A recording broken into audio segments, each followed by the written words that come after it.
Alrighty, I think it's about time we go ahead and get things underway. Good evening, ladies and gentlemen. Happy Saturday to you. Hopefully, it's been a calm and relaxing day for you. Saturdays always should be, but whatever you would do to describe today as good, hopefully it's worked out for you. Jacqueline, so good to see you. Hope you're having a great day so far. Anonymous, absolute pleasure to see you. Of course, I'm here every night except for Thursdays at the same time. I hope everything's good with you. Hope you've been. I saw you enjoying Interview with a Vampire. That's a classic. I've not seen it myself, but I hear a lot about it.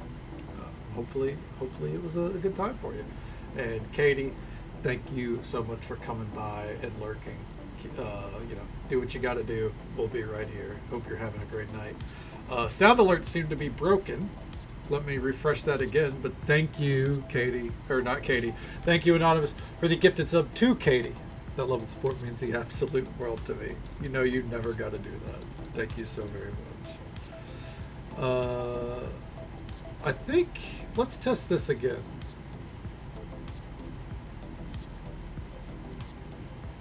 Wait, hold on.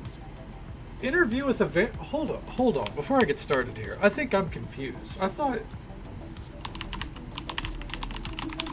that was a movie. Oh! Okay. They made a show, but there is a movie. Okay. No, that makes sense. Well, that's sick as hell. I didn't know they made a show out of it. Nice. That's pretty fucking cool. Nice. Not really dug into it myself, but I know that Anne Rice is a staple in vampire literature. So glad to see more of her work is getting recognition. Let's go ahead and pause our music here. Let's get that up there. Swap it to the main view. Hey, how you doing? And welcome back to Neverwinter Nights 2. They changed some stuff that made some racists pretty angry. Ooh, interesting. Is it, let's be honest, is it the skin color of some of the cast members? Oh. There's a lot of people. I remember the Witcher series. Now, there's a lot of problems with the Witcher series, by the way. There's a lot of problems with it. I won't get into all of it. But a lot of people attacked the casting of Fringilla Vigo because it was a black woman. And let me tell you, she delivered a pretty fucking good Fringilla Vigo, regardless of race. She was not a problem with the show. They also talk shit about Yennefer because Yennefer's actress has like a little bit of an olive skin tone, I believe. Amazing job. She also did amazing. People judge way too quickly. Oh, okay. I mean, there's nothing fucking wrong with that. Who cares? Unless the only time where I think it's a weird decision, like, and I say weird, like I'm not against it. I'm against the thing being made in general, but I'm not against the casting or anything. The new Harry Potter series, the actor is a very handsome black man. For Snape. Snape is not conventional. Alan Rickman was handsome, but Snape is not supposed to be handsome. And Snape is described as disgustingly pale.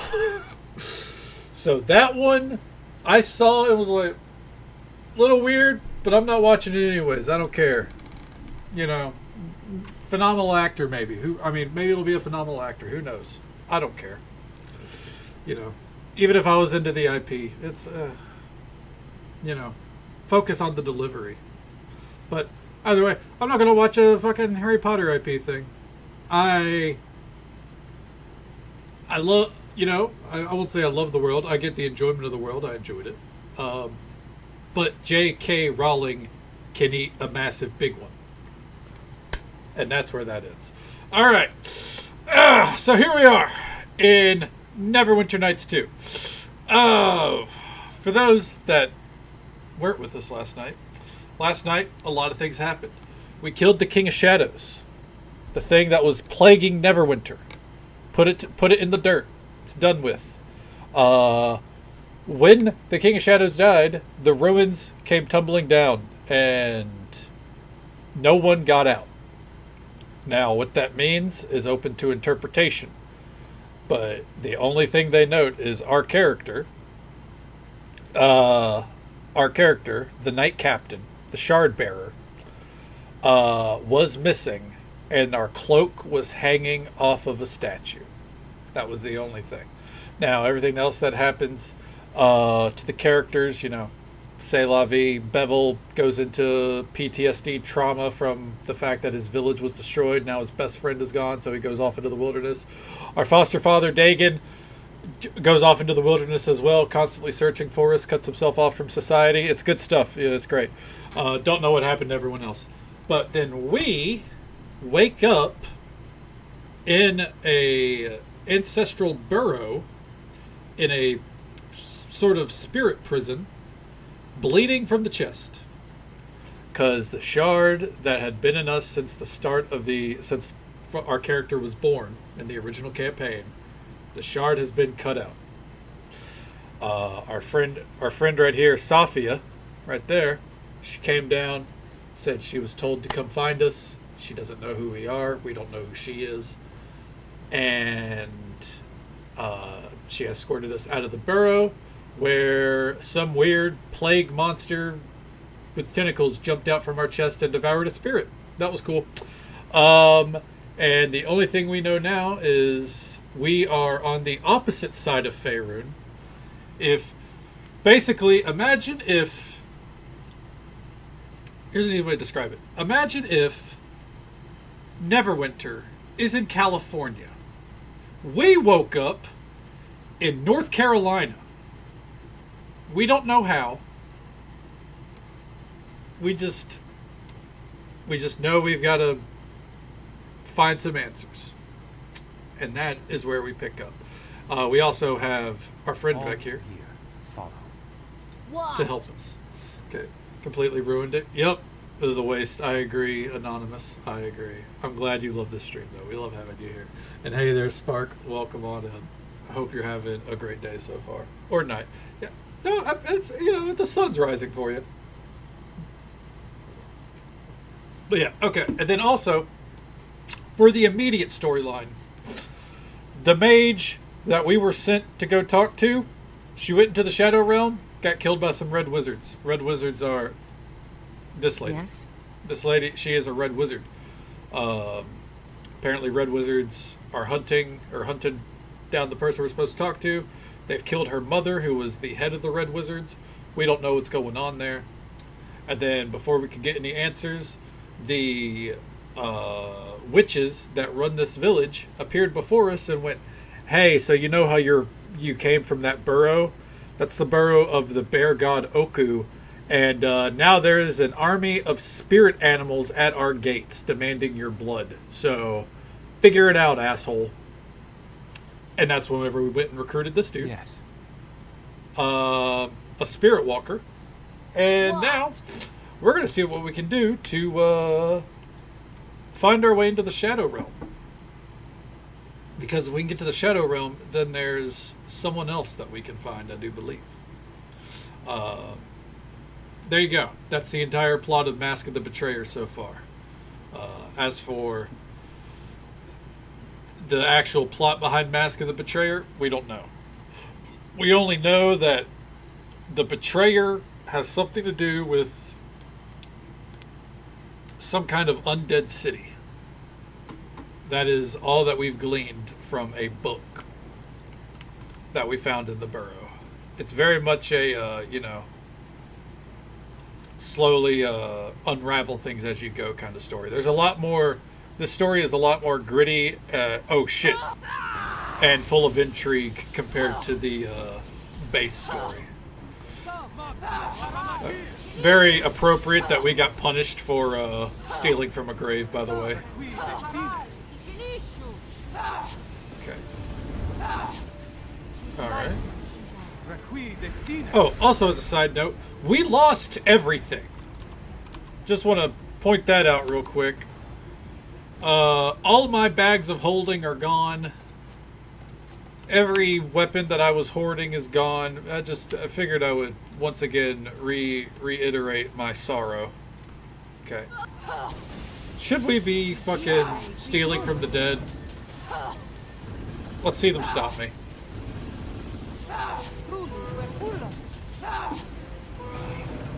Alright.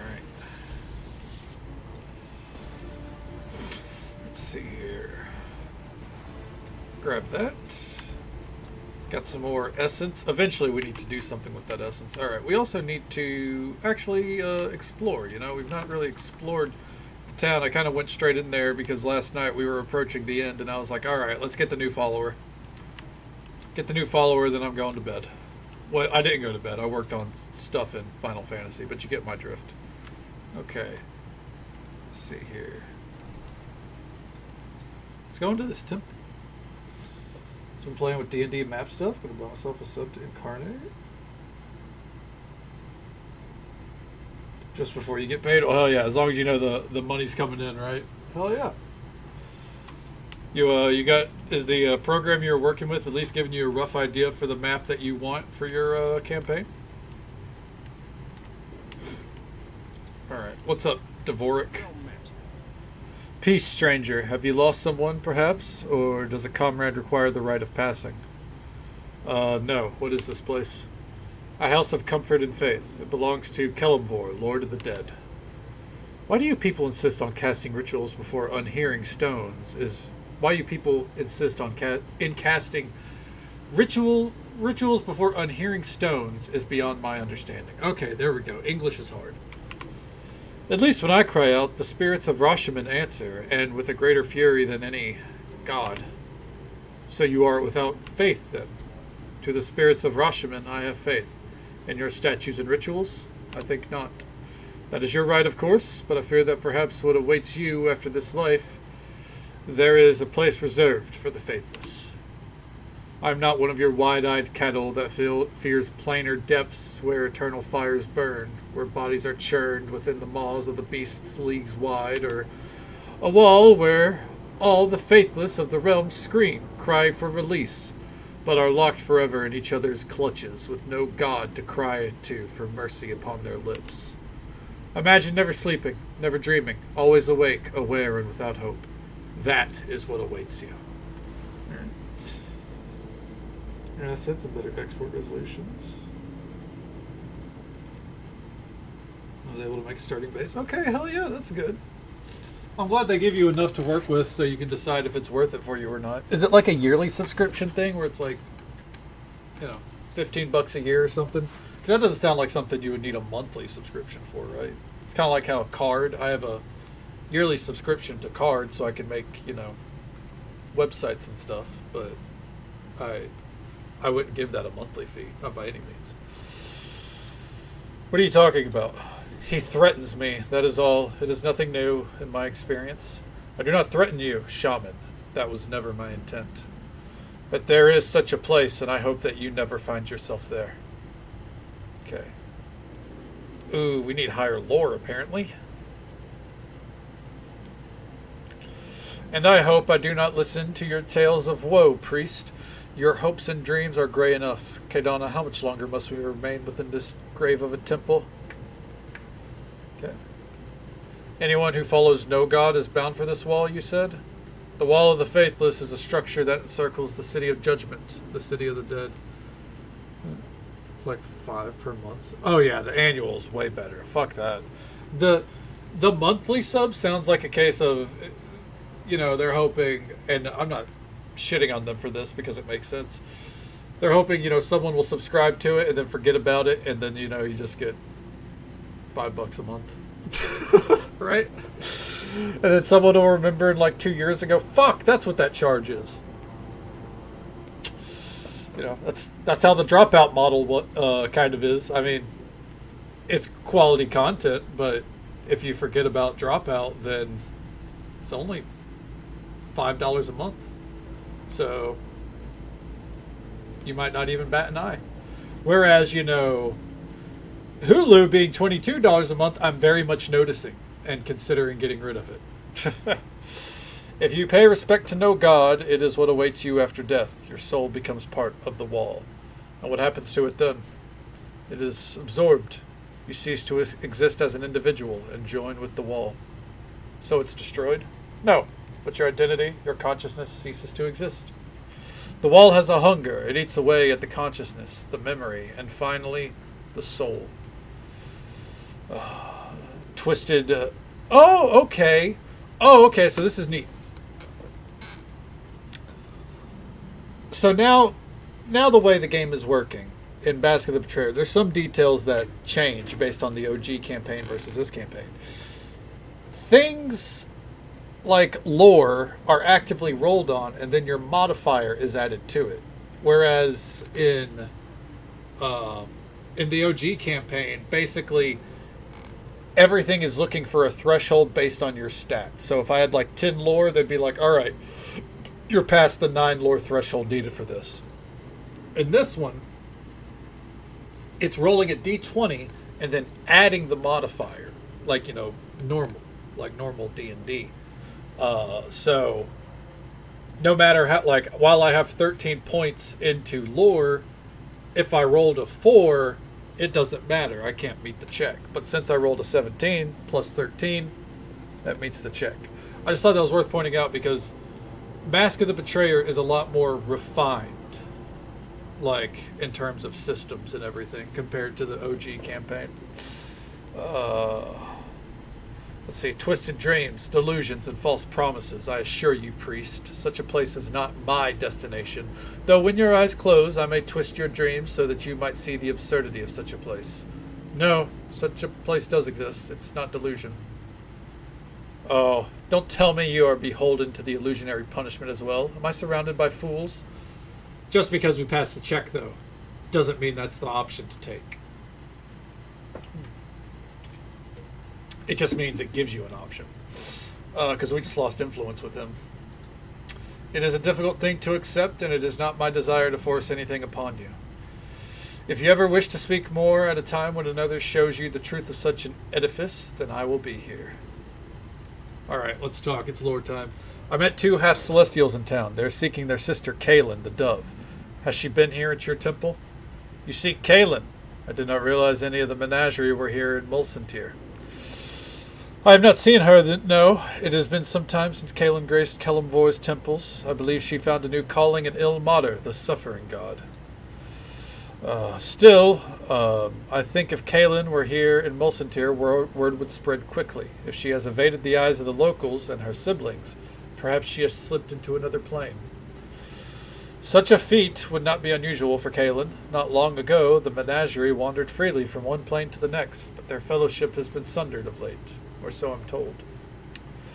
I discovered an ancient book in a barrow north of here. It speaks of something called the Betrayer's Crusade. That is a tale that has oft been twisted to suit the needs of the tellers, and its tellers have been many. My telling would be poor by comparison, for the story is not much loved by my faith.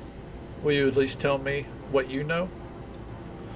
The temple has served 3 gods of the dead. In the days of Miracle, the first of these gods, a priest called Akachi, presided here. Akachi turned against his god, and he marched an army to the gates of the City of Judgment. Such a thing should have been impossible, yet it was done. In the realm of the dead, Akachi the Betrayer sought to bring down the wall of the faithless, to tear it up from its roots and set all the trapped souls free. Did Akachi succeed? No, mercifully he did not. The wall still stands now as it did then. Why would Akachi try this? Some of my brethren insist that it was vengeance or spite, that Miracle had slighted his priest, who had given his life to his god and never questioned him, and now felt betrayed. I think that is too simple a reason for so monumental a crime, but in truth, no one knows. You say that it was a mercy that Akachi failed. Why? Because the planes are founded upon an order, a covenant between gods and mortals. The wall is a symbol of that covenant, and to tear it down, such an act would crack the foundations of the plains. It would be as if the sun failed to rise in the morn, or the seas fell upward into the sky. What happened to the betrayer himself? Merkel was a jealous, vengeful god. He did not reveal what punishments were bestowed upon the betrayer, but I am certain that they were worthy of his crime. The book mentioned a scroll called the Lamentations of the Dead. It said the scroll might be found in a vault. It is said that there was such a vault, a place where such things were hidden. Not here, though. Not in the house of Kelemvor. Remember that Mulsantir is a city of shadows and masks. I would look behind those masks and shine some light into the shadows if I was seeking a secret place. And just so folks are aware, there's an ad break coming up in just about a minute. It's the usual 3-minute ad break. It happens once every hour. We'll be right here, still talking about the lore. What is the wall that surrounds your temple? There is a tortured human figure etched into the stone. It is only a stone carving. The witches would have us tear it down, but it frightens children and beasts. Fear was never our intent, but such a wall should not be torn down, not even as a symbolic gesture. Our wall stands as a symbol of another, greater wall, the wall of the faithless. It is a reminder that the greatest sin is to be without any faith at all. I want to talk more about Kelemvor and his faith. We believe that death is not to be feared. It is a comfort, an end of suffering, a new beginning. We are guides, comforting the dying and shepherding them to their final judgment. Many choose to spend their final days here, and we serve them all. What of Kelemvor himself? He is a new god, is he not? He is a new face, yes. But death has warned many. Before Kelemvor there was Sirik, and before him was Merkel, and others before that. Kelemvor is fair and welcoming to all. Merkel was vengeful, and he wished his priests to be feared. Each face is a little different, but death is always the same. So it is with many things, love, betrayal, hunger, many faces, but the same essence within. You serve those who do not worship Kelemvor? We do. Faith is all that we require. Faith in any god. Okay. Yes, but which one is Withers exactly? Who does Withers represent? I feel like Withers would be a Kelemvor, or like another version, like the avatar of Kelemvor from what I'm seeing here.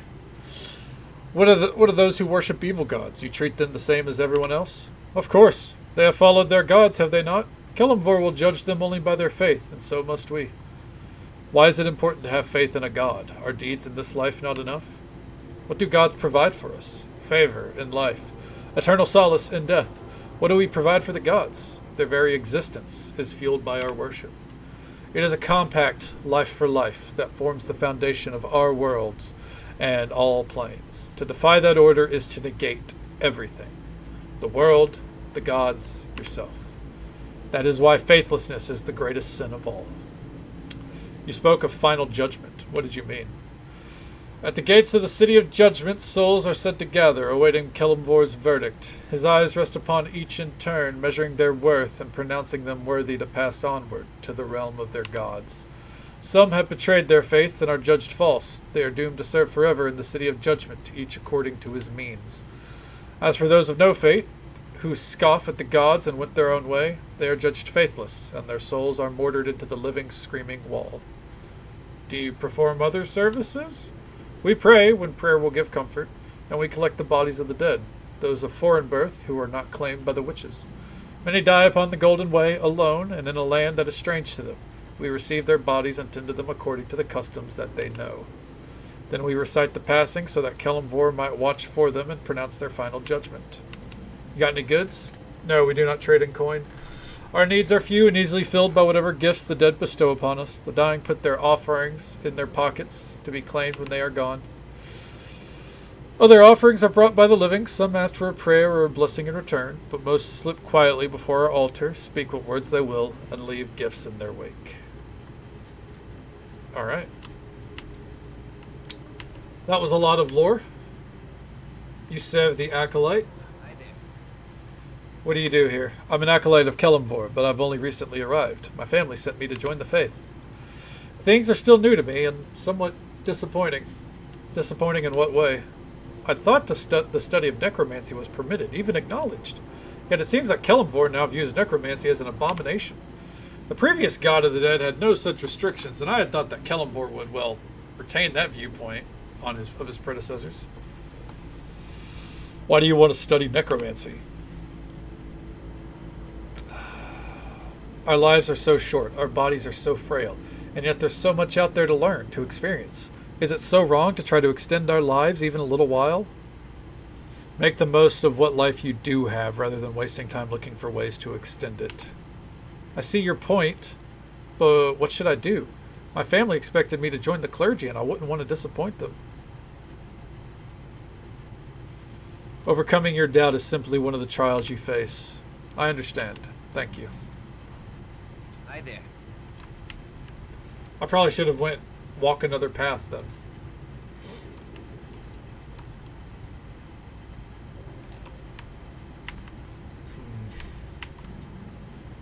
All right. I'm not going to steal those. I'm not going to do it.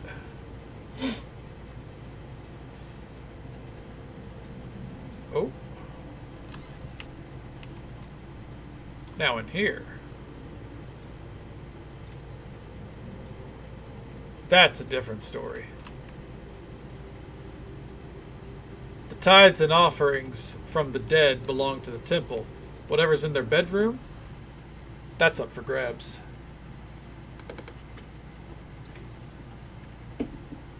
I wonder, now I'm actually thinking, would Withers represent a god of death? In theory, yeah. I should look that up.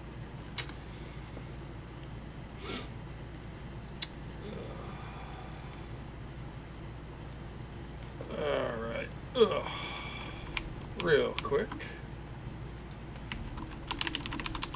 Gonna pull up the mod for Withers fucking Big Naturals or whatever it is.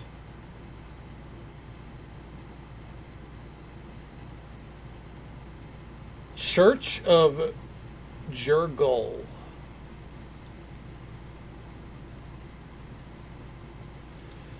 Jurgal, known as the Final Scribe, Lord of Bones, Lord of the End of Everything, and many other names, was a god of death for aeons until the rise of the Dead Three.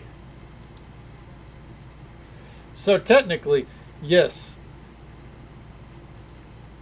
And it is heavily implied that Withers is either an avatar of Jurgal or Jurgal himself.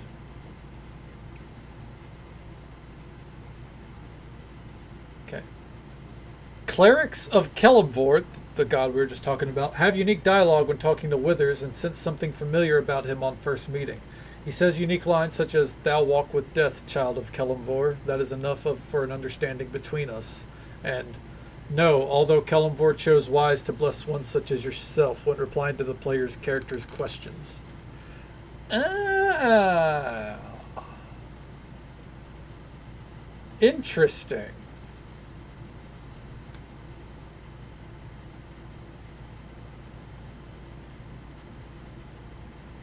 Dark Urge.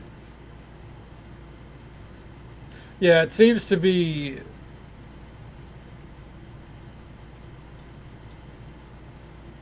It seems to be heavily implied that Withers is Jurgal, and the data mine note says that he's compelled by Helm to assist the player party as penance. Ah.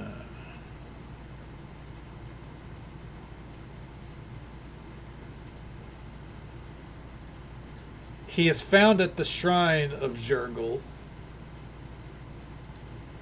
Okay.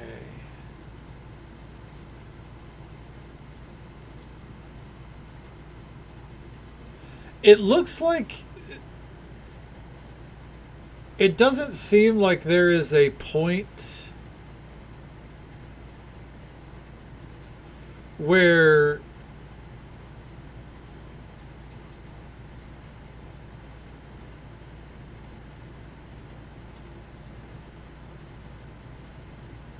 It doesn't seem like there's a point where where he outright says it, at least according to the wiki's notes here. But there seems to be a lot of references, like where he it says the dark urge has the option to lash out at Withers and proclaim their desire to strip the skin from his god meat, further confirmation of Withers' divine nature. And in a post-credit scene, Withers is seen talking to a mural of the Dead Three, expressing disappointment in their actions and telling them that he regrettably overestimated them. Yeah, it seems like, in essence, very much a god of death of some kind. I guess not really linked to Kelimvor, but probably walking a similar path, you know. All right. I want to take a look at this wall here. Is that supposed to be souls screaming? Because that just looks like a bunch of squiggles.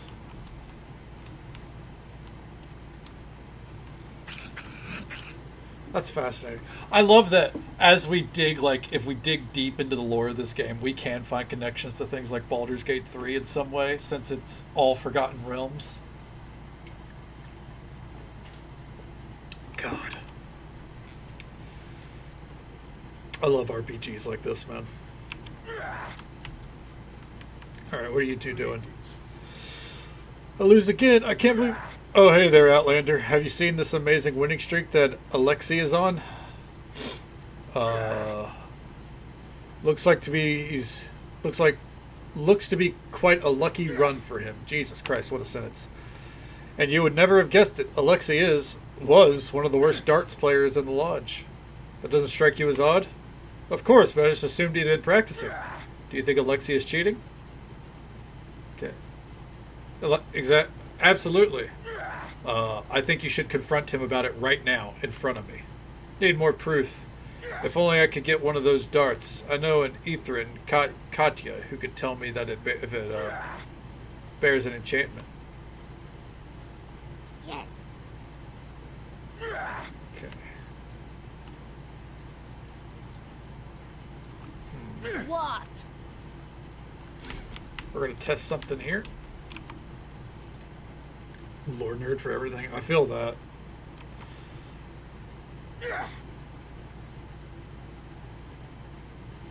Ooh.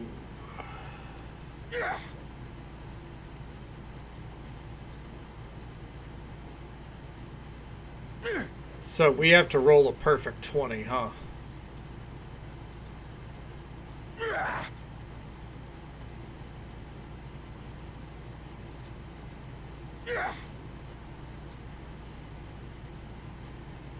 Okay.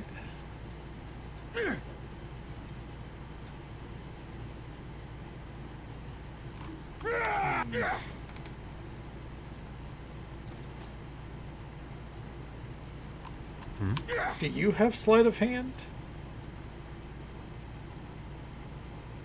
No. Yeah.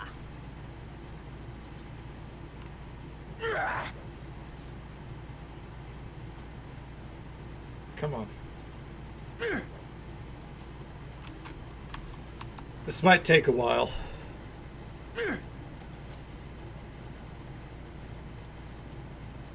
Try it. Damn. We've got to roll a perfect 20.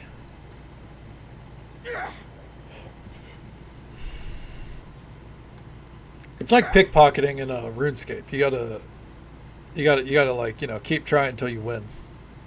Okay.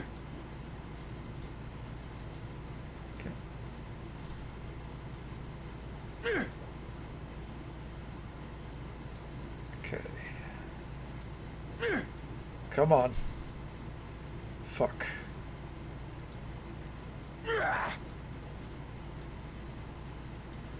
And go. Damn. Rolled an 18. Doesn't really do us any good, though. Okay, and go. Fuck. What about Shroud of the Leopard? No. Checking some of these items to see if we have anything that, like, gives increase to pickpocketing, but it doesn't look like it. Ring of Holiness. We don't have a cleric, so that's literally useless. I'm going to toss these to her to discover real quick. The Ancient Sermon. Also for a cleric. Gray Robes of the Archmagi.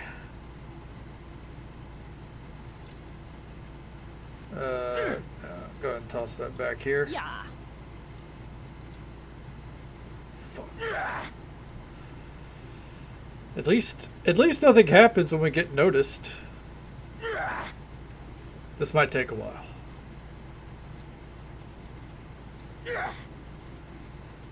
Essentially, every time we pickpocket, we have a 5% chance at succeeding. And we have no way to speed that up. Damn. Die by my...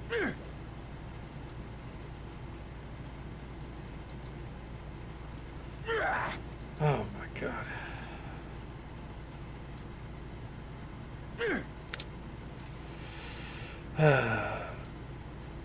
Fuck. My style of stubbornness. Oh, we're gonna get it. We are gonna get it. I'm stubborn as shit.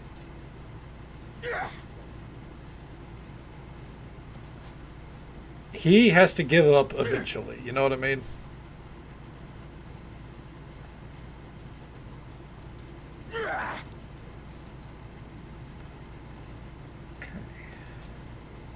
I kind of thought it would happen sooner rather than later.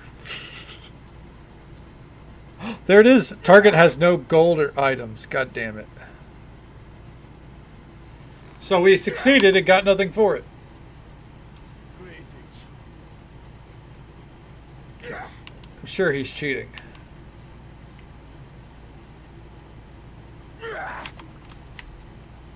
Okay. Greetings. What can I help you with? Who are you? My name is Yulia. Okay. That's pain. Right? Fucking 5 minutes of my life down the tubes for this target has no gold or items. Yulia, the Ice Queen lass, and don't you forget it. Why do you call you the Ice Queen? I help train the berserkers to fight in the cold. The training can be a little harsh, so the others make up the nickname as a means of getting back at me. How do you train them? Every day we fill the tub with freezing cold water, and our warriors take turns attempting to stay in the water as long as they can. Over time, they become used to the extreme cold and can last longer and longer. How long can they last? Quite some time, although there's a limit to the amount of cold one can stand. Can I try? I'm afraid not.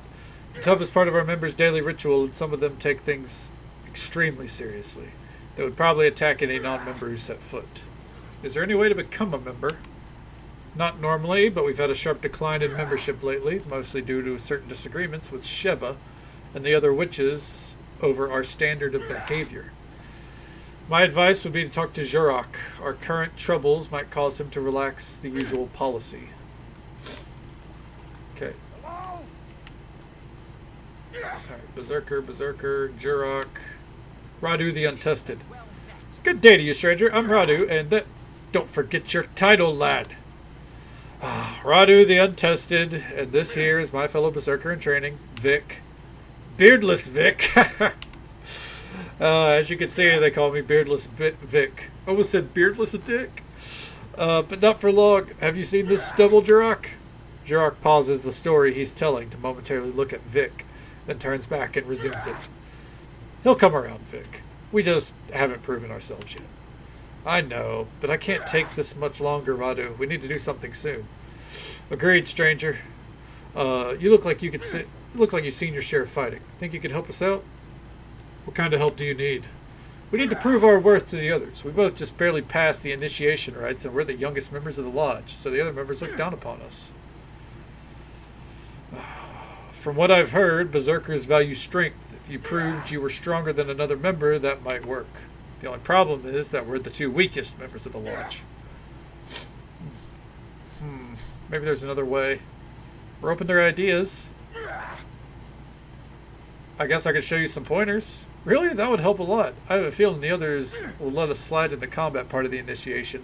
Let's go to the practice area. Had enough yet? I think we really learned a lot in that little lesson. Hey, you two. A couple of us were watching you practice, and that wasn't half bad. You won't get far training with weak foreigners, though. Train with us next time. Well, you got their attention, at least. Aye, that we did. Thank you, stranger. Yes, thank you. At least they'll train with us now. It was nothing. Okay. Glad to hear it. And we got a free ale, I guess. Alright.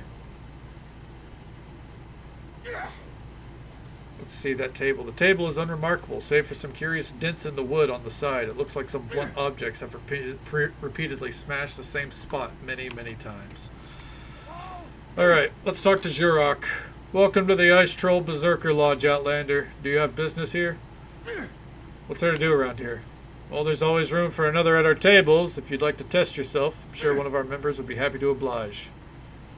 Okay. What is this place? As I said, it's the Ice Troll Berserker Lodge, one of the many such lodges scattered throughout the country. Men enter this lodge as boys and leave as true warriors of Rashomon. Where does the name come from? All Berserker Lodges are named after creatures found locally, and the fighting style of its members is usually patterned around the creature. I haven't seen any ice trolls around here. There's a reason for that. Ice trolls are dangerous creatures that eat humans, so we've hunted them down if they've lived too close to the settlement. There probably isn't any ice troll for miles and miles. Okay, tell me the fighting style. Trolls are legendary for withstanding blows that would cripple other creatures. We teach our warriors to do much the same.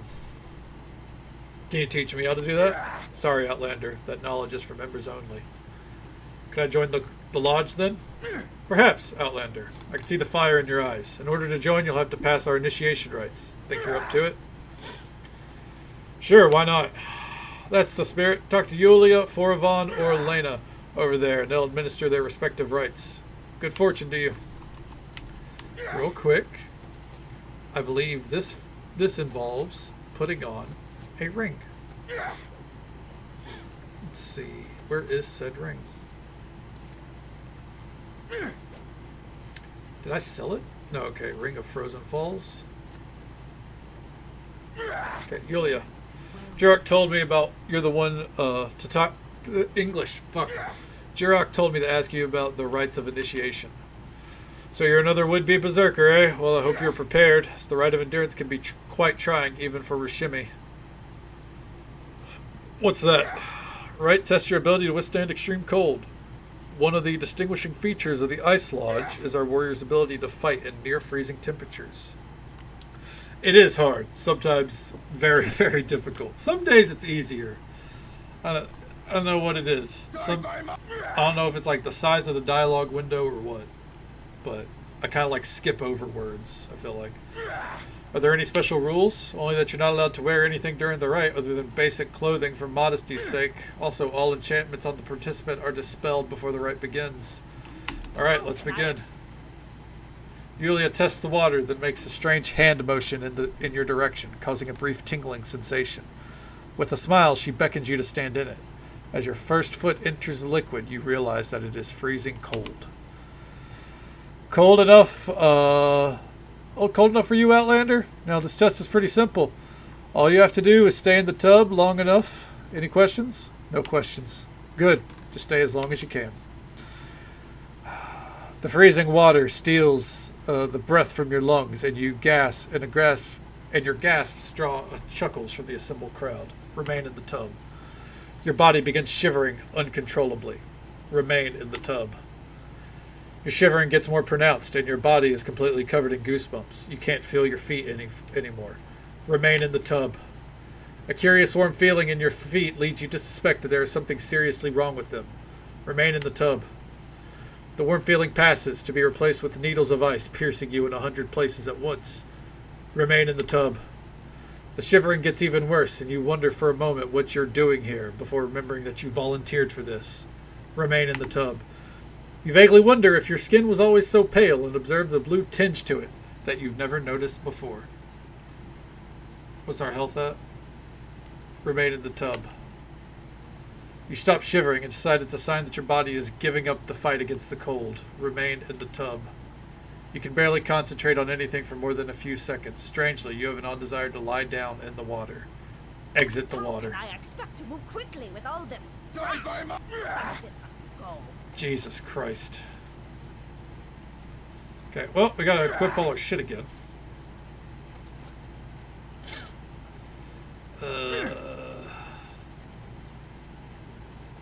Let's see, what were we wearing? This might take a fucking moment now. We were definitely... No, we were using a different axe. I believe. Yeah, no, not that axe. This might take a minute. I seem to have misplaced my shit. Or I'm blind and can't see any of it.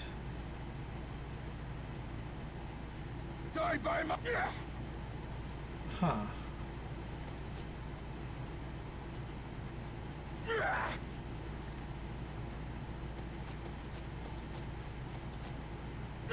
What?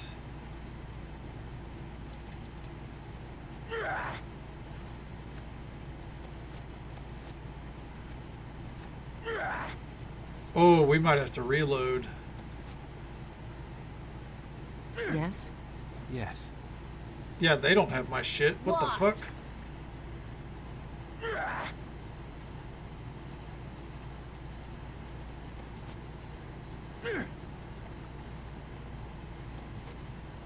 That's possible, yeah. Okay.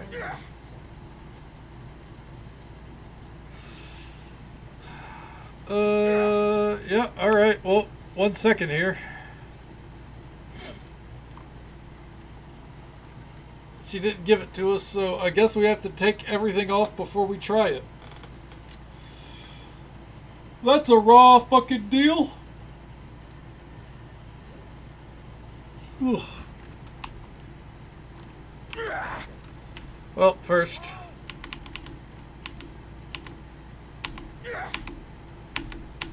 Alright, there we go. Now we can join Sergey. What's going on here?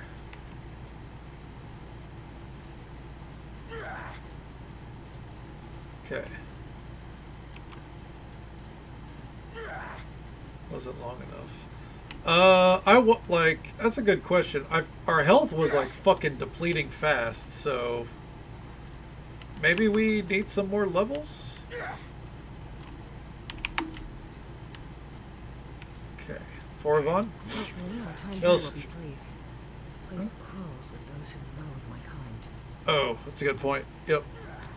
Hail, stranger. Care to test your strength against the mighty Foravan? Jurok told me to ask you about one of the rites of initiation. Ah, so you would attempt the rite of strength, Outlander. Sure. Then Foravan will test you. We each put elbow down on the table and clasped hands. When Foravan says go, we each try to pull the others. It's an arm wrestling contest. Let's go. Test your strength. You struggle mightily, but in the end, the large man pins your arm to the table. A good try, my friend. Perhaps you care to try again later. Count on it. We already lost? I'd greet you if I cared. Okay.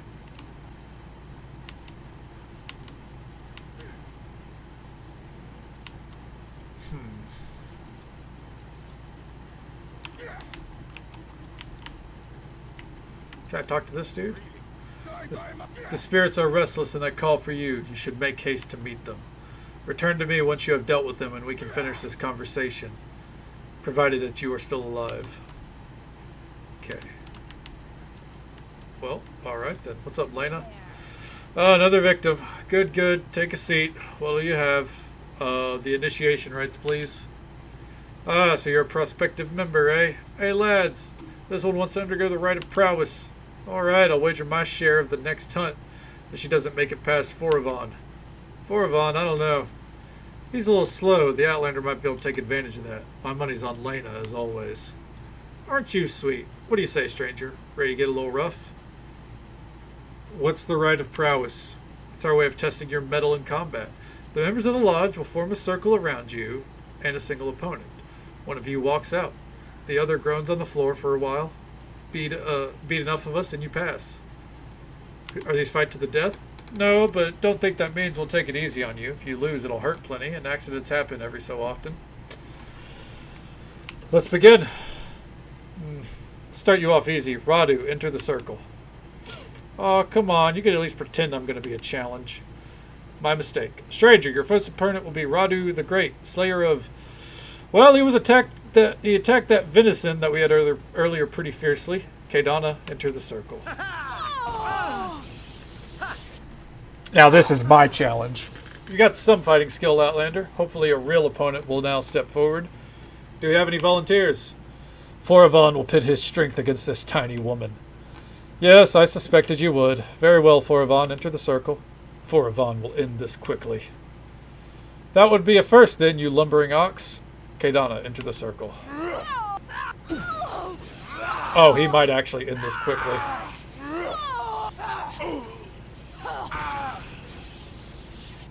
Okay. There's nothing against healing potions, though. Get fucked, loser.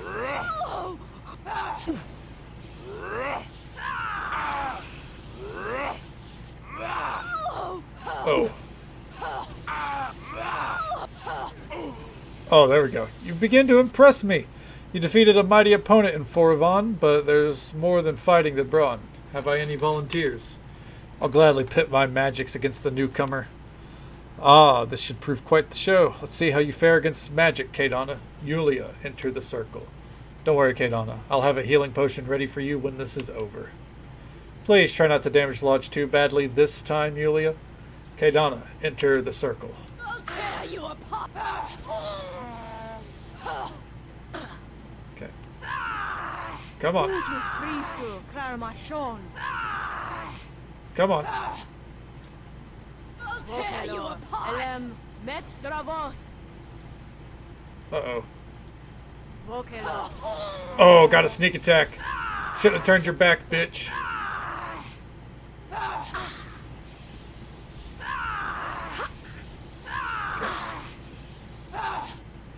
Oh, a crit hit. Ooh, there we go. Well, now, I don't think we have any of us that would have predicted that. Good thing you have that healing potion ready, Yule. Anyone else care to try their chances? I'll give it a try. Ooh, the great Jurok deigns to enter the circle already. You made more of an impression than I would have guessed, Kaidana. I suppose the rite will be finished if she can beat you, Jurok? Oh, and enter the circle. You suppose correctly. Defeat me and no one will question your place among us, Outlander. Kaidana, enter the circle. Oh, fuck. Why am I clicking around?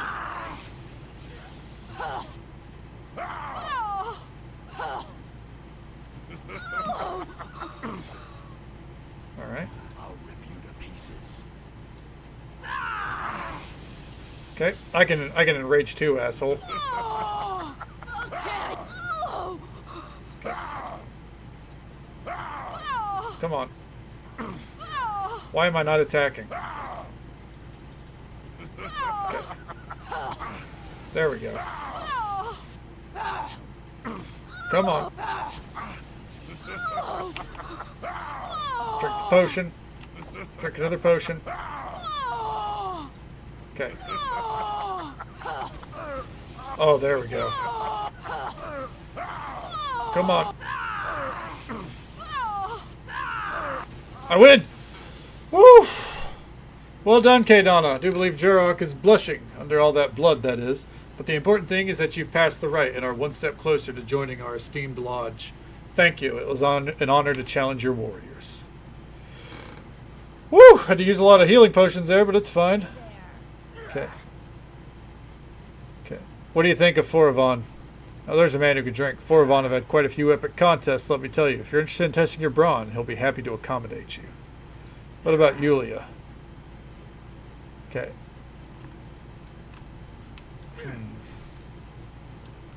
I'd greet you if I cared.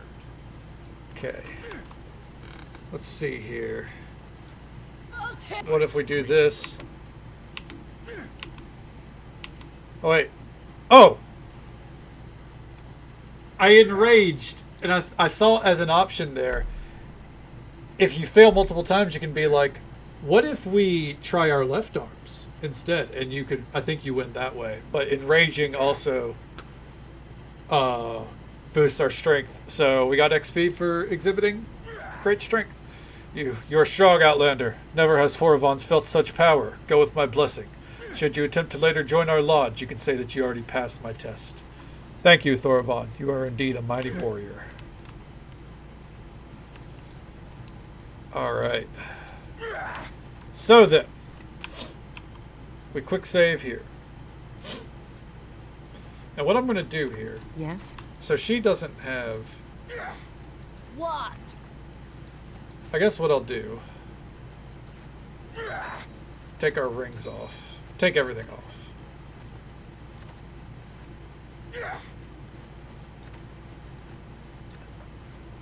How can I expect to move quickly with all this trash? Some of this must go. There we go. And quick save so we don't have to do that again. Alright, Yulia. I'm ready to go.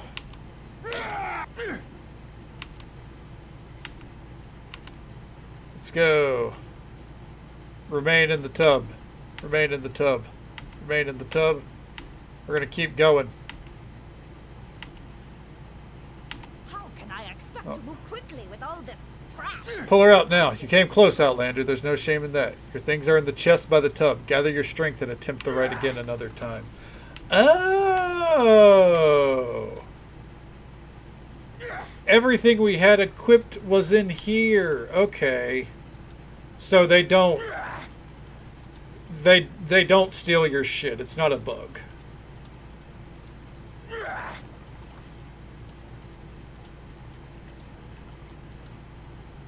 Okay. Well, that's good. Okay.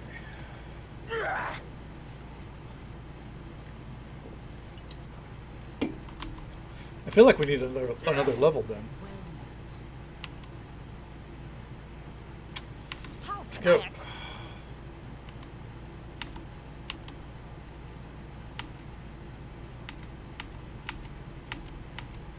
Okay.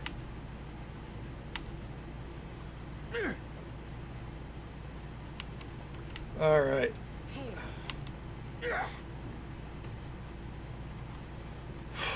Okay. Well. How can I expect I guess another day. Some of this. Okay. I don't know what. I guess we'll have to find a way to get more health, is my guess.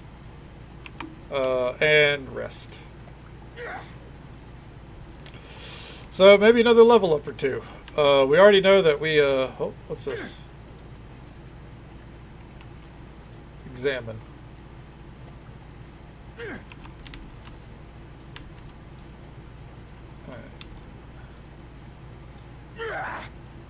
What if we're in the way like this? Can he still do it? We're gonna have to come back here. We're gonna have to come back in here anyways at some point, so I guess it's no big deal. Okay, cool. 2 out of the 3 trials done to join the random lodge of berserkers who like to hang out and drink. Excuse me. Excellent. What's next in our adventure around the city? Oh, we're going to go kill those pirates. That's what. Completely forgot about them. Yeah, they don't get to live.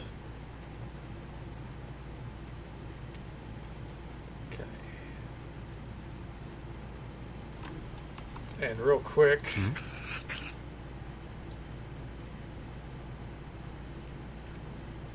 I think you need to use a spear and throw on your armor that for some reason you weren't wearing. Huh. Alright, because he has clear, like, stuff for archery, we'll let him try. We'll see how he does with a bow for right now.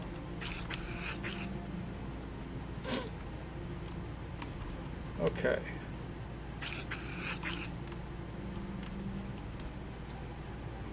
check back here.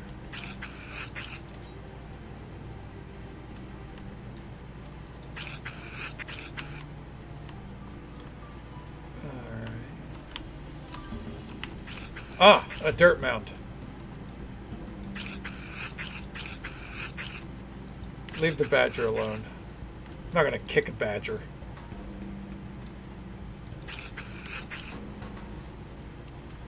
Even if I really want to. It's a ghost badger. I'm not gonna do a dick move like that. Even if it's loud and annoying.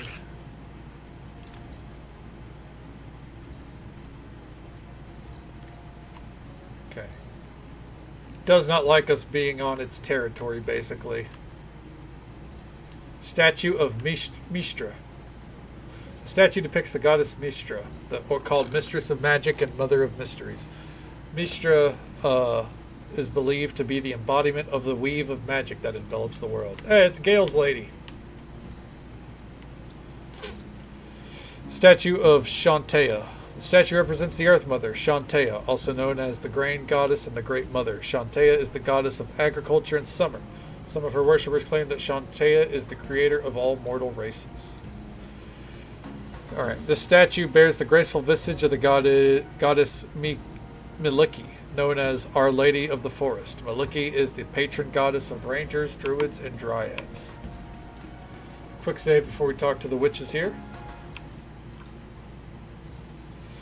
The bear god still roars for your blood, foreigner. Why do you stand on our sacred ground? What do you know about the bear god? He is an old god, last of the great beast lords, whose forefathers shook the world of words of men, or spoke the words of men, and ran free with Bala's pack. Beyond that, I know little. If there's anything else you know, it might help me resolve this situation without damaging the spirits of the land. I have told you what I know of the bear god, foreigner. Spirits whispers rumors among themselves, and I have heard those whispers on the breeze. Some of them say that the bear god struck a bargain with an eater of souls, that he swore an oath, and this oath cost him and his people dearly. But the whispers of spirits are never to be simply believed. They are echoes of truths, reflections of things seen through mists and dreams. Does this temple sell goods? Yes, Katya is responsible for barter and coin. What do you know of Shadow Mulcentir? Where did you hear of that? Have you been listening to the rumors of foreigners? In the Vale, I passed through a portal into the shadowy version of the theater. Indeed. I suppose there is little point in keeping this a secret from you, as we have kept it from most of Mulcentir. I'll mark the location on your map. Go there at night with the stone you were given by Magda. I ask that you do not speak of this to others. Residents of Mulcentir live with enough fear lately. I do not want to give them solidity to what is, for now, just a rumor. Okay. So she marked a shadow portal on our map. Nice. Greetings and well met. What's up, Katya? Where's Trixie Mattel? That's a drag race reference that most people probably won't get. Anyways, for as long as Shiva approves, I am permitted to trade with you from our stores if you wish. Would you care to see what we have to sell? Yeah, sure. Hit me with it. Mystery and Belt of Priestly Might. +4 strength, huh? But an AC bonus. But I think we already have AC bonus going. Scimitar of Miliki. Ooh. That is strong. I will take these potions of heal, thank you. Divine Power. Oh, don't buy it. I want to look at it. Gotcha. Gem of Brightness. No, I'm good. I'll take the healing kits, though. Thank you. The Brooch of Shielding. No. Okay. Time to sell some shit, though. Because while I'm going to hoard things, obviously, I'm not going to hoard shit like scrolls, you know? We don't need that. I guess if you think about it, I could just give those to one of the casters, but it's fine.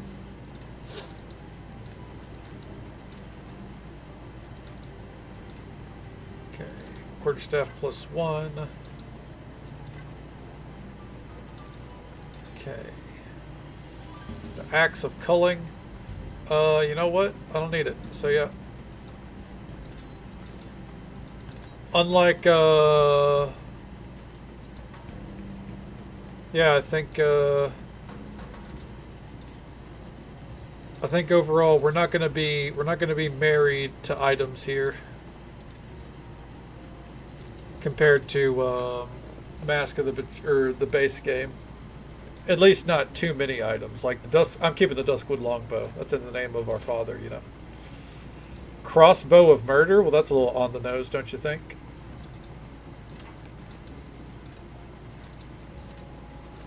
Okay.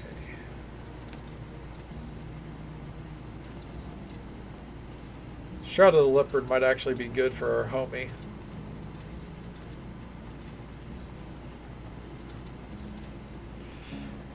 At the least, if you're okay selling shit, making gold in this game is very, very easy.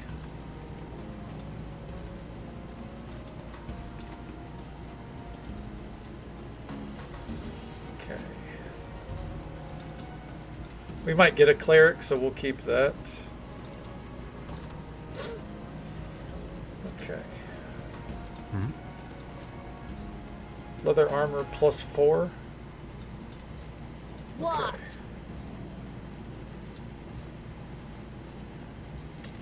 Yeah, this is an upgrade for him. Yes. Even if it looks a little silly, that's an upgrade. So, Yes? Follow me. But Okay. don't fall behind. I won't wait. let's see, where else can we go? We're getting to the point where we're going to have to go kill those pirates, and then head into Shadow Molson tier. Let's come check right up here first. Oh! Another shadow portal. Fascinating.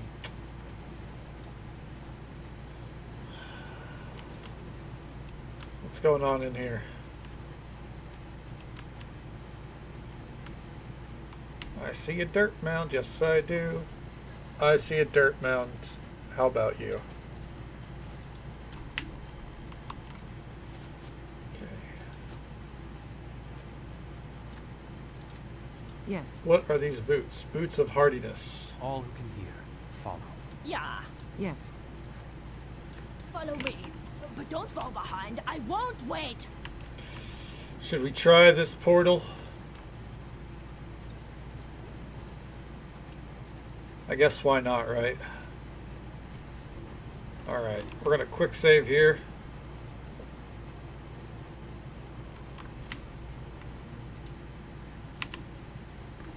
Into Shadow Molson tier we go.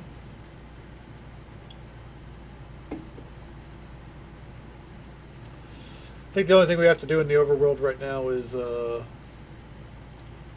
kill those pirates, which we'll do whenever we have to go down to the bottom. Because I think, if I recall, Shadow Molson tier is divided in half, like a firm wall. That's why there's a portal up and a portal down. But I could be wrong. Oh, it doesn't autosave. That's right. Shadow Molson tier.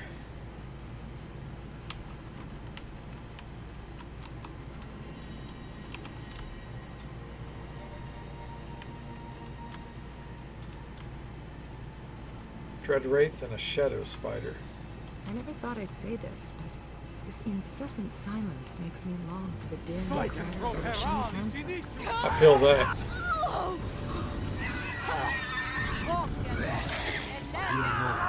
Malorite?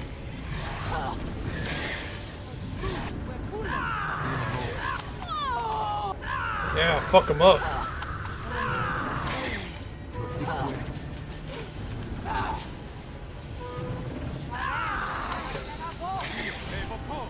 Let's be a little careful with those spells, gang.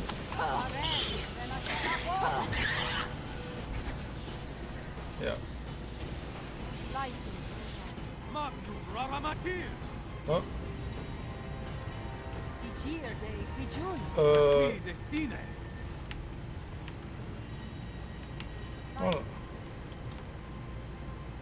don't know what they're squaring up with, but they very clearly are still threatened by something. Okay. I think it might be the fuckers down here. Oh, excuse me. Oh, hell yeah.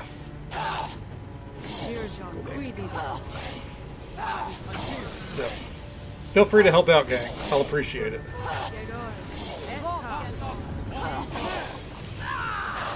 Nice cleave. Ooh, new statues. There's different statues here.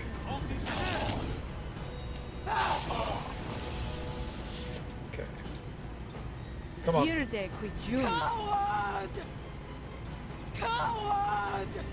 Can I not hit them because they're invisible?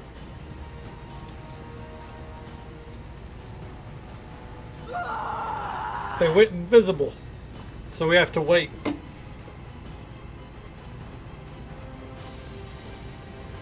They're in for a rude day once that invisibility ends. No wonder. Approaches. Be on your guard. Got him.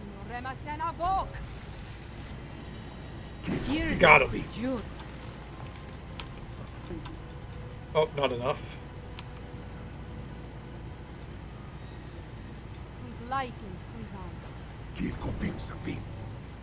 There we go.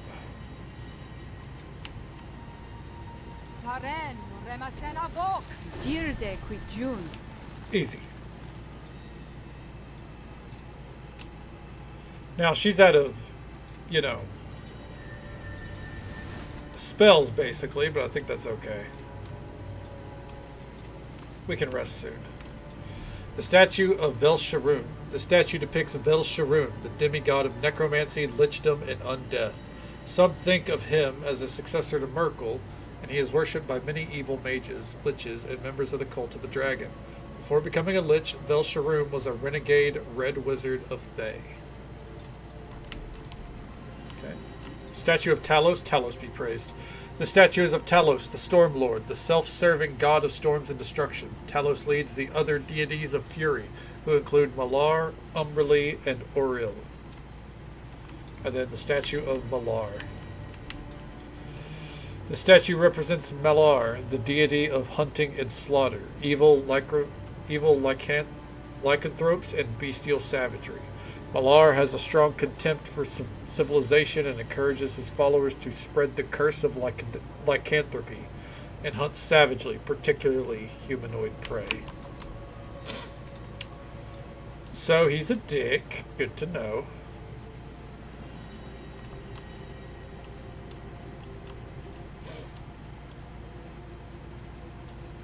Okay.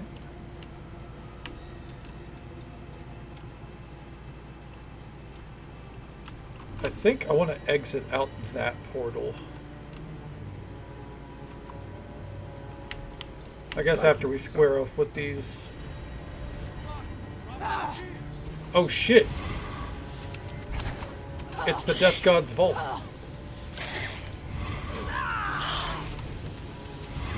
I was not planning to go in there yet.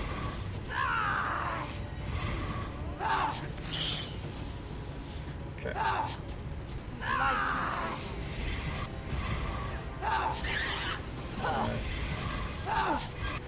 Yeah, fuck him up. But we're so buffed up that, you know, we might as well fucking fight on, right? Nightwalkers, I recognize this shit. Let's go.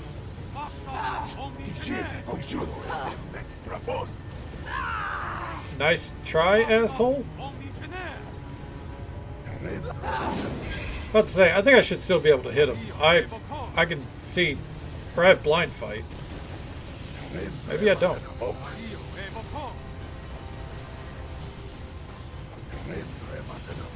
Okay. We'll tear you apart. Come on.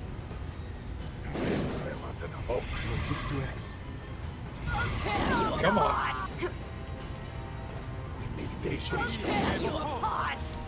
Why can't I hit them? I understand I'm blinded, but come on. I have blind fight. I know I do. Yeah, blind fight.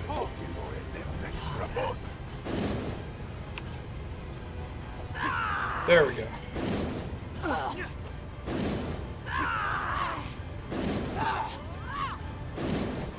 Fuck it up.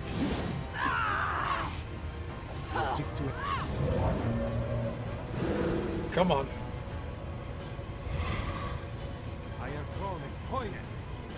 Excuse me. Come on. Anyone else gonna take a swing at it? Dude, thank God for the Spirit Walker. There we go. Fuck me. Alright, well, time to level up. Okay, Barbarian, level 15. What does level 15 give us? I think it's something.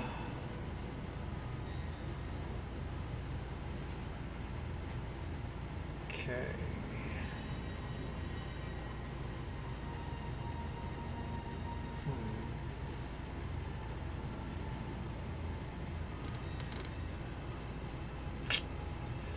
Let's go ahead and hit that.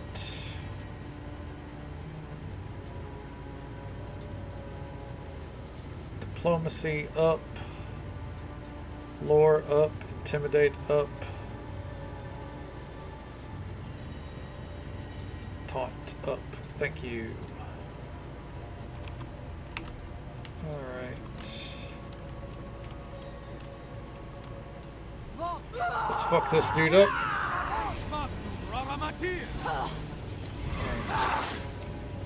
I feel like when I was a young warthog, I remember this place like being brutal. And I'm not saying that it's not right now, but like I think it's just kind of a sign of I have a much better understanding of how to play the game. Or at least some level of understanding how to play the game than I did when I was like 14, you know?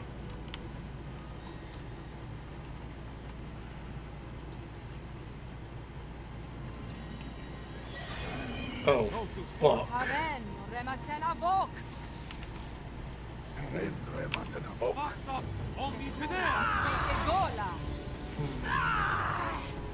We might be okay, but this looks like it's... They look tough, I'm just saying. Never mind, we're fucking them up.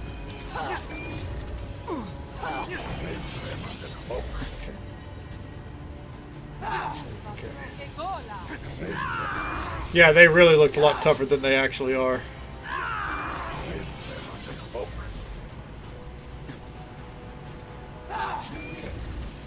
Hot damn, look at those crits, dude.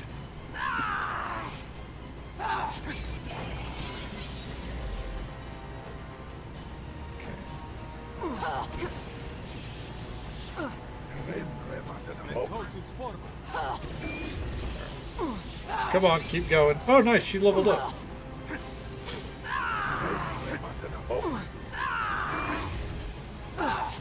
Okay.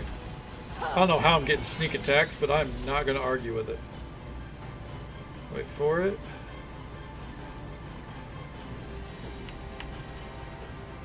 Even more of these dudes. Jesus. Whatever's down here is apparently going to be worthwhile, or we're being bamboozled.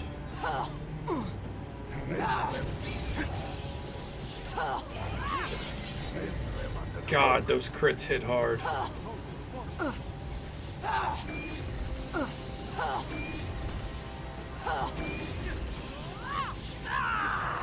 Come on. Nice. Good whack with the staff there.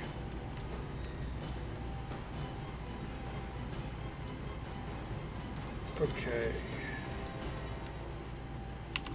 Enter the portal. There's got to be something here, right?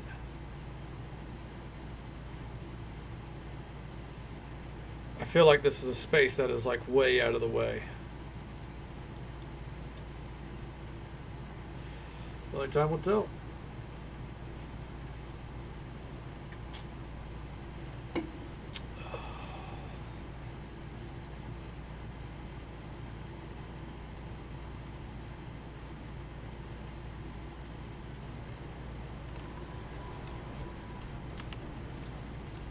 Pile of debris.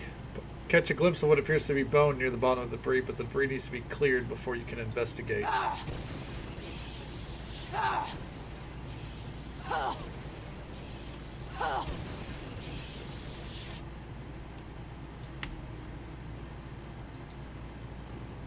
Amulet.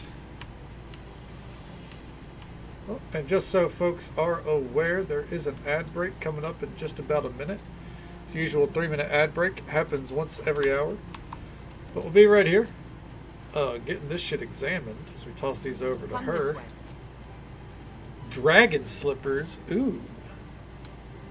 Immunity to fear, knockdown, and spell resistance.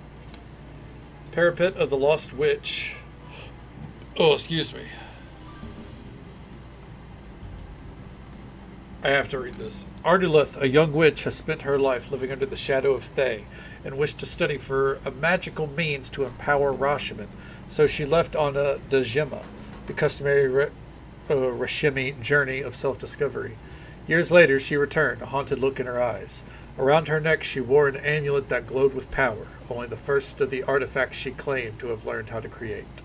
She spoke long and passionately at how she could make use of such items to not only bring peace to Rashomon, but break the back of Thay. The Hathrans narrowed their eyes behind their masks as she spoke, fearing the young woman's intensity, but they listened and gravely made her one of them. Before long, the witches began to regret their decision. The young woman seemed obsessed with the idea of creating more items of great and more sinister properties, and her plans grew more and more elaborate, from freeing the slaves of Thay to enslaving the red wizards in their place, sapping of their own power for her own devices. It was suspected that Ardulith had become a Durthan, an eternal enemy of the Hathrans, but another witch saw once that she communed with something far darker. Though the young woman still dreamed of peace and freedom for her people, she had given herself over to a dark entity, her pure intentions savaged by the lengths she would dare go to achieve them. Though it seems Ardulith's life has come to an end, the amulet still glows with the same promising light, as if it carried a fraction of its former wearer's soul, and the determination to see her plans come to fruition, whatever the cost. Damn.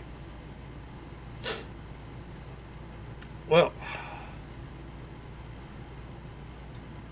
I think that's actually a better necklace than the Luckstone for her. Yeah. Okay. Hey there, Machiavellian. Welcome on in, bud. Hope you're doing well. And I think I'm going to wear the dragon slippers. I think I've earned them. All right. Yes. Let's eat this level up here. Okay.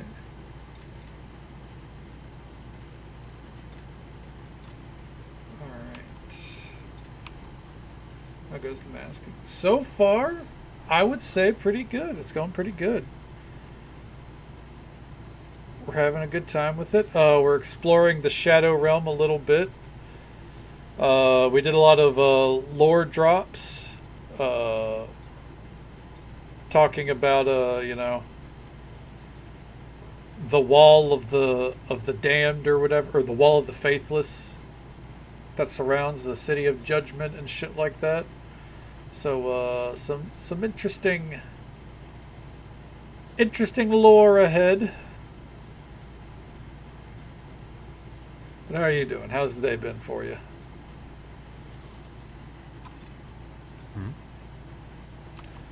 Oh, holy shit. He has so many spells. What? Alright, back through we go.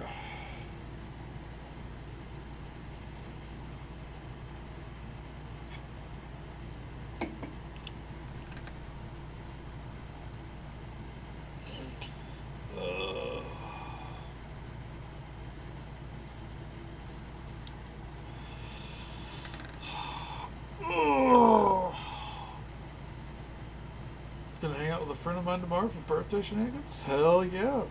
Hell yeah. Well, if we don't get to see you, then I believe if it is tomorrow, happy birthday to you. Hope you have a great time, bud.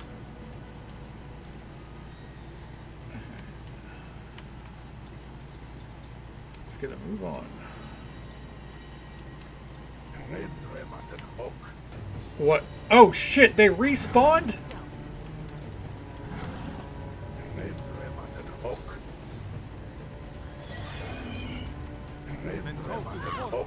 Don't know if I'm a fan of that. I mean, it's fine. It's XP, but that means whenever we come into the Shadow Realm, we have to be very committed to whatever we're doing.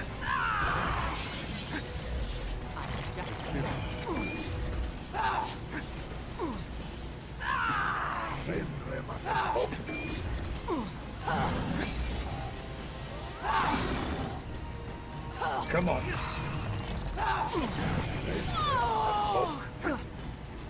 I feel like Umber Husks are something that should be feared, and I do not fear them. Umber Hulk, I mean.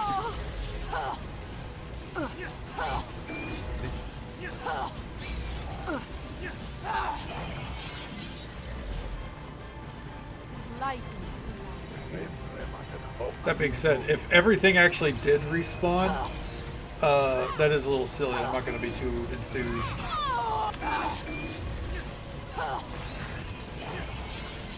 I mean, like, it's fine. It just means I've got to get out of, or, you know, figure out when I'm going to go in. You know what I mean?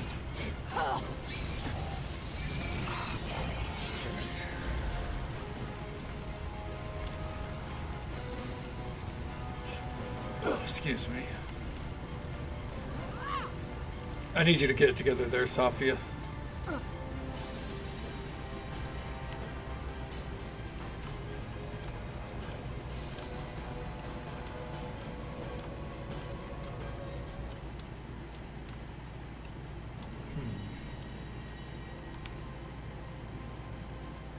No, it was just those that respawned.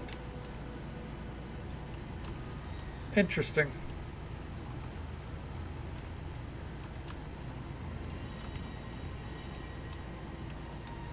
Don't want to go into the Death Vault yet.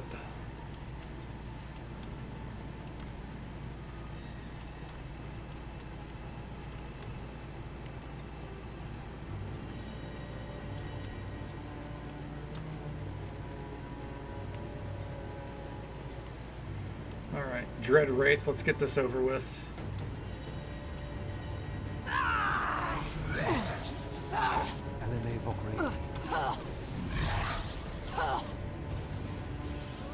It does seem that, like, instead of using generic voice acted or like a generic voice pack, the actors for these two characters did actually do like acting for the spells they cast. Ooh.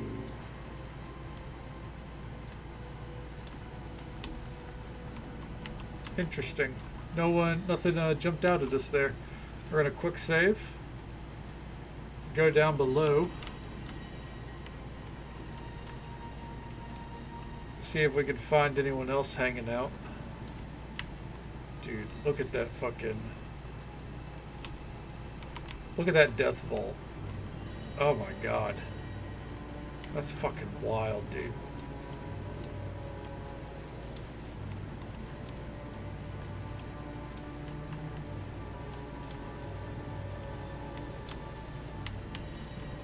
Oh, an open home.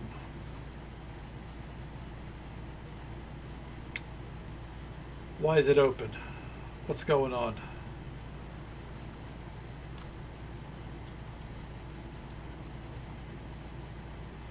The scroll contains a detailed list of names with mortifying details of the gruesome deaths next to them. There appears to be a crude stick figure drawing enveloping most of the parchment. These drawings seem to show in great detail some of the deaths listed next to the names. Some of the key names appear to be heavily underlined, but one entry really stands out from the rest. Verovin, he is the root of this pain I feel, and I will exact my revenge on him first. I will slowly bleed him. No, I will smash his face with... No, I will yank out his... This seems to go on for quite some time. Death Knight. Death Knight.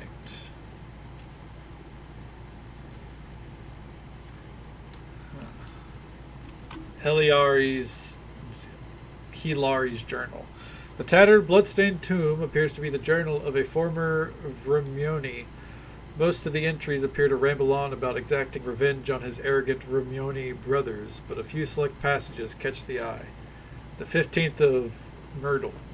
I have finally done it. I was able to animate a corpse and breathe life back into it. Well, it was the corpse of a deceased rat, which seems to be everywhere in this cave, but it was a corpse nonetheless. Unfortunately, I cannot let any see my creation, lest I be cast off from here or worse. I guess I will have to dispose of him. 25th of Myrtle. I think I saw Varovin going through my things this morning. I can't be sure what he has seen. I need to be much more cautious in hiding my forbidden tombs of necromantic lore. I must go speak with Varovin and see what he knows. Same day. Varovin dodged all of my questions regarding his activities this morning.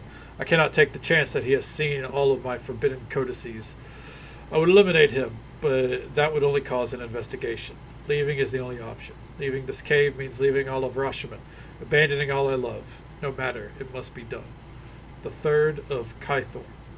Damn the old gods. They never taught me anything of survival in the wilderness. This morning's attempt to catch a meal went horribly. All of nature's creatures seem to recoil from me. I wonder if they can sense some sort of taint upon me. What would I wouldn't give for some of Jaren's rabbit stew? Those carrots were so tender, and I need to stop this nonsense and find a town that I can take refuge in. 11th of Kythorn. Off in the distance I see large walls. Even in my weakened state, I think I can make it there before nightfall. I must make it there before nightfall. The 7th of Flameroll. Mulsantir. I have no idea how I walked that far. I've been in my new abode for several weeks now. Oh, I love it here in this dank, dark, abandoned cellar. If only there were more disease-ridden vermin, it would be just like I was back on the caves with the other Vrimioni. I live like a peasant now. Had to beg for food when I first made it to the place. Beg! I'll make them pay for what they have subjected me to. 9th of Eliant. How I think about slowly snuffing out the life of every one of those arrogant Vrimioni. I think constantly about how I was ejected from my life just because I sought to master all forms of magic. It will take many lifetimes to exact all the revenge I have planned for them. Many lifetimes. That gives me an idea. 23rd of Uktar. I have figured out a way to cheat Kelemvor. This will take much time and lots of resources, but it will be worth it to see the agony and hear the screams of my brothers. I must find a suitable vessel for my soul. Also, one of the text missions, the Tome of Profane Rebirth. I must find it. We're almost done. 2 more entries. The 1st of Nightall. Luck upon luck. I have found the general location for the Tome of Profane Rebirth. It resides on the Plane of Shadow. Not only that, but from my preliminary reading, it appears that Mulsantir is the perfect place to enter the Plane of Shadow. The way to cross planes is through the temple to the Death God. Then finally on the 14th of Ches. Rubbish, so close to my goal, only to be stopped by an impassable barrier. After making it to the Plane of Shadow, I've learned that the tome I need is inside the Death God's vault. I refuse to go there. Refuse to go in there, even for this. It matters not. I'll proceed with the ritual here in the Shadow Plane, now to summon some servants to watch over me. The entries past this point are too blood-soaked to read. The sound alerts still aren't going through, but thank you so much, Anonymous, for the tier 1 sub to Alex M.F. Taylor. Thank you so much for that love and support. It means the absolute world to me. And another tier sub to JJ Locks. I'm confused as to why the sound alerts aren't working. Hold on.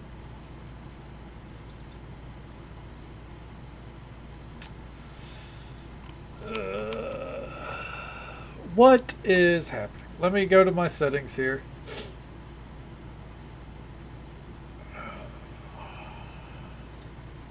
Hey, cuppa, cuppa, hey, cuppa, cuppa, hey. They need to be shut down for that. That was the play test sound. I thought it would play the like sub sound. My apologies. What the fuck? Anyways. Probably tired. No, I don't think that's it. I think for some reason test in browser source. No, we're not going to do that.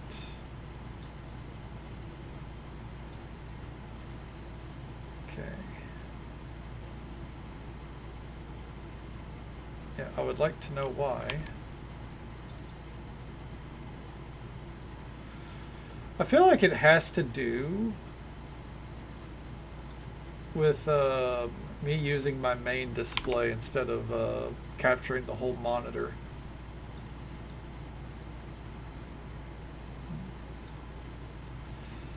Well, regardless, thank you very much for the sub. I appreciate it. Both of them. I appreciate it so very much. I don't know why it's not working. I still see them, obviously. But the sound alerts seem to not agree. Okay. Got a quick save here. Must watch master. Must watch master. Open book. This tomb, which is adorned with small animal bones over the leathery surface, seems to discuss many necromantic rituals. You see 3 entries which appear to be marked for further use. The first entry describes how to prepare a vessel for use, something called a phylactery. Apparently a phylactery is used to house a soul for eternity. These phylacteries can be used in a rite to cheat death and live forever. The second entry describes in great detail a ritual that is referred to as the first marked entry. Or in the first marked entry. The ceremony appears very complicated, and it's stressed that only the most accomplished spellcasters should even consider replicating it. Surprisingly, the third entry describes a way to free a soul trapped in a phylactery. Not surprising, this requires the destruction of the phylactery.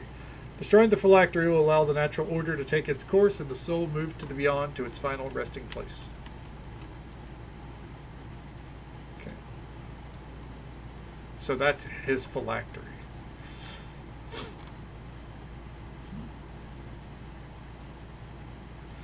You see a desiccated shell of what was once a man. Use the alternate ritual found in the book of necromantic lore to release this man's soul from the phylactery. Wait, I'm familiar with rituals that are similar to this one. Do you truly want to attempt this alone? No, I'd actually rather you do it, yeah. Freeing his soul from the phylactery shouldn't be dangerous. It will only take a moment. Let her finish.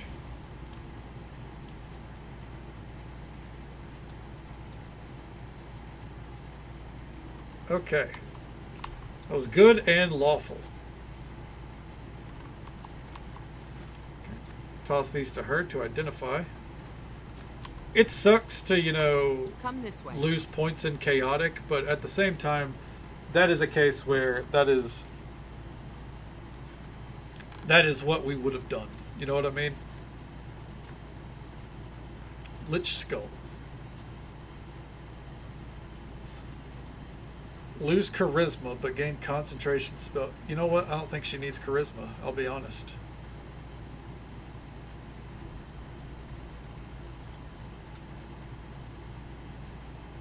But, because, yeah.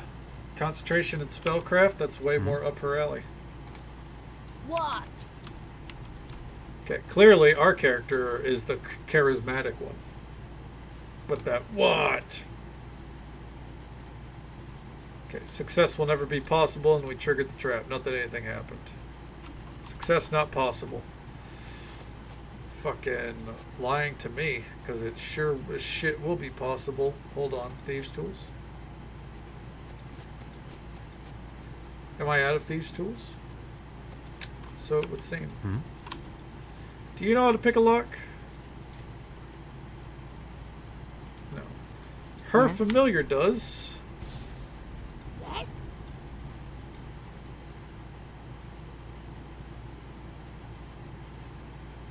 Success not possible.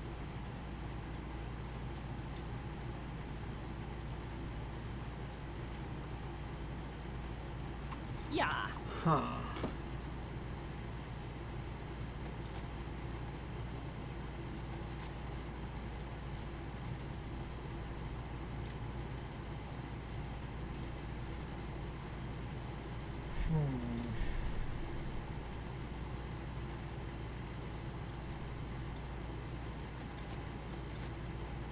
Yes. Toss me this, What? thank you.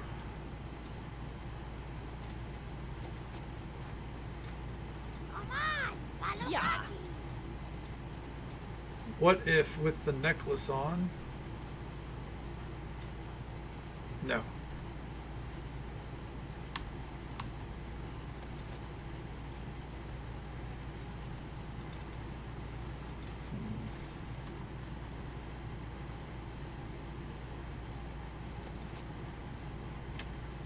Don't really want to break it. We'll need to find some thieves' tools. I'll remember this location. We'll be back. Thought I had thieves' tools. I don't.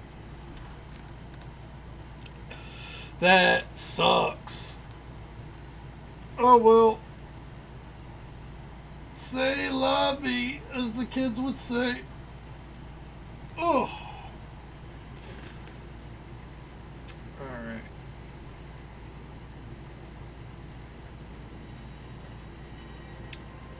I like that it saves every time we come out here. Like, it knows that this area is rough.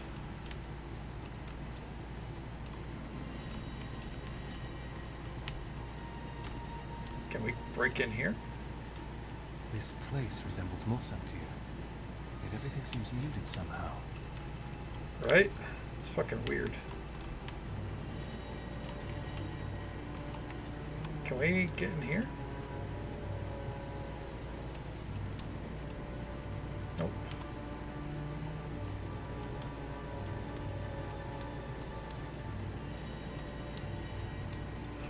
Eventually we should be able to get down there. It's just a matter of when, you know? Excuse me. Ah, there's a shadow portal there. I wonder if that's on the other side as well.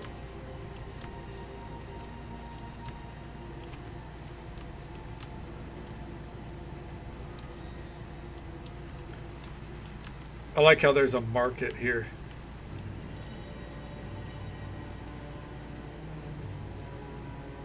You're in the Shadow Realm. It's true. We are indeed locked in the Shadow Realm.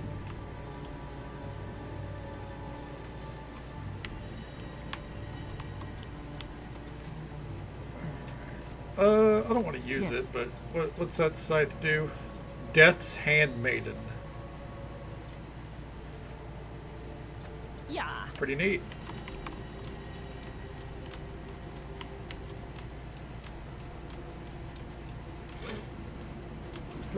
Oh shit!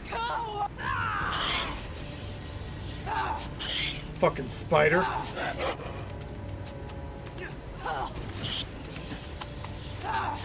Get the fuck out of here. Asshole appearing out of nowhere? I think not. So, time to level him up.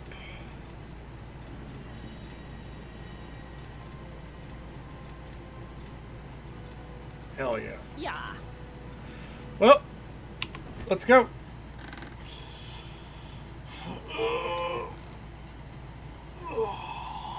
Obviously, the Death Vault is the objective. But I want to go explore this other area down here. I want to go kill that pirate. I really want to go kill that pirate.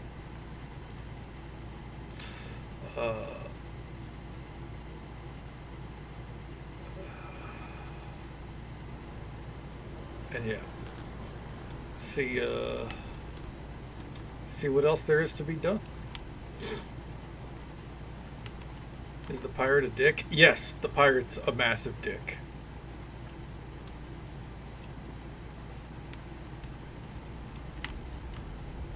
Yeah. I'm not just wanting to square up because, you know, I'm in the mood.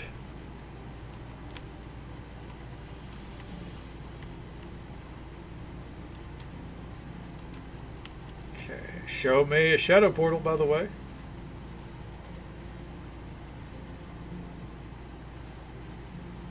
Interesting. No shadow portal here. But we could see it on the other side. Anyways. Yes, he talks shit about Safia. You know, says how he's going to skin her scalp because she's a red wizard of Thay. And not doing that, she just fuck. Oh yeah, this axe is massive, dude. Look at that bad boy. Stole it from the den of a bear god.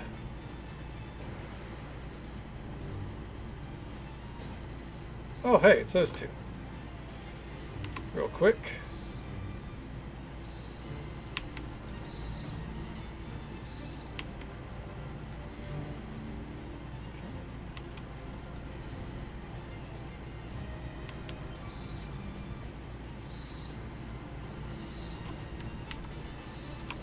And quick save.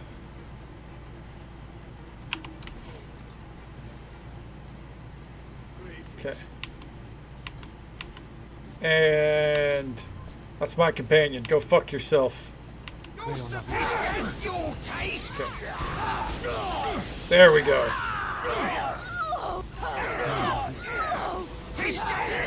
A lot easier, abruptly.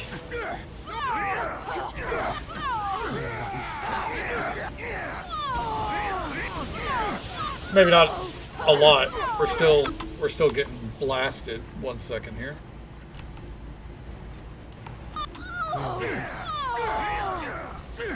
Okay. Got him.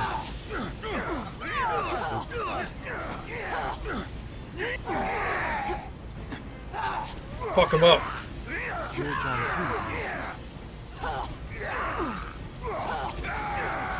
This one needs to be killed. Oh, you said he missed checks? No. So, how I was healing them up, I have the ability to use healing kits. Oh, she got dropped at the very end. Where is it? Heal. Alright, so we have points into heal. In order to use heal, you need healing kits, which I think I am now out of. And basically what it does is it takes the level of the kit and then takes your skill modifier and then rolls a d20, I think. Medicine check. Okay, I guess. I don't know. I thought you meant like, is it just something I can do infinitely? But no, you have to have a certain skill, even just a point in it, and have to have the kit on you. Because if I didn't have a medicine kit on me, like now I can't heal her. Because I don't have one. Okay. For a frame of reference, this is D&D 3.5. That's the whole system, I believe. Alright, let's see what kind of breastplate he had. Yes. Deep Guardian's Plate. Immune to paralysis. Not bad. What? Unfortunately, that's full plate, so we are not going to use that. Hey, Shelvadier Noom. Mr. Shelvadier. Yes? Okay, Donna, join us. Gullin, Vic, spare some room. It's our friend from the road, don't you remember? Okay. Nay, but we remember the mud well enough and the ache in our shoulders from getting your cursed wagon unstuck. You'll have to pardon my comrades. They're in dour company at best of times, but uncommonly loyal to my purse. It's Pathfinder, quite fine. I've never played Pathfinder, so I wouldn't know.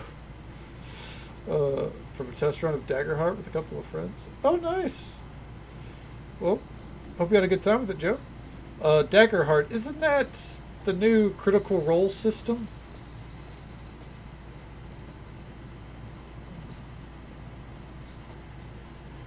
Oh, Pathfinder is 3.5. Okay, cool. But plus. I think I've loosely heard about Daggerheart, but I don't know anything about it. Other than I think that it was made by Critical Role. I could be wrong on that. Was it good? I need to double check that because now it's going to bother me. It's way more roleplay focused and combat's a lot more fluid than hardcore strict ruling. That makes sense. That's a very Matthew Mercer approach, I think. Okay.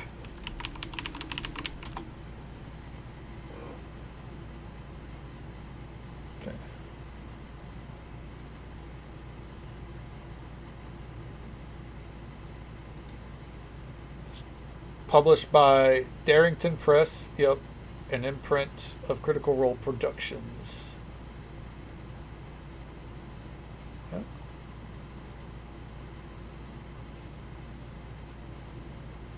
Okay, ba-da-da-da-da.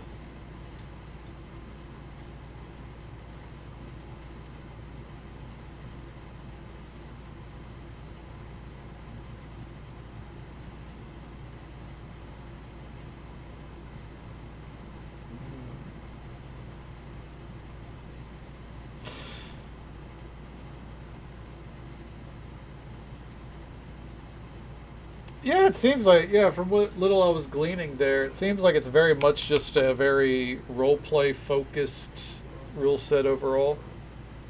Hell yeah.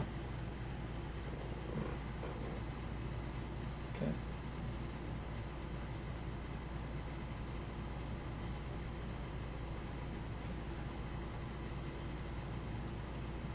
Okay. The MCDM system.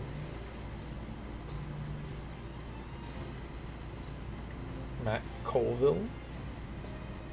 Is that someone that was involved in making Daggerheart?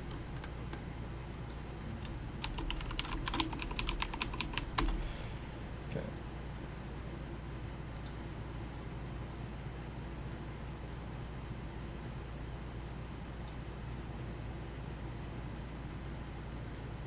MC DM Productions. Oh, okay, so this, yeah, so, okay, so this is nothing I would know about. Gotcha. Yeah. Gotcha. Fair enough. Yeah, I mean, hey, there's nothing wrong. No matter what, it's good that there's more systems out there because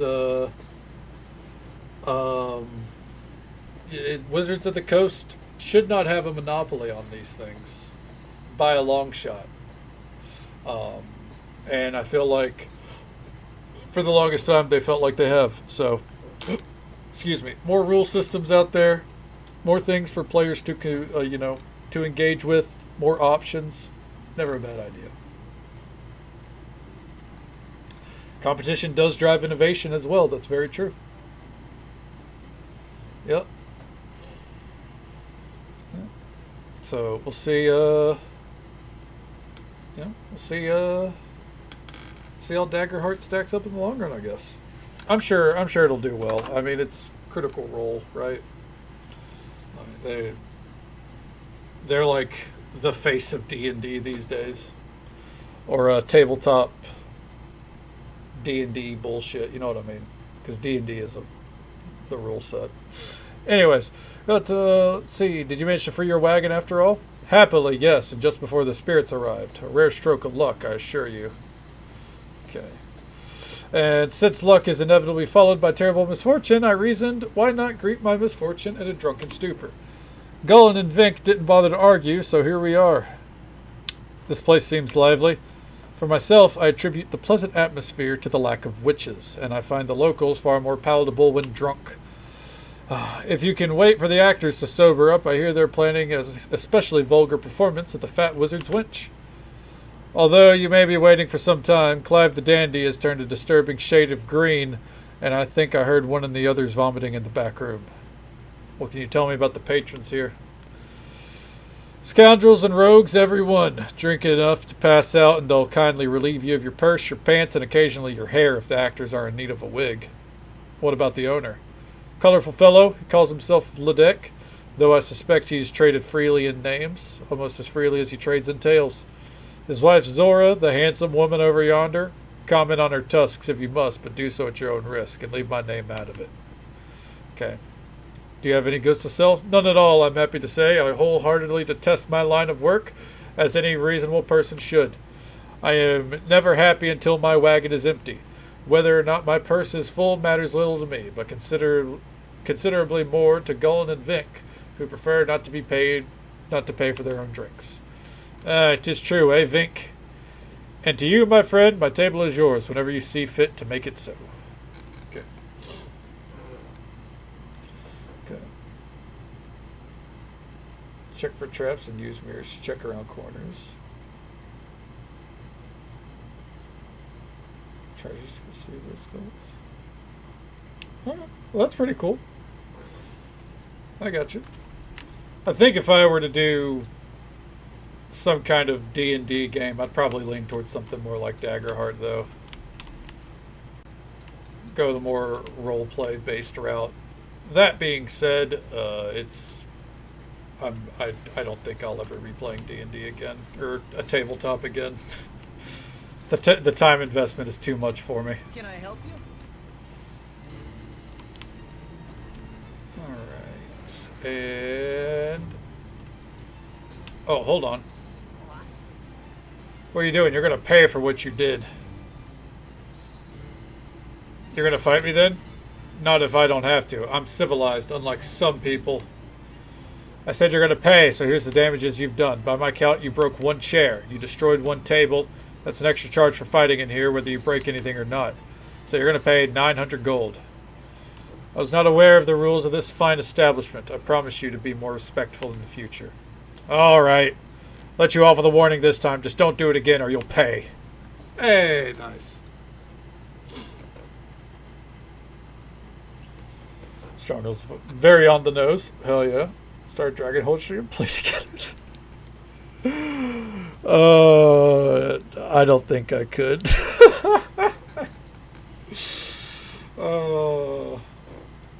It's a fun idea, but I don't think I could do it. I don't think I could do it with, like, you know, camera in my face and everything. People who can stream D and like tabletop, fucking more power to them. They're stronger than I. I don't think I could pull it off. I have a hard enough time being myself on stream. If I were to have to try to role play a fucking character or something, get the fuck out of here.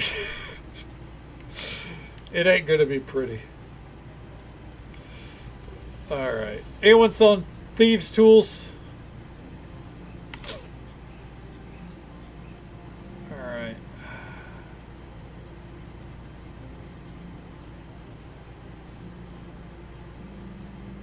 Thieves' tools. Thank fuck, dude.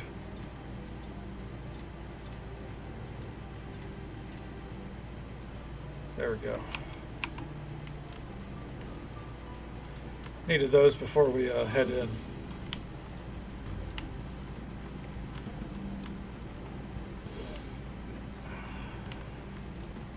So, shadow portals, as one might surmise, can only be accessed at night. I guess we're ready to head into the crypt. That's why there's a wait until dusk feature, by the way. 8 hours have passed.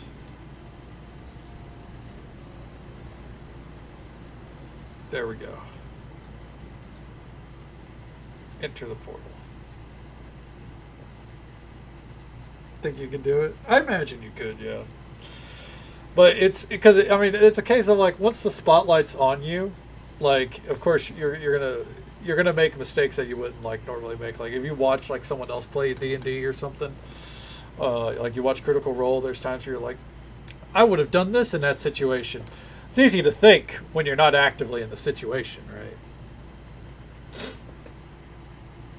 And then once you're in the situation, you're probably not really thinking about, like, you know, the most tactical way to fucking, you know, disarm a trap right off rip, you know what I mean?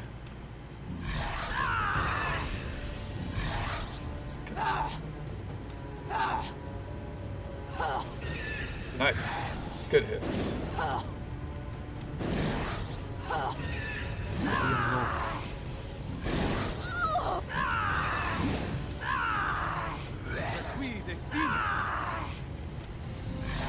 Come on.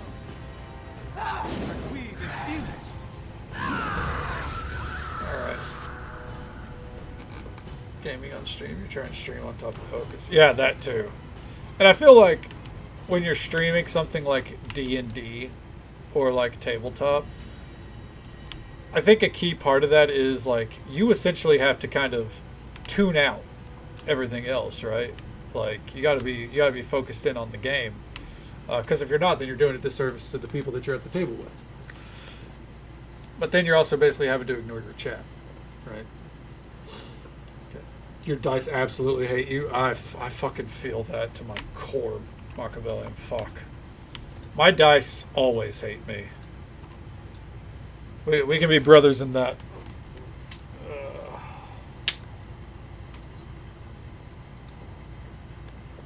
I did all that for a fucking staff and 2 scrolls?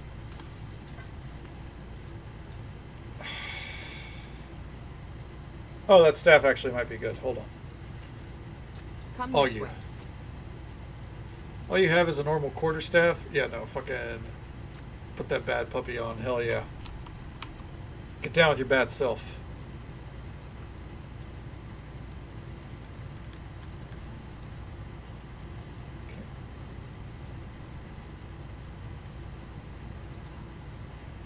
Bam. Look at that. What? Oh, yeah, it's a fiery staff, too. She's looking like a real fucking demon now. I'm just saying. Got a helmet with tusks on it. She's got a skull that's on fire with a skull on it. He looks like a leopard. And we look like we're acting in a... Or we're like a fucking... We look like a fucking highwayman from goddamn RuneScape, actually. Okay.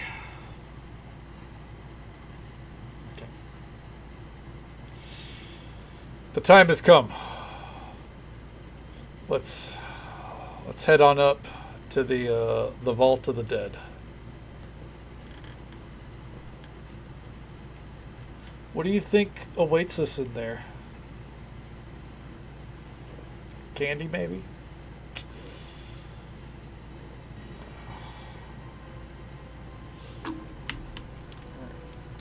Hopefully, no enemies are in the path.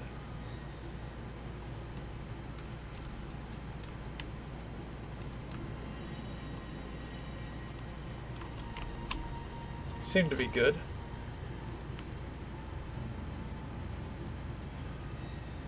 Oh.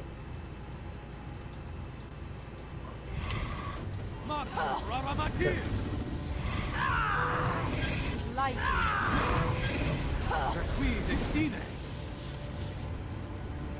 All right.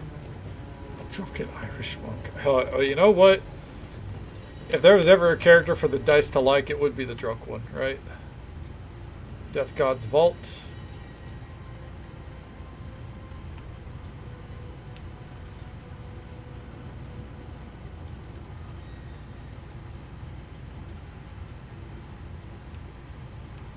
What is happening?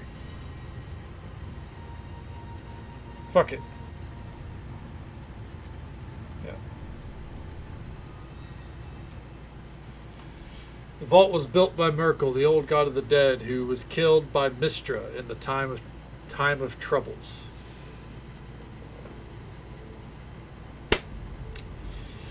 Well then.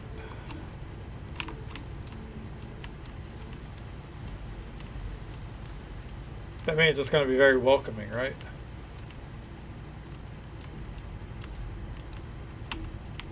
Oh, there's Kalen.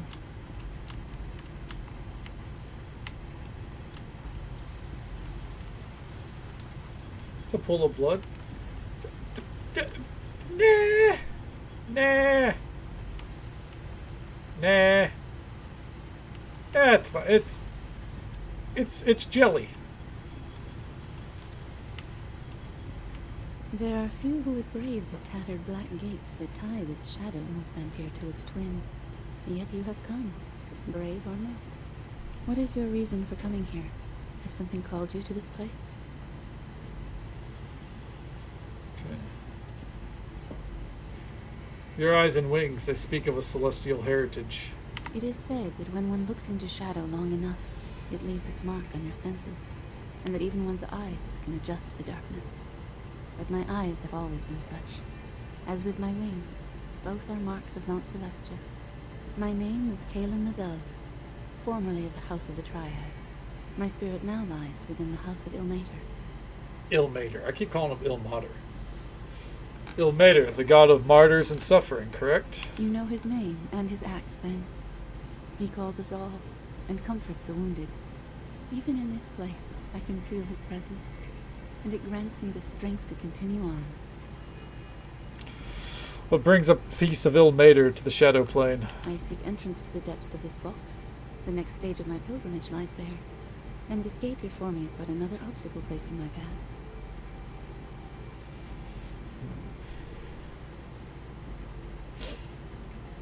Do you know how to open the gate?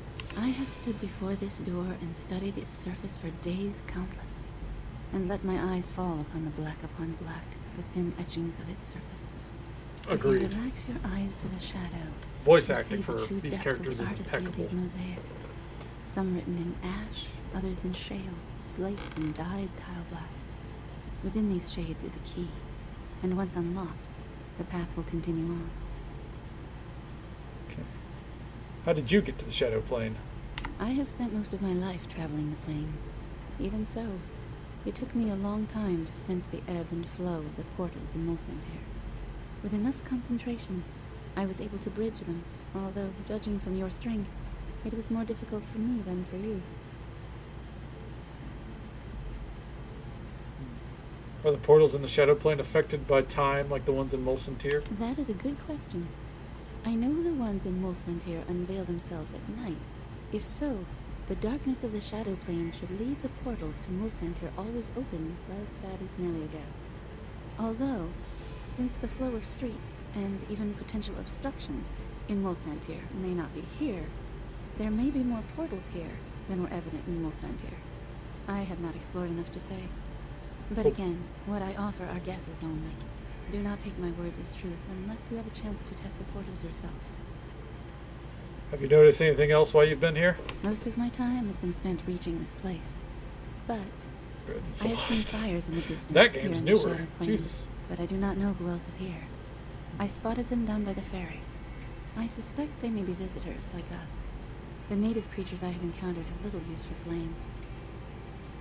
Why would anyone come here from the I realms? think the two of us may not be the ones best suited to ask such a question. That's We fair. both came here with purposes of our own. As for others, seclusion is one reason. The Shadow Plane is a place to hide secrets, close but beyond the reach of most thieves or watchers. Evil things may transpire here, far from the eyes of others. How'd you fight your way past all the creatures? It was actually easier to go forward than retreat, so do not think me brave. Many were the shadows that I fought on my way here, and as I explored this place, they arose anew from the darkness. I suspect that with the passage of time, even the opponents you faced on the way here may arise again to face They you. do respawn. Got it.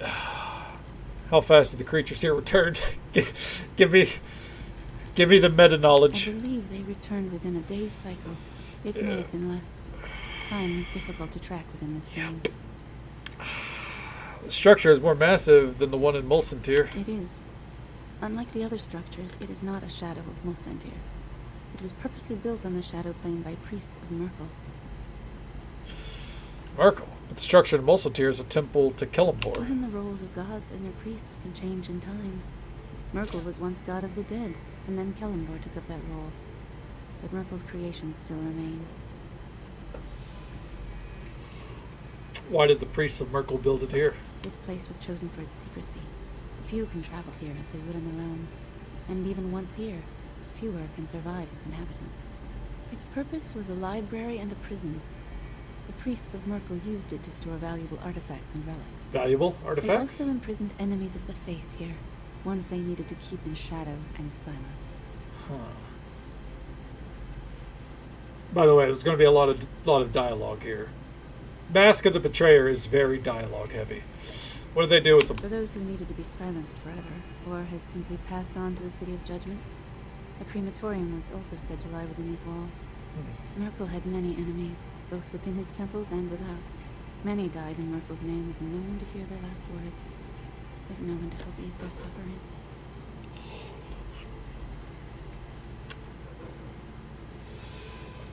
How much of the structure have you explored? Beyond the Great Hall, not far. Many of Merkel's priests remain in the antechambers. I did not wish to reveal myself to them until I had finished my studies of the gate to the level below. Still, I suspect I will only find what I seek in the side chambers, where the priests still carry out Merkel's rituals. Thought this place was abandoned. The disciples of Merkel remain, but they are mummified now. They are difficult opponents, but perhaps together we may best them. I can lend my powers to yours if you wish. Okay.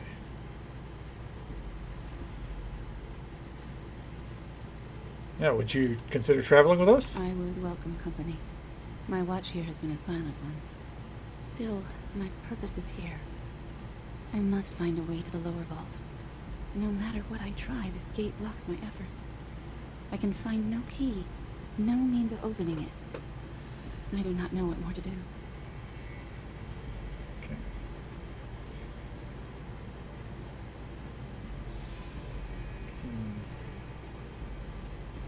Perhaps celestial blood will open the gate. Get ready to die. Jesus Christ.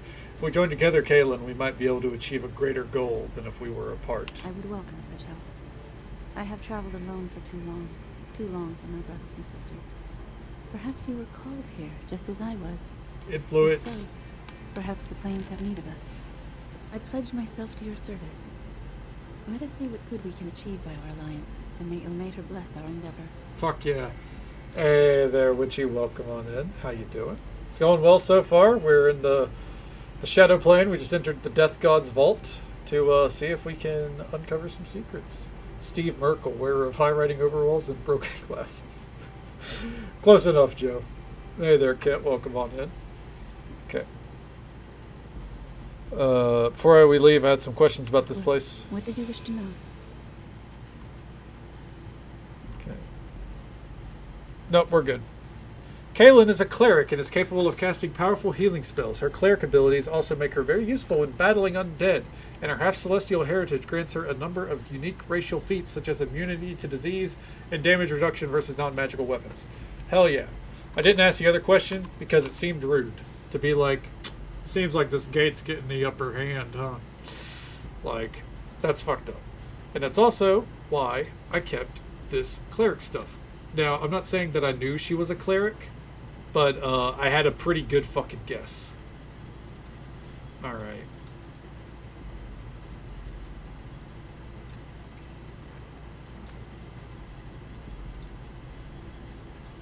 Let's see.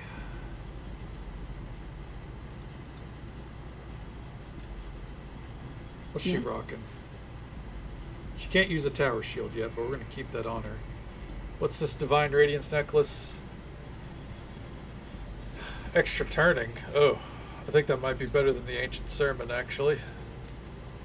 I guess we'll take that back. Follow me. Apologies. But don't fall behind. I won't wait. Ring of Holiness. Yeah, there we go. To me, my allies, I shall lead. Okay.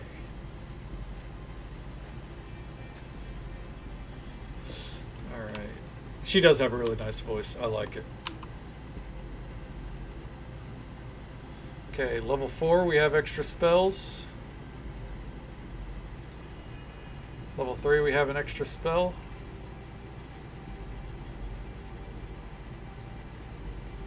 Level 2. God damn, she's got insane spells. Remove paralysis, please, and thank you. Okay. Divine Favor. Okay, and then level 0. Another light, why not? Yeah. Fucking yeah, dude. Alright, so we don't have to do all the dialogue again.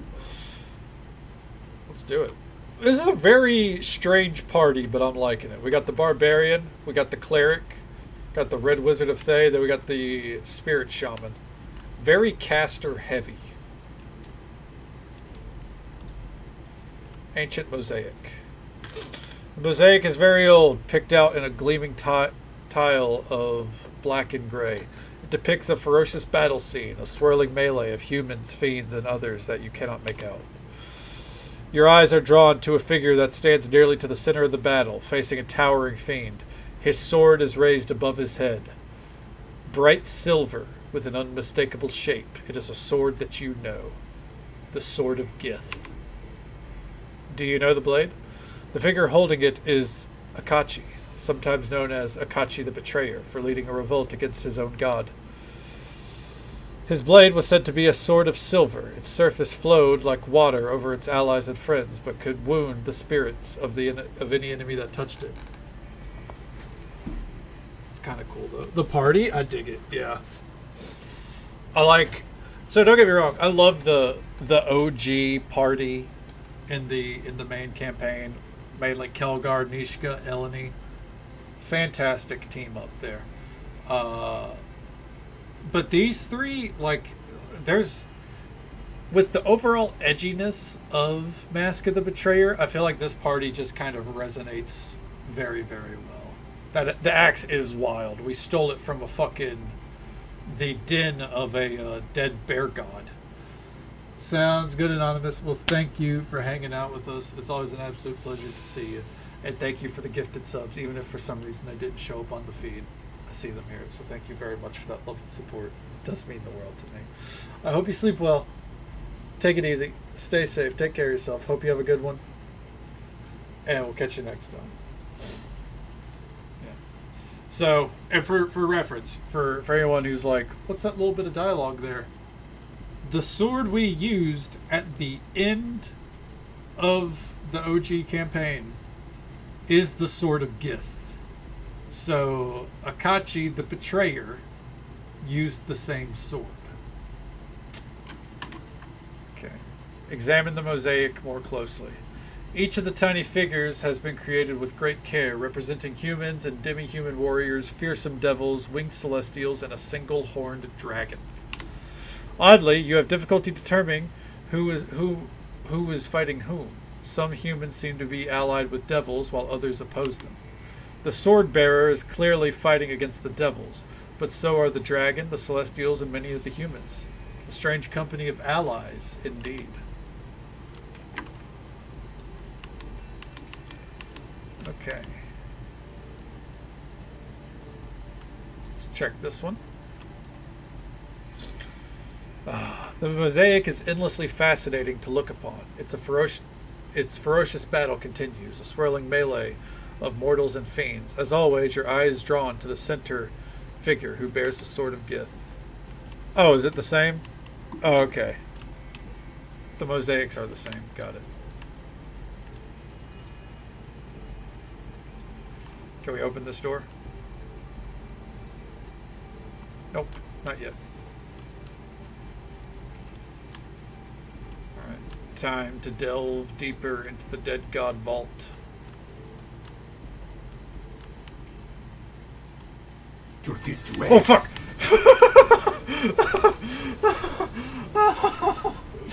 Oh, god damn it. How do I get jump scared in a game like this? Fuck. Oh, god. I knew there were enemies in here. They warned us there's fucking mummies in there. And I spun the camera like, I don't see anything. Fuck.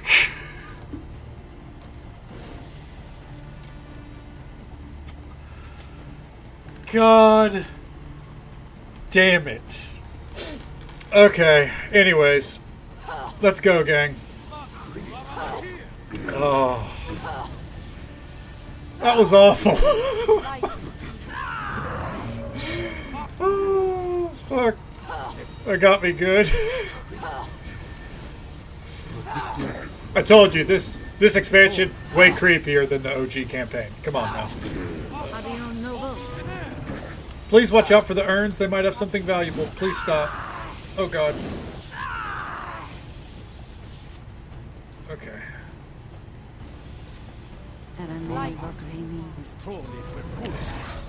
Oh, they do not like that we're looting shit. Oh, well. It's awfully funny. Well, honestly, that's all that matters, Richie. Oh, fuck, man.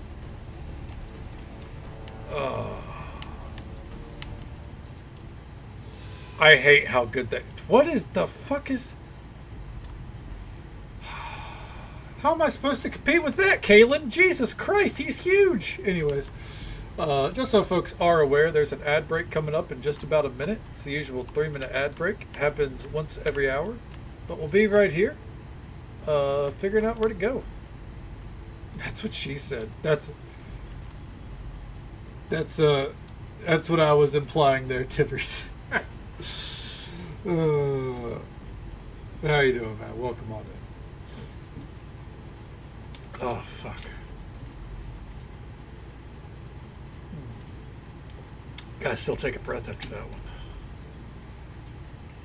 one. I've not been jump scared like that since sometime in Oblivion, I imagine. The scratching in the air. They are the spirits of the scribes, still penning Merkel's scriptures, even in death. Nursing a headache? Well, I appreciate it. I appreciate it very much. I hope your headache passes for you, bud. Get the, kick back and try to nurse it as much as you can. The bookcase looks nearly bare, as if anything of value was either sacked or hastily moved somewhere else. What few tomes remained are decayed and ruined. Bookcase is completely bare. You can see faint outlines on the shelves where books once sat long ago. Okay, yep. Same as that one, same as that one.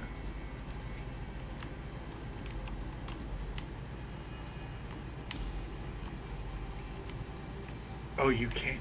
Oh, that's so creepy. Listen.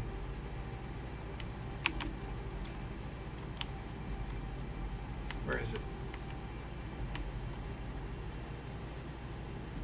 You could actually hear them like scribing. Oh. Dude, that's sick.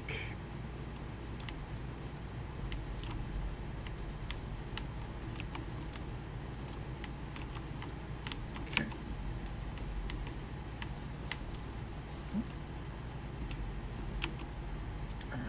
I don't know what happens when we hit that gong, but first we're going to look at these books.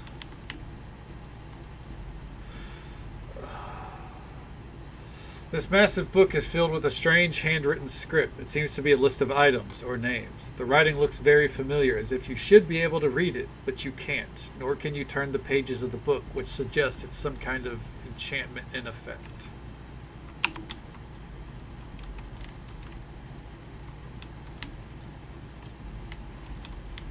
Okay, do they all say the same?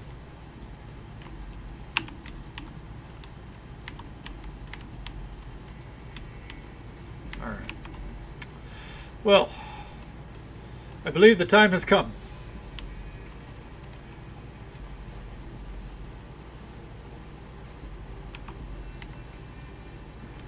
The gong is tarnished and ancient. Its surface is etched with a procession of robed scribes carrying quills and books of their trade. Strike the gong! As the sound of the gong reverberates, several ghostly scribes materialize through the scriptorium.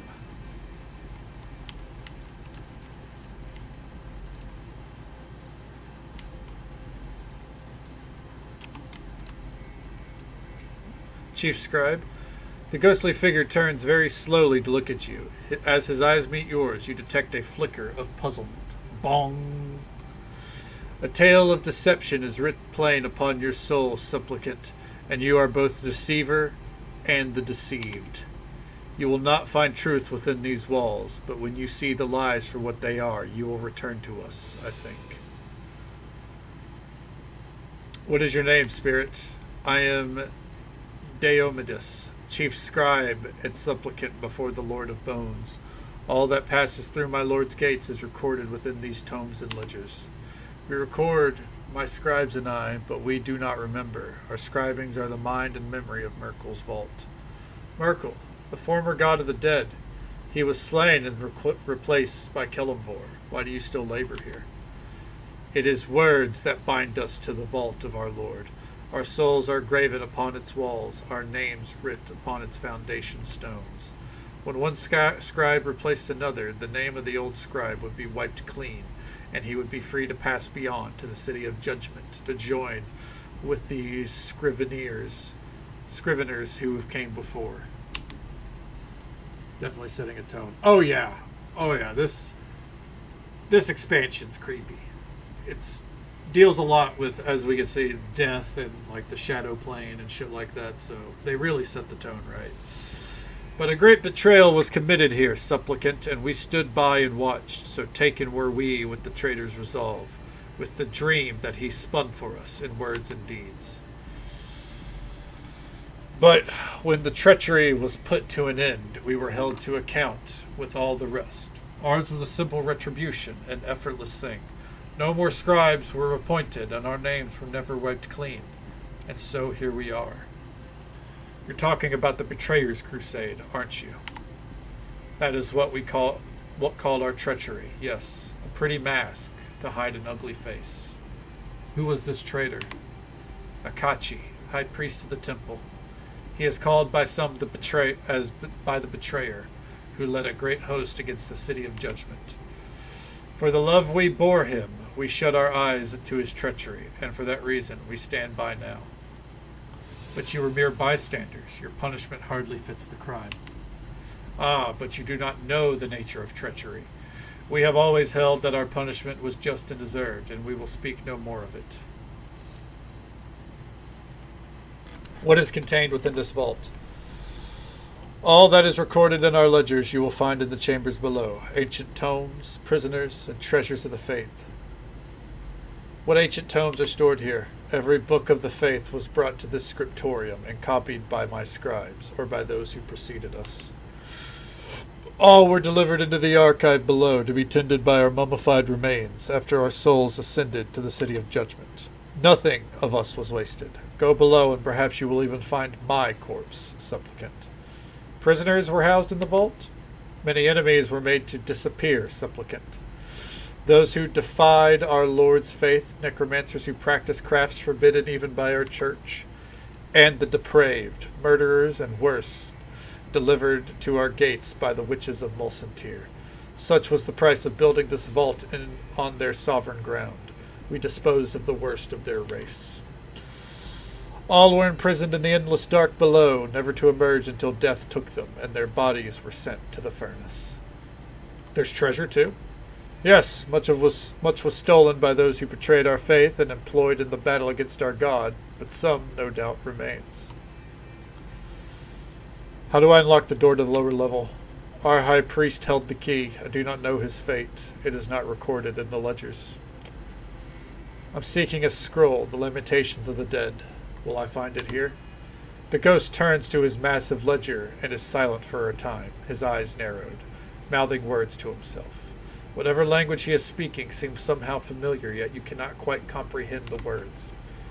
Yes, the scroll is contained in the archives down below. Farewell, and to you, supplicant. Okay.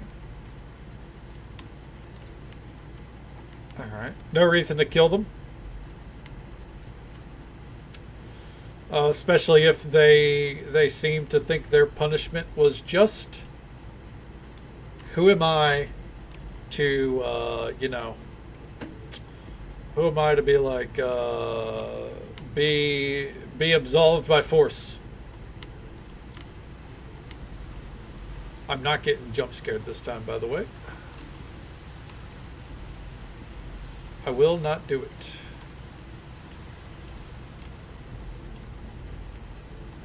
Oh, Death Knights.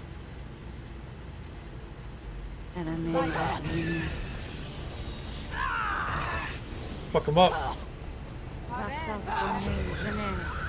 Alright, please be careful. Yeah. So every time we loot something, we're gonna get attacked by. Who summons an earth elemental in the fucking jelly? Not blood. It's totally not blood.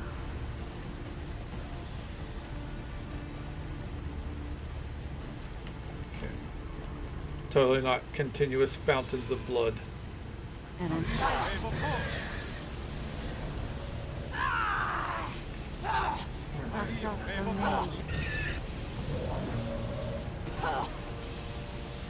Ooh.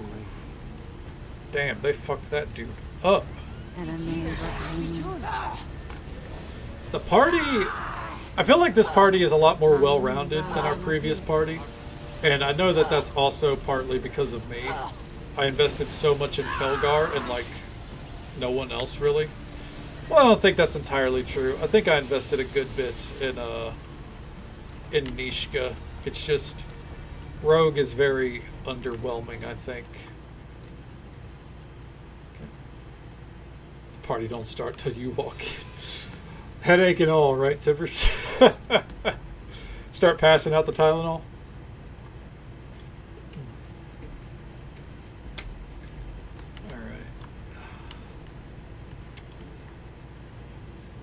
What mortal dares disturb us? You will never leave this place alive, and when you are dead, I shall see to it that you join us in our eternal vigil. Bengay, you know what? That's, hell yeah. Works for me.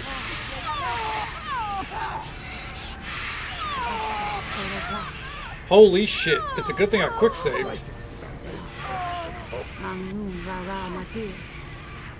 Oh shit! That's a res! Let's go!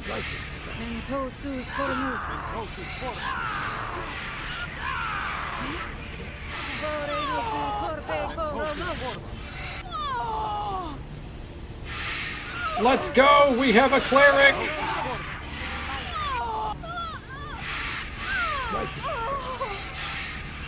Oh my god.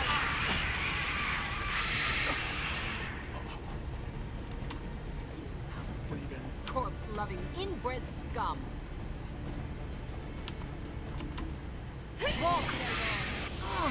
Ooh. Well, cleric or not, we're dead.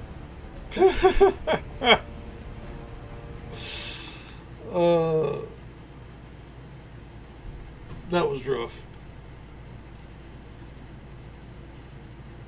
So let's pre-prepare.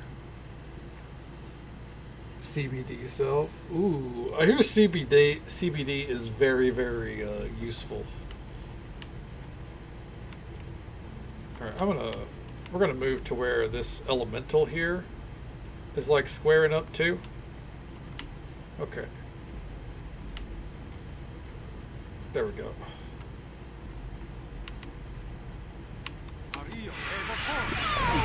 Okay.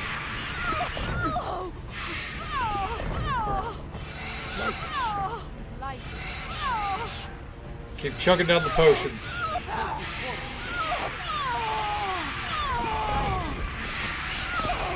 Ooh!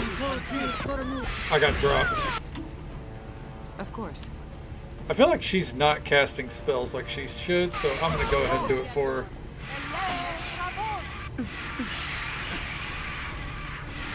Okay.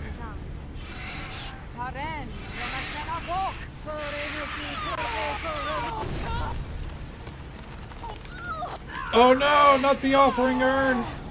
What was in it? Just gold, gotcha. So, she has a res of some kind, right?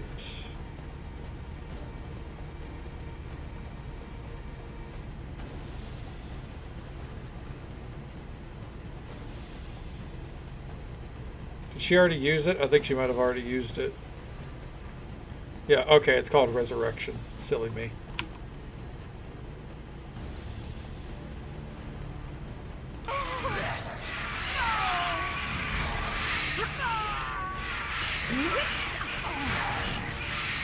Come on. God damn, they're tough.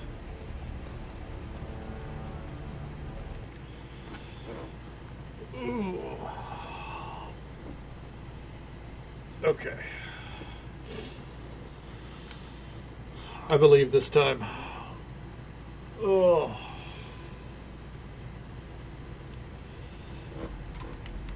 Okay.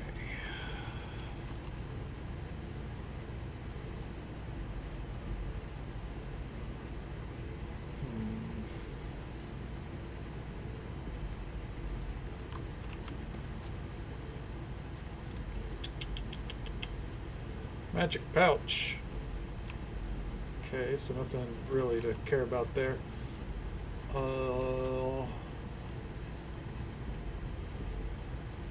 Imitation. Okay.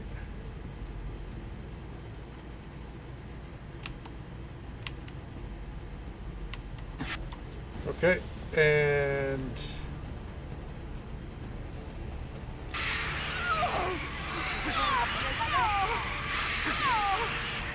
ooh. Keep chugging. There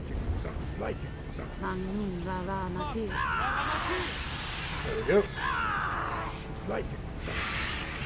Ooh. I'll tear you apart. There we go. Come on.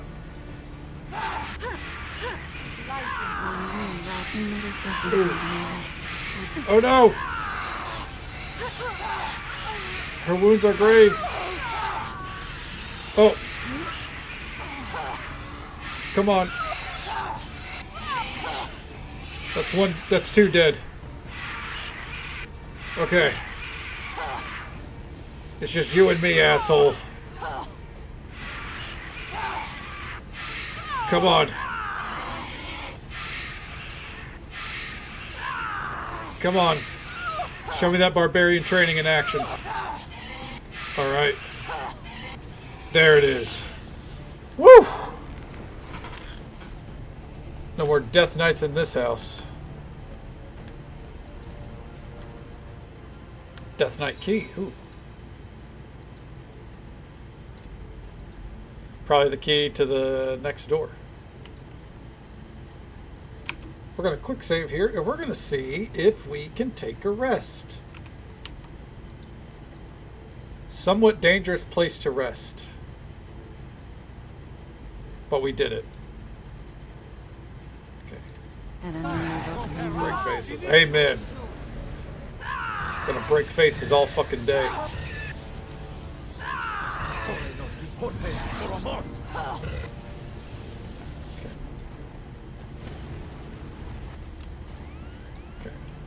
No stone left unturned. Fuck them up.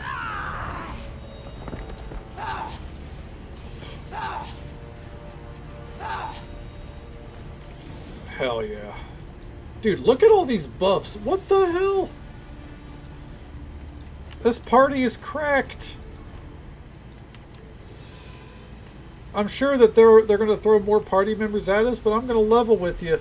Unless they're really cute, I think this party is perfect. Like, we got fucking Safia, she's cute. Gan, he's cute. Kaylin, she's cute. The Planetar, you know what? He's cute. Even the Earth Elemental. What a cutie. Alright.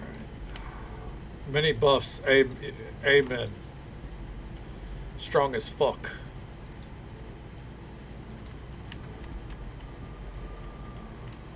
You're not getting me this time. I saw you coming, bitch.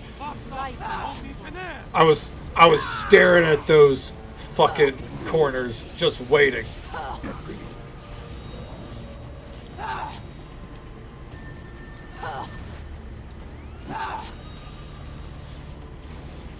Not getting fucking jump scared by them this time. Skeletal remains.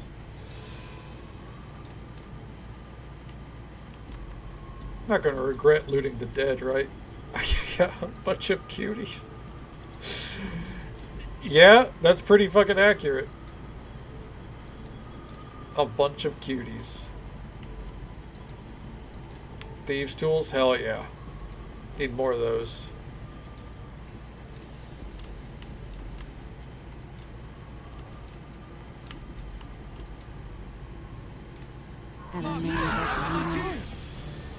I'm I'm not saying that I expect to open one and not get attacked by one of these things, but I would like it. Just one time.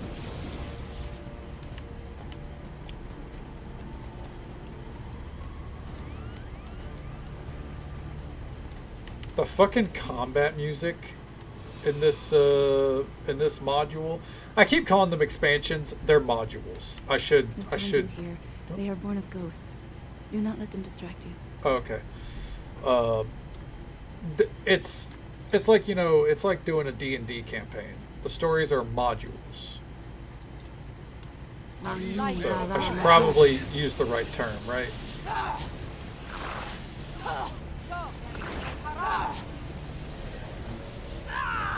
Dude, these spirits don't stand a fucking chance.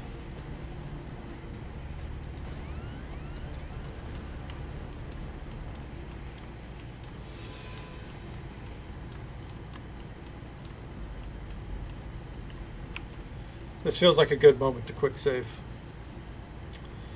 Many died in this place. Their spirits lie thick here, like smoke. Yeah, this gives the feeling of a place where a lot of people died. Sometimes you just gotta wreck some face. Amen to that.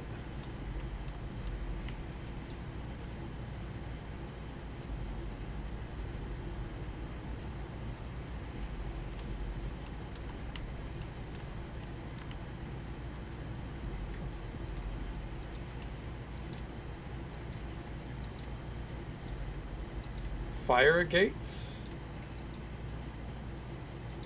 Ravenloft? What's Ravenloft?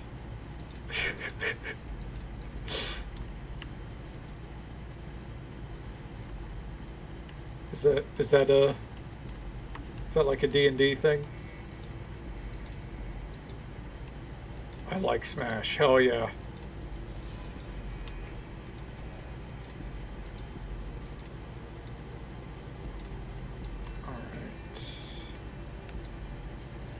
Probably no reason for us to steal all those fire gates, but why the fuck not? I'm gonna quick save again. You know what? No, I'm not. Oh shit!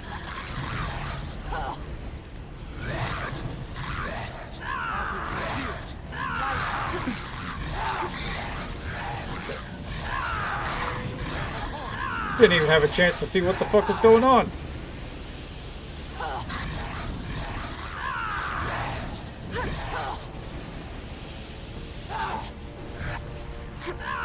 Though, Kaylin did warn us, the spirits here are thick. And not in the fun way. Oh, that sunburst! Speaking of which, oh no.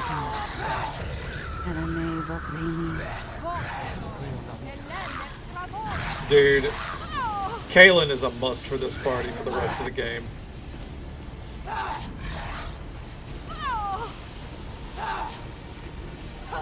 Okay.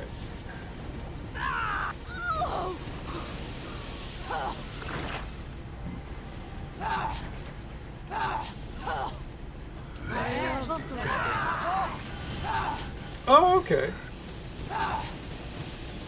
So a little bit, like, so older than like what this system would be. I got you. Because this is 3.5.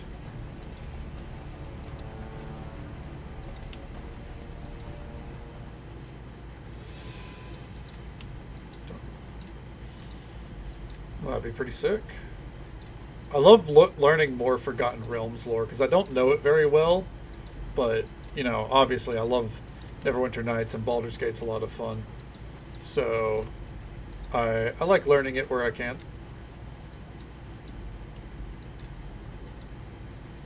Okay. Alright, dickhead.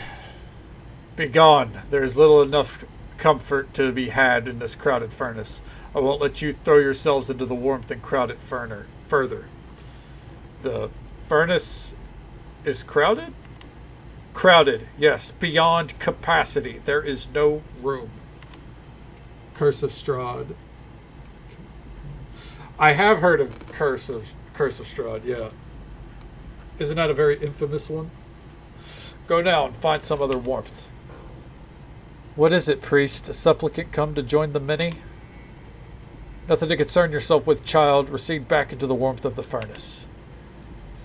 But do you sense it? Unlike others that come, this one is compatible with the many. Let the spirit continue speaking. Do not even think that. It cannot see you or hear you, and if it could, such a one could dominate the many and silence my voice. I would no longer be one. Do not fool yourself, priest. You are one only because I granted it to save you from the many's wrath. Do you wish me to wake the brute? How dare you? Do you forget, child, that before Cyric's usurpers cast me alive into the furnace, it was I who fed you, nurtured you, educated you? I've forgotten much, priest, but that is one detail I can never forget, as you have recited it incessantly since you joined the many, and I regretfully made you one.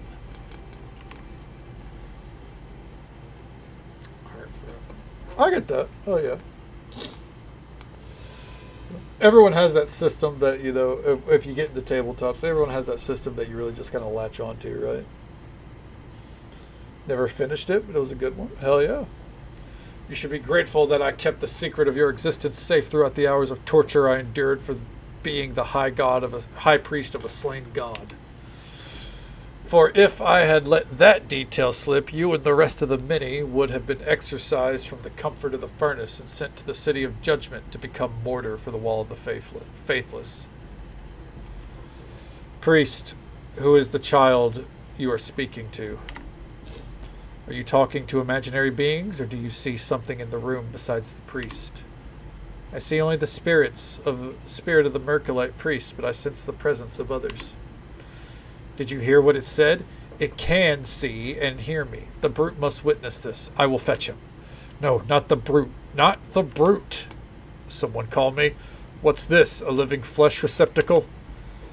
No, brute. Go back to the furnace. Yours is the last face I want to see. You, mindless murderer. Are they...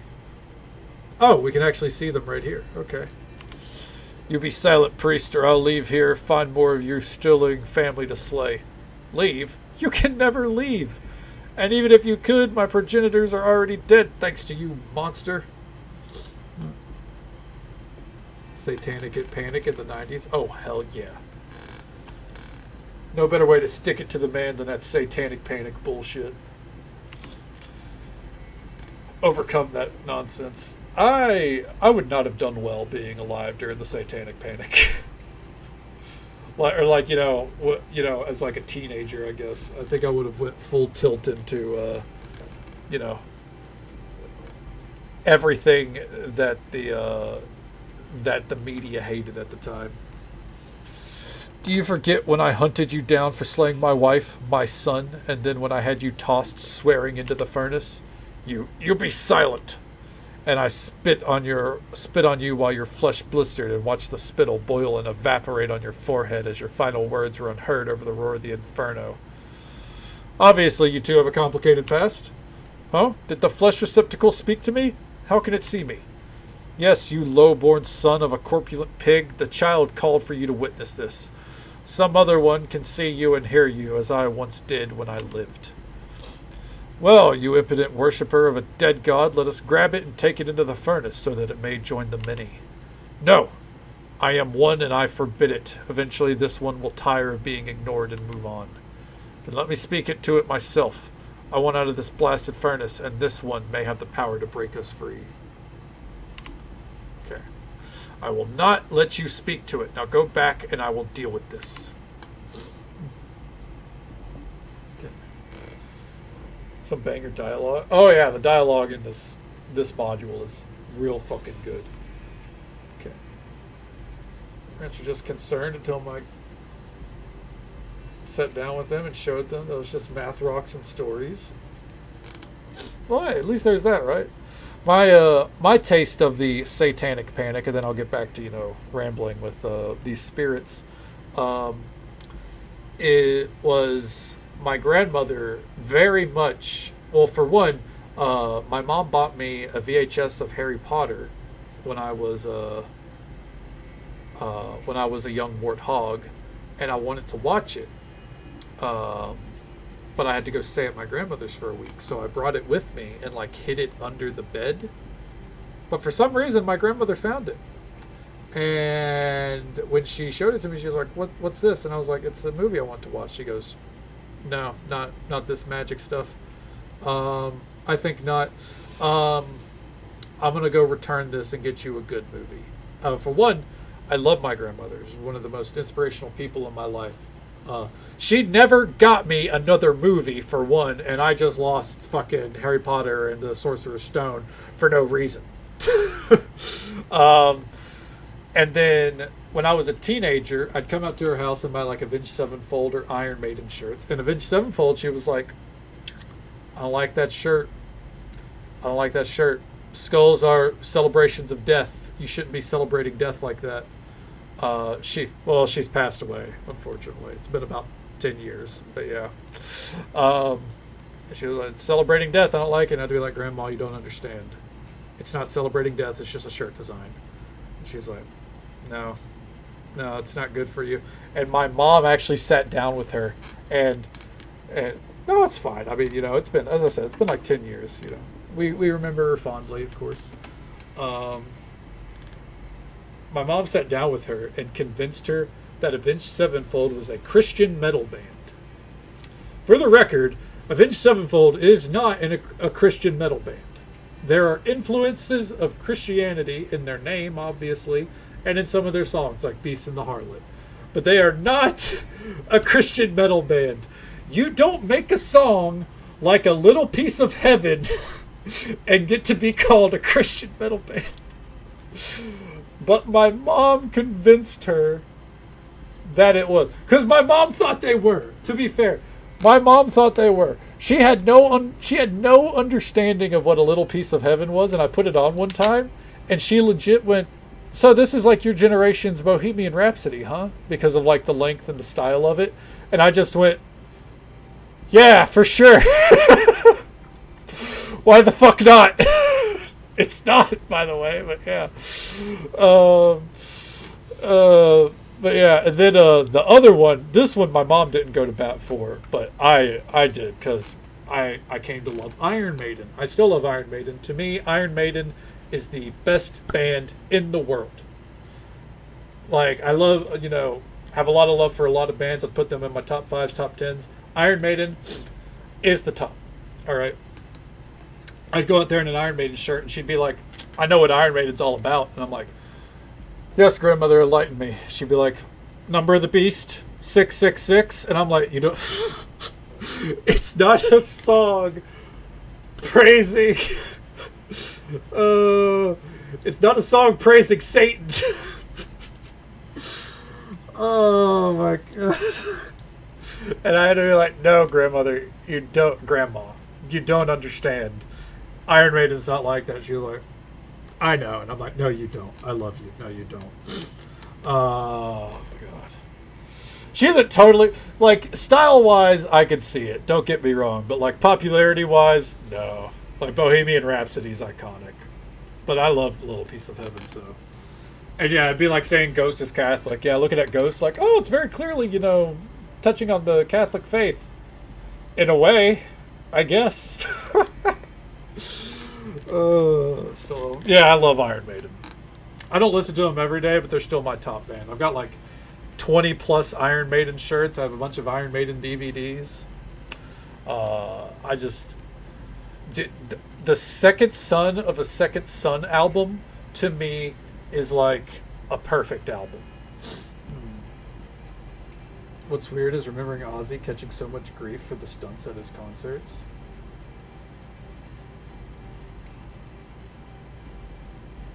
Oh, you mean like, eating the bat head and all that shit?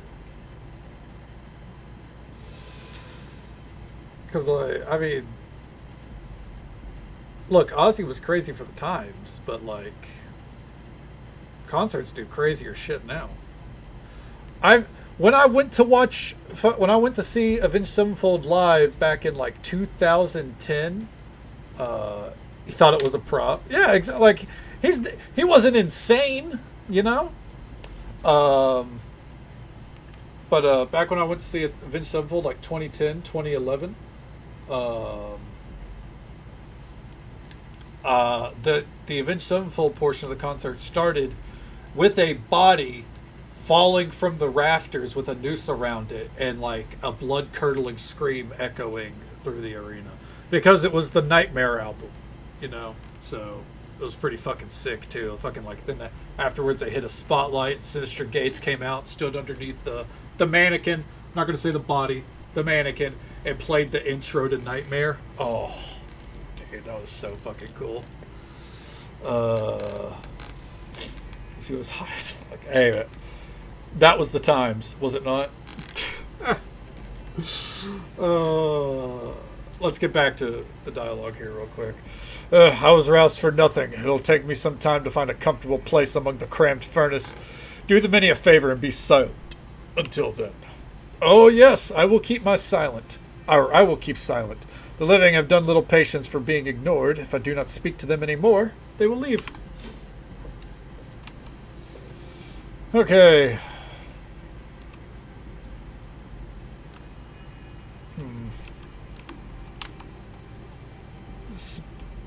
Spirit of the former High Priest of Merkel seems to be the leader of the furnace, but he refuses to speak with you. Return later when you've found some way to influence him.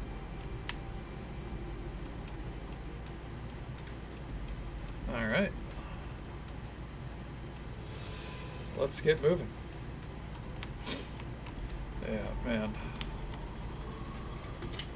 Concerts are so fun.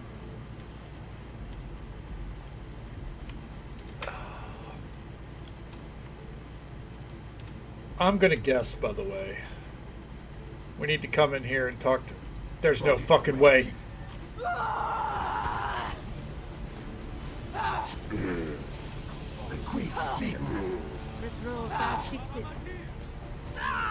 Yeah, get him. Come on. They didn't scare me that time, but I definitely was not expecting some assholes to be in here, you know what I mean? Okay.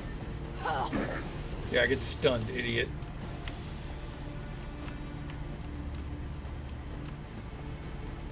Okay, is the High Priest still around? Hey, how you doing? Okay.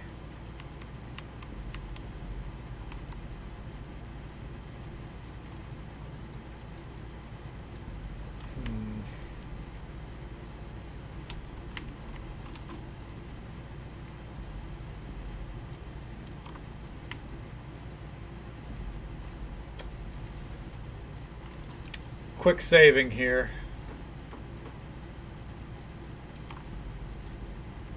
Die, foul spirit.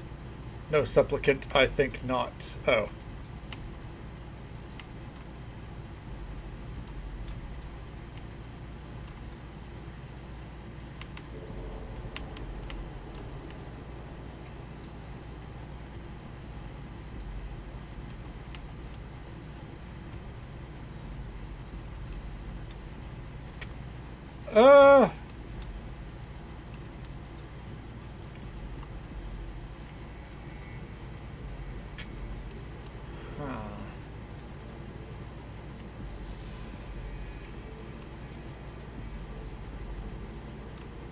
Kind of thought killing them might be the answer. The door is black, gleaming even in the dim light of the shadow plane, and etched with the curving runes. It seems crude somehow, like a lesser copy of a grander work. The keyhole, if it indeed is a keyhole, is thin, vertical opening. It seems more suited to a smooth metal blade than an ordinary key. Safia, these runes are unfamiliar to me. Have you seen them before? These runes are familiar. I've seen them before, but I can't recall their exact meaning. I'm half certain that they've been altered, etched a second time to distort their meaning. If they've been written properly, I think they would have considerable power, a force that would defy or unmake reality. The lock is unlike anything you have seen. You can't feel any pins within. The lock seems to be as featureless on the inside as on the outside. You suspect that the mechanism operated entirely by magic, that the lock is opened by a specific enchantment on whatever item serves as the key. After examining the lock carefully, you can be fairly certain that the key is a curved-edged blade, at least as large as a standard longsword.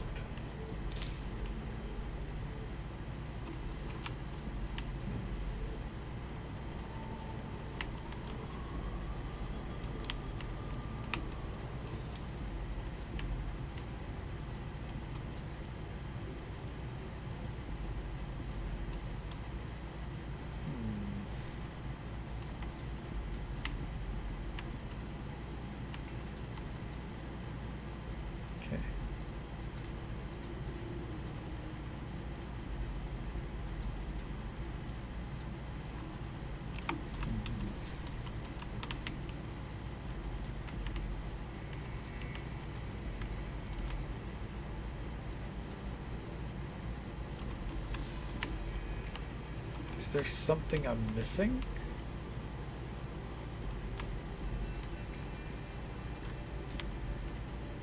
Yes? What? Something you require. I have questions Of for you. course.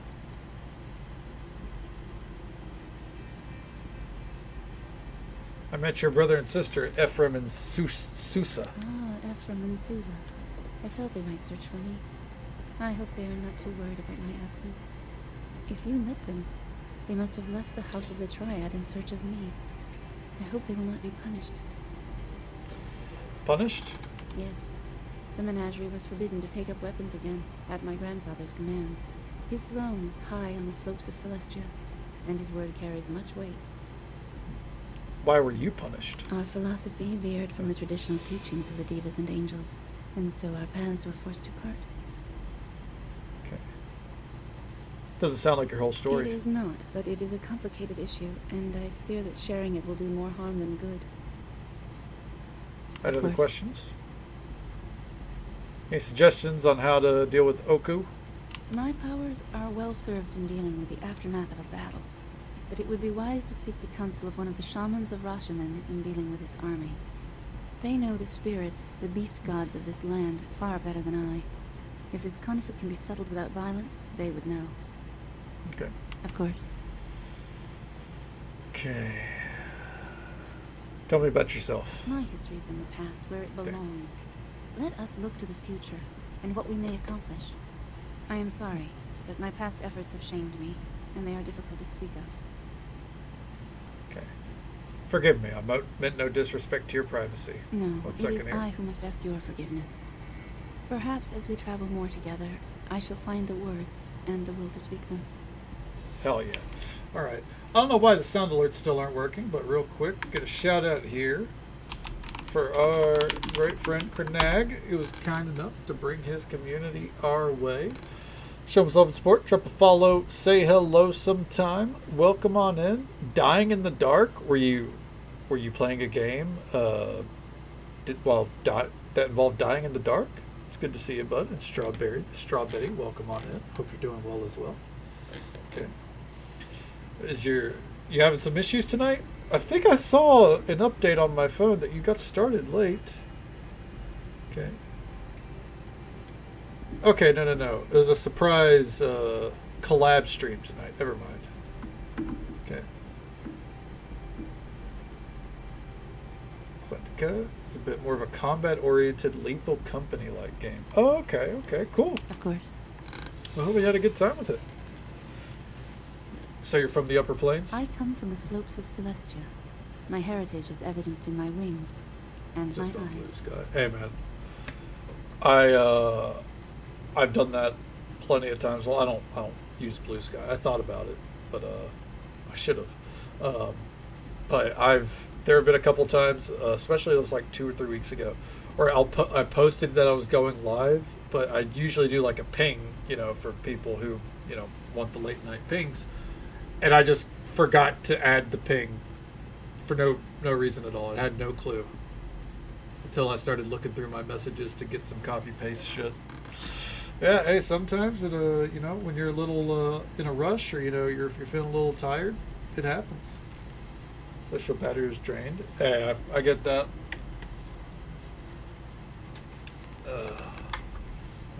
Hell yeah! Well, I hope you had a good time with it. I noticed your wings are able to fly, No, or they are you cannot. able to fly? The wings simply serve as a cloak, and at times a shield from the sun or elements. They are another mark of Celestia, one that I welcome. Non-functional wings. Damn. Of course. You're a follower of the god Ilmater, correct? That is correct. I am a sister of the Ilmatari, follower of Ilmater, the suffering god. We bring There was comfort to those in pain. Always at and a inflict the at a painful child's wounds of others birthday unto party. ourselves. What brought you to the faith? Many faiths seek to help those who suffer, but it is my feeling that only Ilmater approaches it justly. In Ilmater's teachings, I find there is truth. Through his priests and his blessings, we seek to help all who hurt. There is a freedom in such all-encompassing sacrifice, I find. Okay. You speak as one who has been treated unjustly and without freedom as well. It is difficult to express, and I am not certain I have the words. Suffice to say that I found the call of Ilmater's teaching stronger. Okay. Alright, let's move on. Thought maybe we could talk to her and she'd give us some insights on what to do, but I guess not. By the way, if anyone needs to raid and run or raid and lurk, I absolutely understand. Feel free. I know it is late in many places in the States. But otherwise, we'll be here for another 2 hours or so. Trying to figure out how to conquer this fucking vault. Okay. Yes? Follow me. But don't fall behind. I won't wait.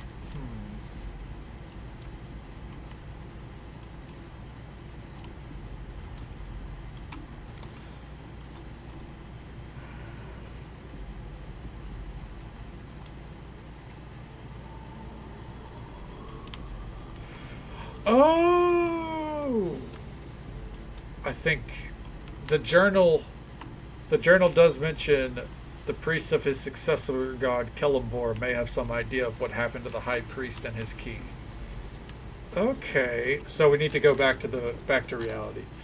Sounds good. Lurk away. Thank you so much for the raid. Give the puppy some loves, and we'll be right here, man. Hopefully, everything hasn't respawned. I don't want to kill everything again.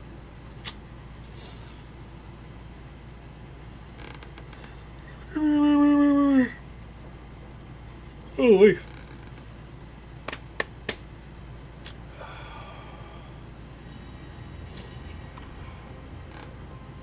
Okay. Let's ride, gang.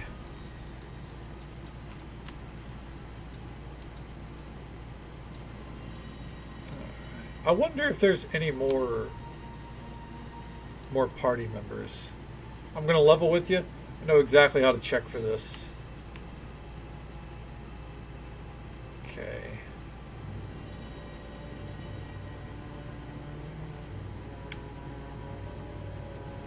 I'm sure there are some, but I'm not seeing any more portraits that look like theirs in particular.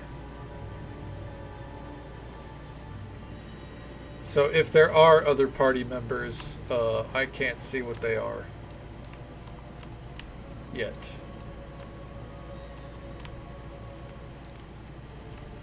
Okay, shadow portal. Whoop. Whoop, whoop, whoop, whoop, whoop.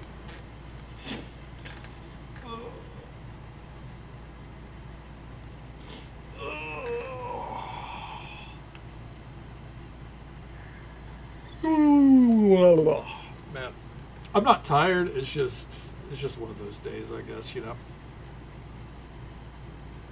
Where exhaustion lingers. That's what I would say. It's like lingering exhaustion.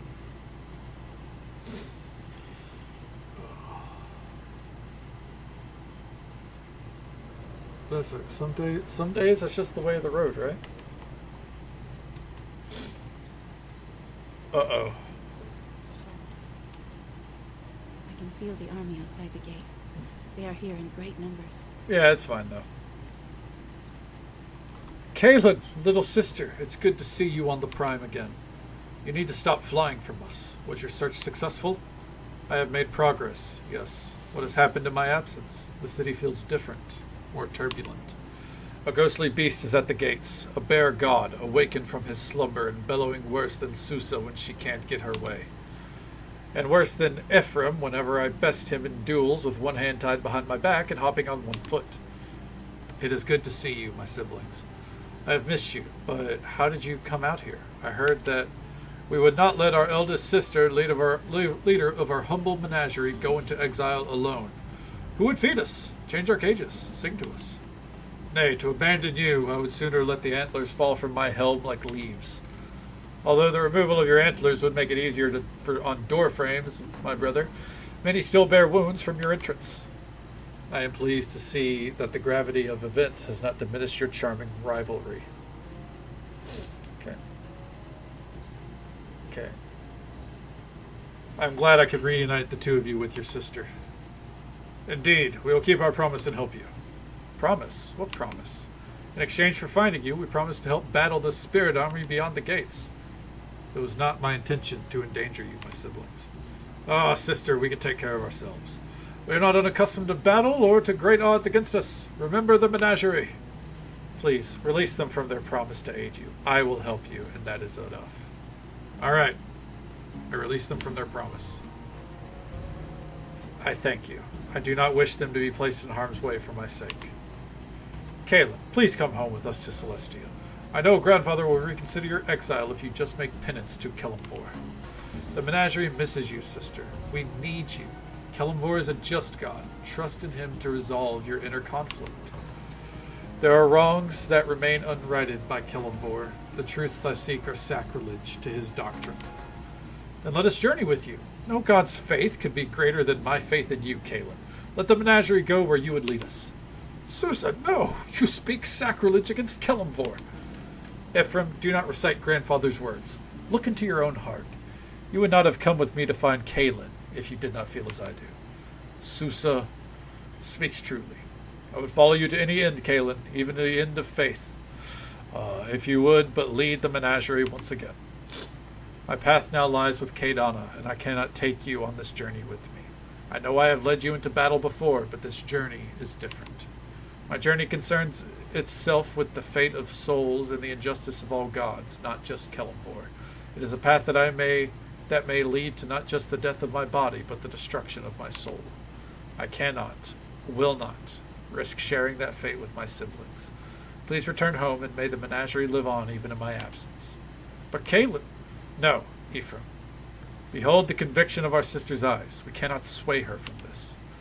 Kadana, I insist you take my helm and use it to keep our sister Kaelin safe. Do not fail her. I will return to take back the helm and your life with it. I will do my best to keep her safe. If you cannot wear the helmet, then sell it and purchase something more suitable. I can fashion another helm for myself, but my sister, she is irreplaceable. I will miss you, Kaelin. I will pray for you. Farewell, my siblings. I will always carry hope that we will be together again. Well, let's take a look at this helmet. I actually think I did use it. Ooh.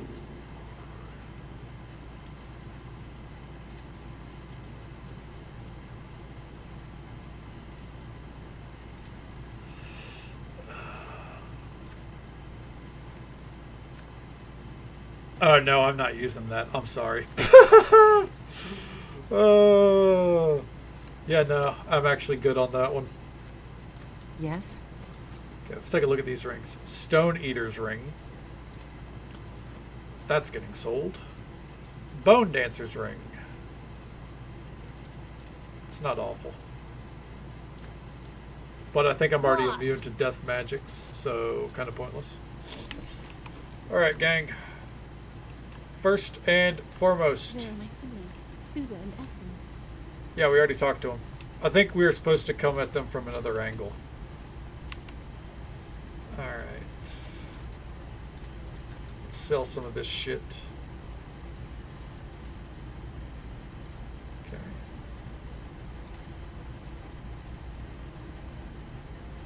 I think we can sell those, yeah. Deep Guardian's Plate. Ooh, I wonder. Hold on. Yes. Would this be better for her? She's wearing a half plate.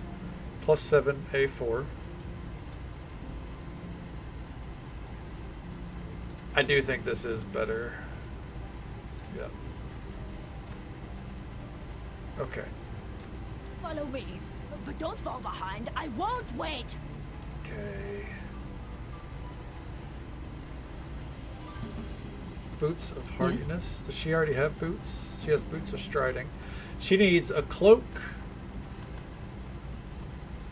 and bracers and a helmet.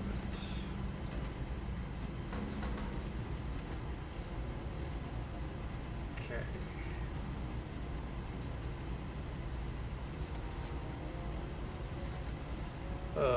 Drum of Haunting. Yeah, I think we're going to get rid of that.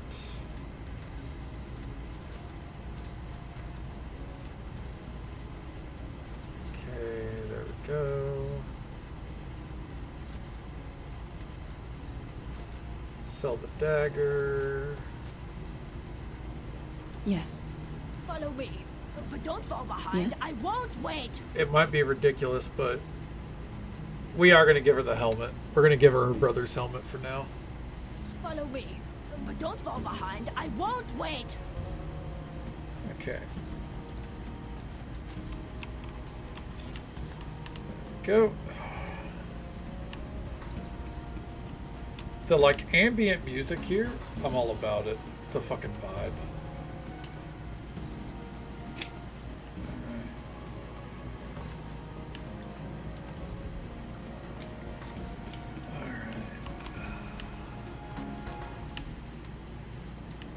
See here.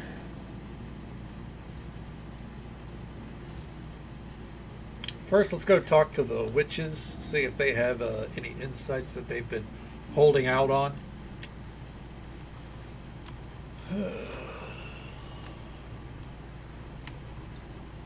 I'll go ahead and quick save.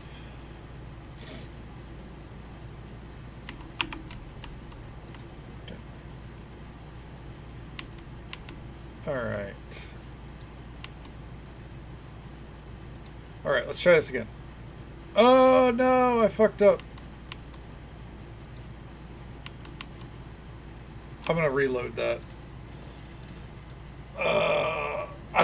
I thought I could go back to that conversation. I thought it was a conversation we had had before, but it wasn't. Okay.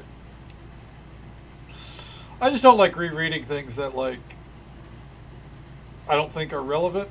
So, especially with this expansion is, I wouldn't say it's more dialogue heavy, but the dialogue is probably more important. And the lore is more interesting to learn, I think. I think it's because, as much as I love the base story, the idea of the King of Shadows is just like, it admittedly rather generic. You know what I mean? What is this place? Some sort of temple? Yes, a temple of a sort. Here we worship the triune goddess, amidst the rushing of the river, the smell of the grass, and the trees and the water, in the sight of spirits and mortals alike. And these statues, what goddesses are those? They wear many names, but you know them as Shantea, Muleki, and Mistra. Among my people, they have different names and different masks. Take Shantea, for example. Here she is called Bala. That was also her name in ancient days, when she roamed wild across the world. And that is the name, the mask that we revere. Okay.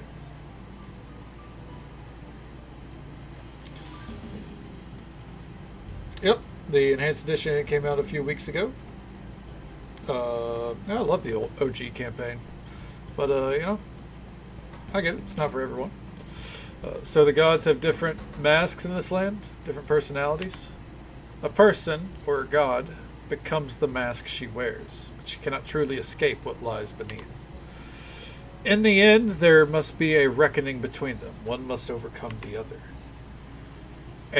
All things arise from such struggles between identities, in the world without and in our tiny worlds within. There we go. All right, so nothing real important came from that conversation, but I think it does glean on the overall story of the expansion. Okay. Let's go ahead and mosey in here. Came all the way out here just to talk to a dude and be like, so what do you know about the former priest of Merkel?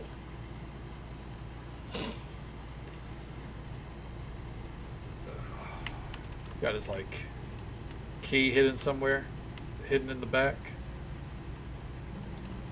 Hey, what's up? Kalen the Dove, what brings you to our gates? It was not my choice, priest of Kelemvor. I had thought as much. To come here, your need must be great. I need nothing from Kelemvor, which is for the best. I fear the consequences should your god act. Change is not as easy as it may seem to your eyes, Kalen, and to enact change through violence. Violence was never my weapon, not in service to Kelemvor, and not now. Change is easier than you would think, and far better than the alternative. Kalen, please listen. Where one ritual is cast down, another may arise, worse than the first. It is not our place to question Kelemvor in this. He is our, and we're going to pause there to mention there's an ad break coming up in just about a minute. It's the usual 3-minute ad break. It happens once every hour because that's what Twitch demands. But we'll be right here, hopefully finding the answer to cracking this death vault. And hey there, General Vixobi. Welcome on in. How you doing? Doing all right. No complaints. You know, just moseying along in the story here, going into the Shadow Realm, the Vault of the Dead. We got a new party member. She's great. We love her. How's your morning going so far? Going so far, not so far. Jesus Christ. It's one of those nights. Kelemvor is your god, not mine. I dwell in the house of Ilmater now. I am no longer one of your doom guides, giving false hope to those who have led honest lives.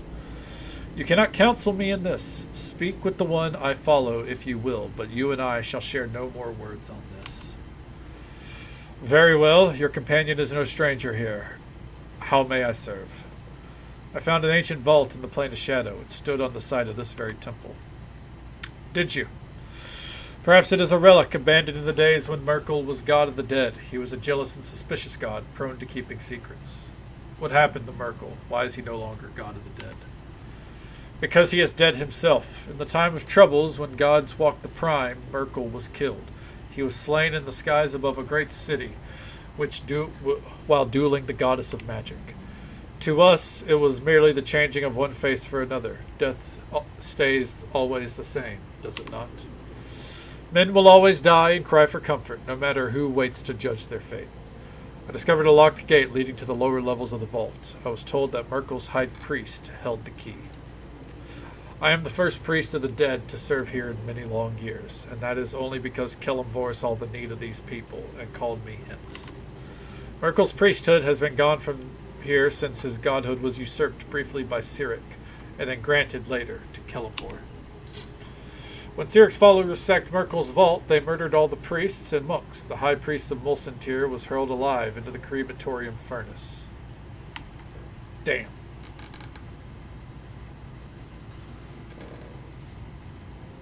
No clue where you're at in the story. It's hard on Pokemon, obviously, but that would be the point where I think I would have to, like, restart just to figure out the story again. Okay.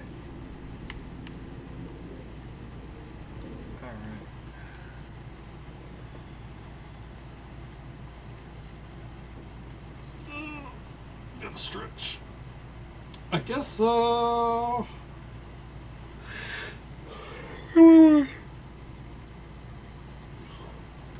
We're gonna go and see if that gives us the answer we need.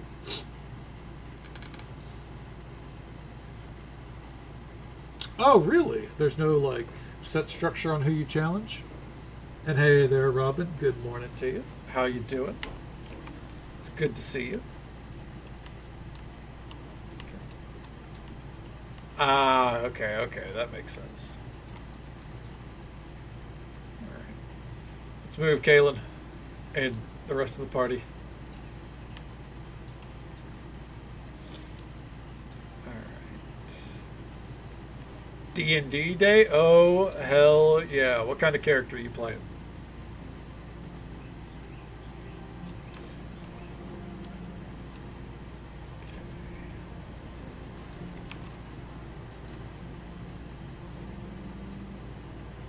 A bard? Fuck yeah. Every party needs a bard. That's fair, Witchy. That's fair. Yeah. I'm a fan of Sandbox, but I do think sometimes, like, especially in, like, Pokemon, I feel like a guiding path is like, more enjoyable to me. I don't know. Then again, I've never played an open world, like, free roaming kind of fucking Pokemon game, so maybe I'd play Scarlet and Violet and be like, this is the shit. Look at that windmill moving at like 20 frames a second. That's right, I didn't forget. Alright, back into the Shadow Realm. Back to the Shadow Realm, Yugi boy. Translucent odd grass, right?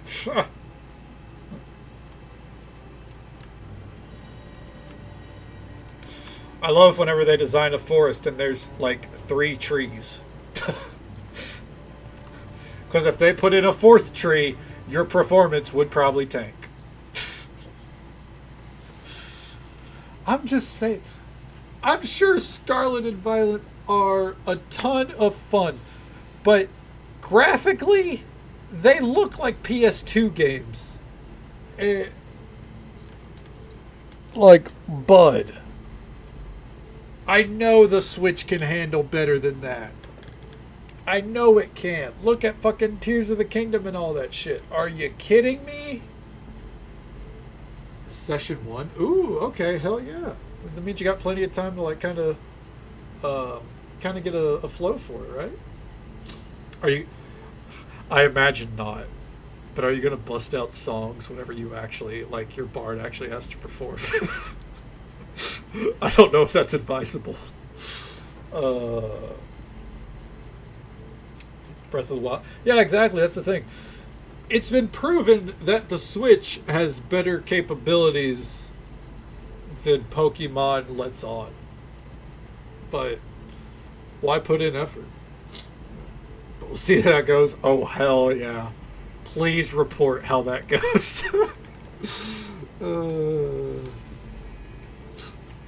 You're not Joy-Con issues? Yeah.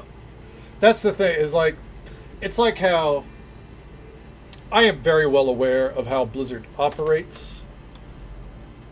Not just in the past, but in modern day. Now, you know, not as egregious as it was in the past, as we found out. But, you know, how 90% of the content they serve out is slop. That does not stop me from enjoying playing something like World of Warcraft here and there, because it is ultimately an old friend, even if it was a friend that I was estranged from for a long time.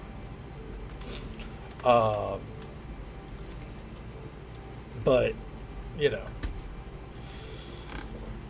I do not play World of Warcraft expecting Final Fantasy level storytelling.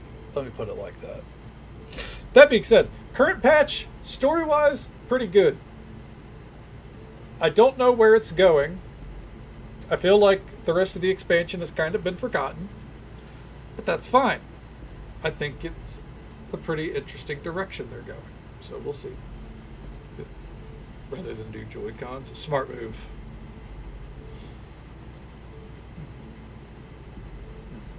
Yeah.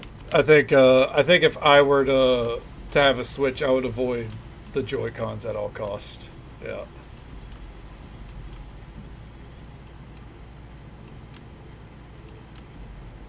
One day I do want a Switch. The thing is though, like, the Switch would, like, I can't stream playing the Switch. I'm sure there's a way to. I don't have the capabilities. So if I got the Switch, it would literally be a this is for me kind of thing. Which isn't bad. We all need, you know, game time on our own. I love Caitlin. She's great.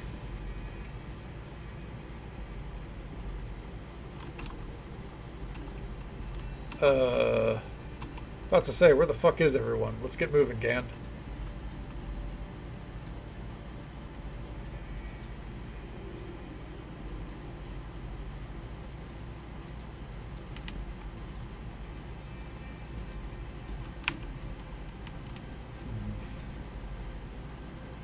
Yes. What? Sleight of hand. Fundraiser. The thing is, I don't have a, like, I don't even have a Switch, so there's no use for a capture card, you know what I mean? Have to feed the HDMI differently. Oh, okay. If there were a realm of possibility that I would do a fundraiser of any kind, I think it would actually be to upgrade this bad boy here. Or bad girl, actually. I don't like that, actually. My beloved PC, because she is Robin, thank you so very much for the bits. That love and support means the absolute world to me. Thank you so very much. Yeah, because eventually, look, I understand. I'm not blind to the fact that most of our gaming here is either old games or cozy games. This 2060 is not being asked for a lot to play Stardew Valley. But there are some games that she cannot play. So there may come a day where I would put that goal up there. That being said, it's hard for me to do that. I am very happy as things are. So Vixie, thank you so very much for the bits. I appreciate you. Appreciate it. Fuck. English is hard. Taking it somewhere to have the battery replaced, see if they can put more memory in it. I mean, it's worth a shot if there's a place nearby that can do it. Are we about to attempt pickpocketing again?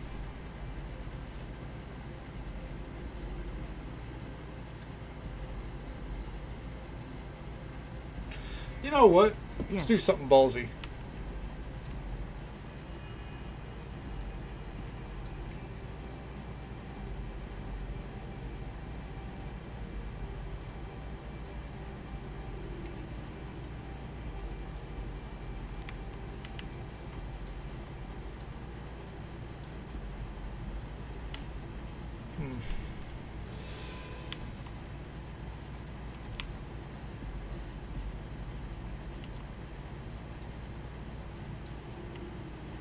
Taren, Remasena Vok.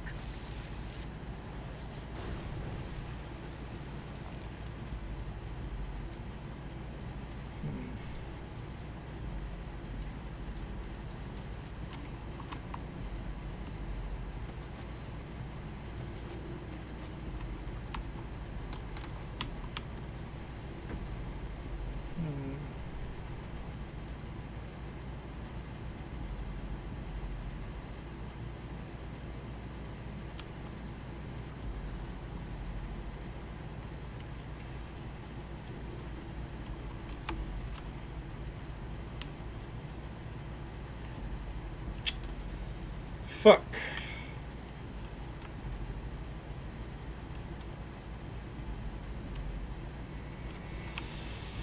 Well, let's load where we quick save just because it's not like we discovered anything new.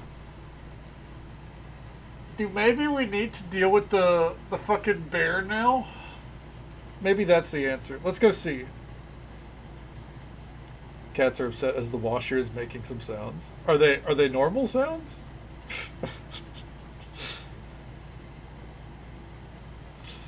Flash will do something similar, where not so much like an appliance, but if she hears anything, she'll like go wide-eyed and look around for it, then look back at you and go like, "Arr!" Like she expects you to do something about it. Like, what the fuck? Well, because it gets spit. That makes sense. Yeah. Okay. Death God's Vault, Betrayer's Crusade. Okay. I think our only recourse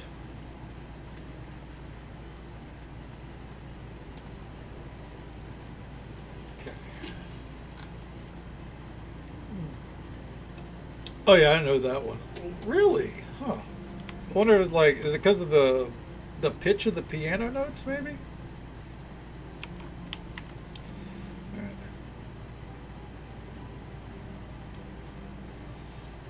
I think it's time. Let us fight the bear god. I shouldn't do that. I'm not Catholic.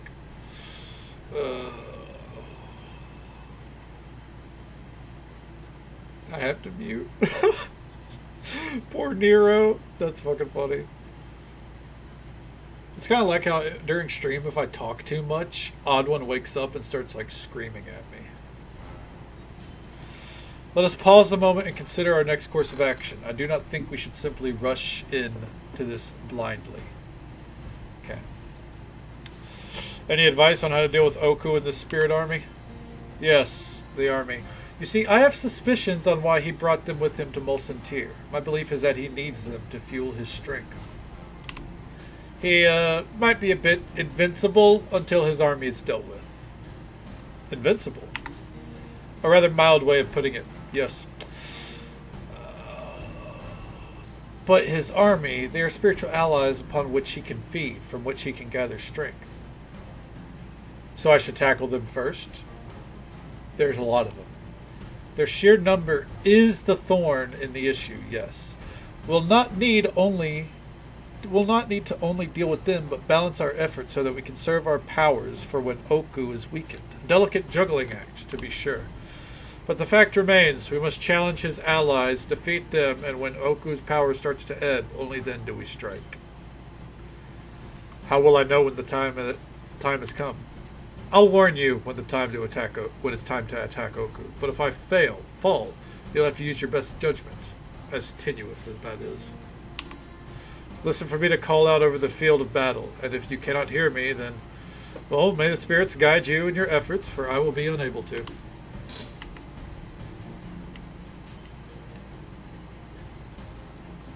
Uh-huh.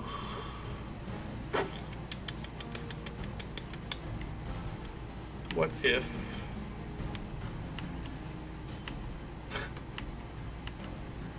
What if we just,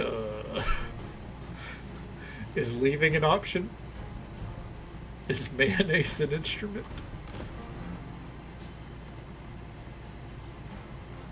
You are not able to flee from this battle. Fuck! Alright.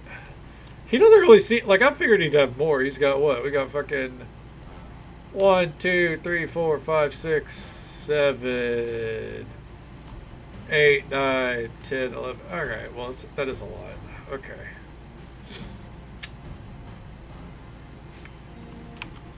Alright, real quick.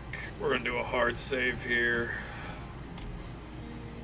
MOTB Act 1 Bear God. We have a quick save in the village in case we need it.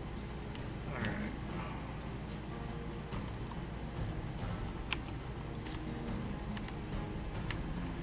How we doing, Oku? Good to see you again.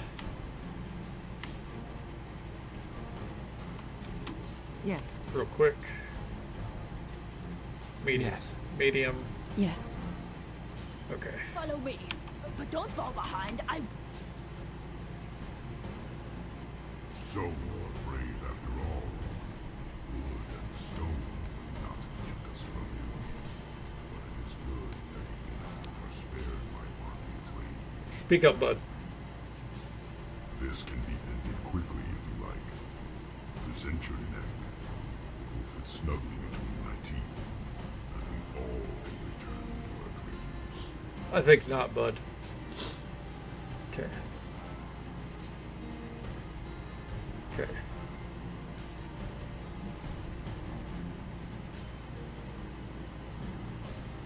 I'm here to make peace, Lord of Bears, on behalf of the witches and myself. Disputes are better solved with words than blood.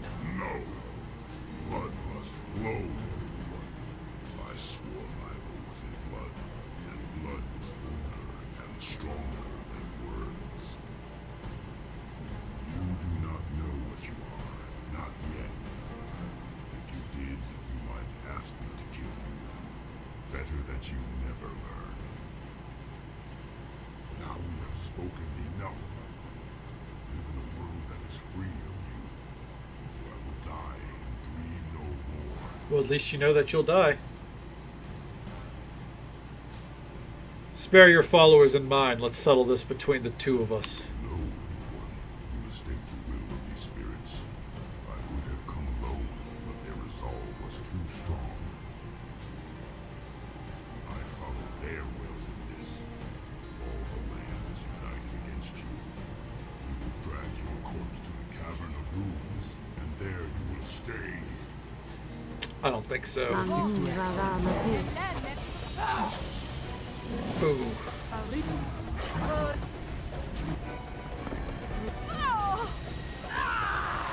Okay.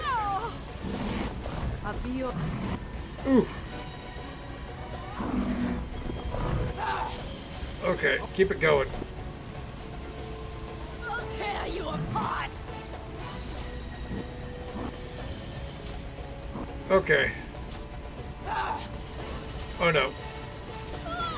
Oh no, I got dropped. Damn.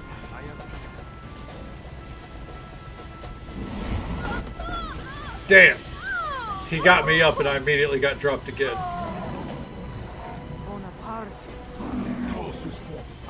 Spirits have failed me. Alright. I got a better idea this time. Well, he had his way. Bear God. We're going to try and intimidate this time. Actually, hey, sometimes you gotta take a break from things, you know?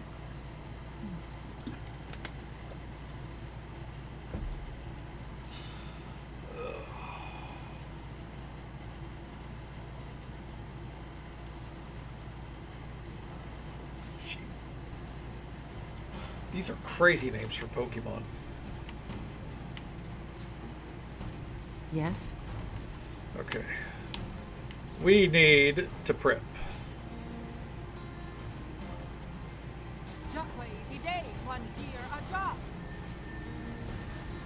Okay.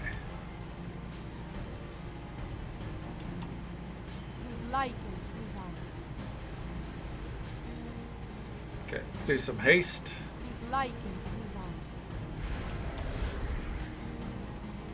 Alright. Summon this. All who can hear. Okay. Summon a creature. And let's see here. Okay. We're trying to. Oh, okay. It's like elements, 4 different elements or something of the sort. To me, my allies, I shall lead. Okay.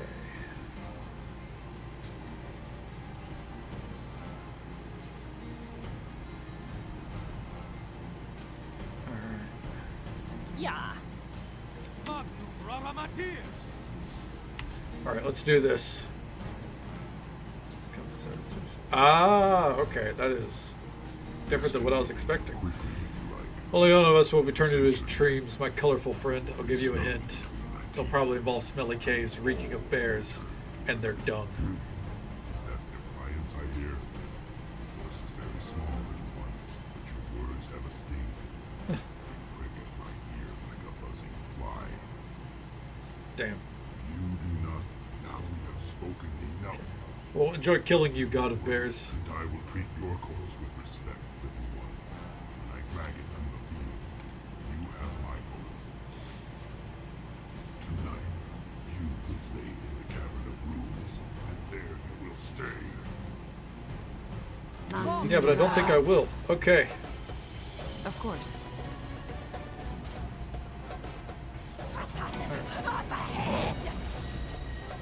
Alright. And Firestorm. Earthquake, actually. I'll tear you apart. I'll tear you apart.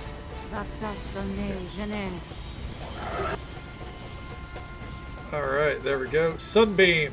Keep it going. Oh. No. I hear. Hurry, one. Take a blade. Tear out my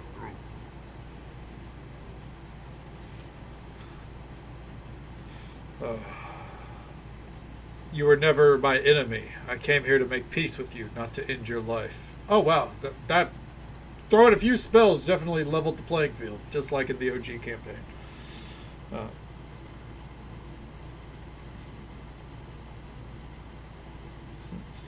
Yeah, it'd be pest. I think it's pestilence. Yeah. Okay. No, you must finish me. Do it fast before. Uh oh. Here it is. What? This is the same as what happened in the barrow, when you consumed the spirit wolf. What is that? It felt like a backlash, a whip across my mind. Stop this attack. Whatever you're doing, you're feeding on his spirit, siphoning it. The presence inside you. It waits. So the bear's supposed to be right there. What is this? Emptiness. Hunger. Forgive me. I tried to stop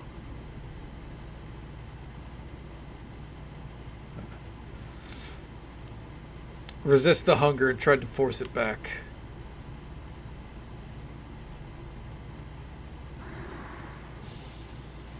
Did you just rein in an attack? Okay. I felt your hunger. Felt it ripple through the spirits. And felt it become chained. Caged. You spared me. Once before, the spirit never spared my life. I remember the lake of groaning ice.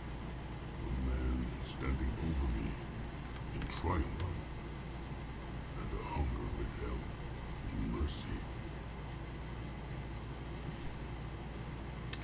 All right, real quick. It is a very fancy bear indeed. And yeah, so the enhanced edition is basically just they made sure they could port it to Steam and consoles. They didn't change anything about the actual like game. I think they updated some graphics, but not really enhanced. So if you already had the game, I wouldn't worry about it.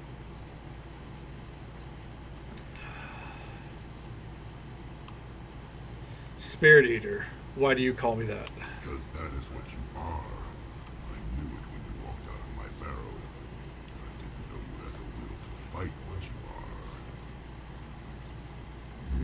I swore an oath on one to serve the spirit leader who spared my life long ago and help him end his curse. A simple oath. I must have failed. Your curse is a proof of my shame. Now, I swear the same to you. First, tell me everything about this curse. Memories fail me, little friend. I was alive in those days. It is like asking the river to remember the snow that gave it birth. I Explain. remember my Yeah, we oath. were explaining the geography of Forgotten Realms. Yeah. These were strong in my mind. I laid down in my barrow, dying. And I know I paid a price for helping the man who spared my life, for letting him share my grave. I do not remember what it was. But what is this hunger? That I do not know. It's not a matter of remembering. I do not think I ever knew. But I know it will kill you, little friend. Devour you from within. As it did that other spirit eater. The one who spared my life. I accept your oath, Oku, and I welcome your friendship. I can only travel with you if one of these others stays behind.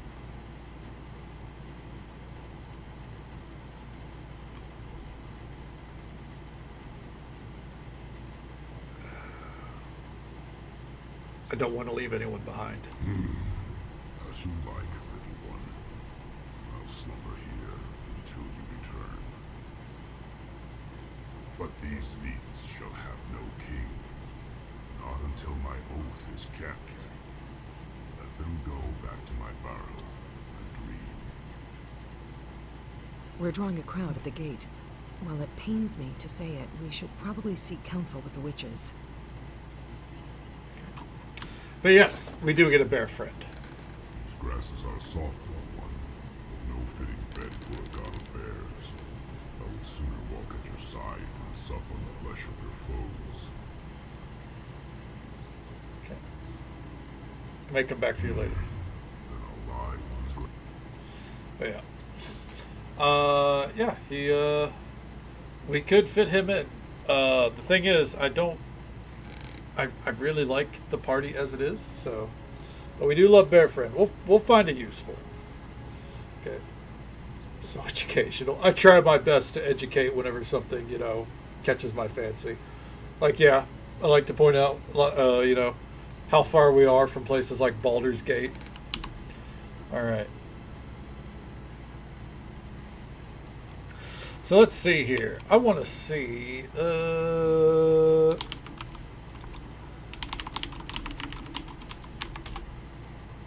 Okay.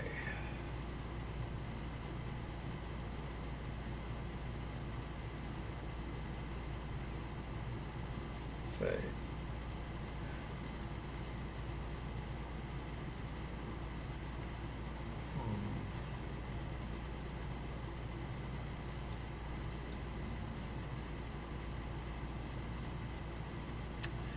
Ooh.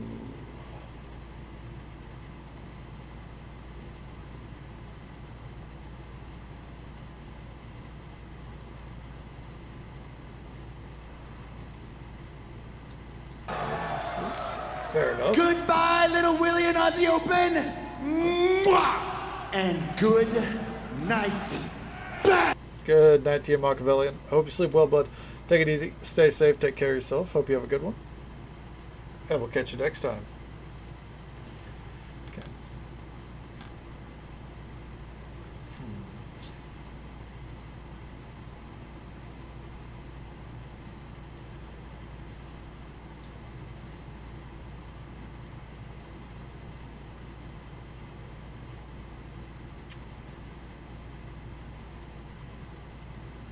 Huh. That's interesting. So this is a case of you get one of two companions. Okay.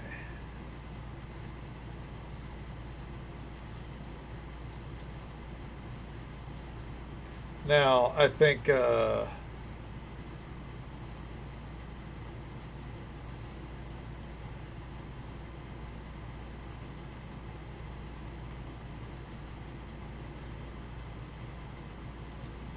we went with the right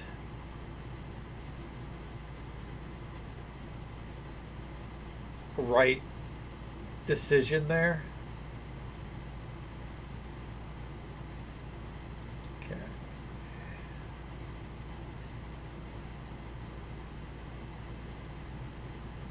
Yeah, I think we went with the right decision. We're not playing an evil character here, right? But I will show, because the bear is an option here, real quick, we'll show what we could have got otherwise. Some weird fucking demon thing. Never seen that before, because every time I do save the bear, or the other time that I played this, did save the bear. So yeah. Alright. Back to the main. There we go.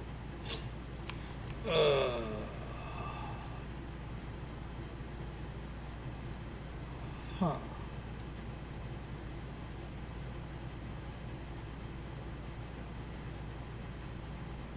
Pop out your back.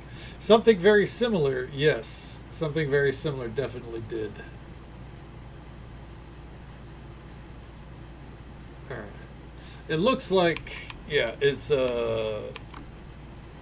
those two followers are the last two options. Okay. Spirit Eater. Just like the Tails. Oh no. New Sidebot vibes. Kinda, yeah. Very similar, I'd say.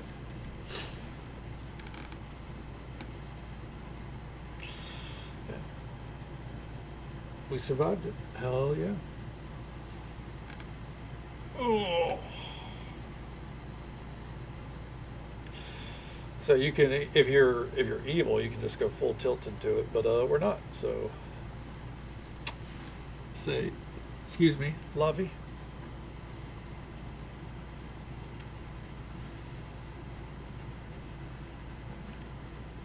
Matsu. Oh wow. We're already into Act 2? Holy shit. Oku is a powerful Fey creature who favors the fighter class. While he can't use weapons or armor, his claws and hide will become stronger as he gains levels. Oku is also capable of wearing amulets and rings. Oku automatically levels up when he gains enough experience, not so much learning new abilities as he is remembering long forgotten ones. Okay. I did see a note about one thing. Oh, also, we have a... Oh, I never knew that we could move these around. We have a spirit energy bar now. Guess we'll keep that there. Alright. Probably discover more about that as we go.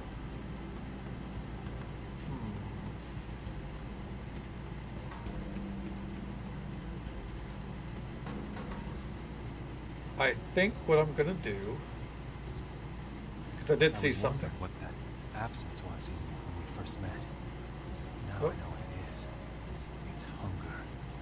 It's so intense I can barely feel you behind it. It's primal, and it feels old. An old hunger indeed.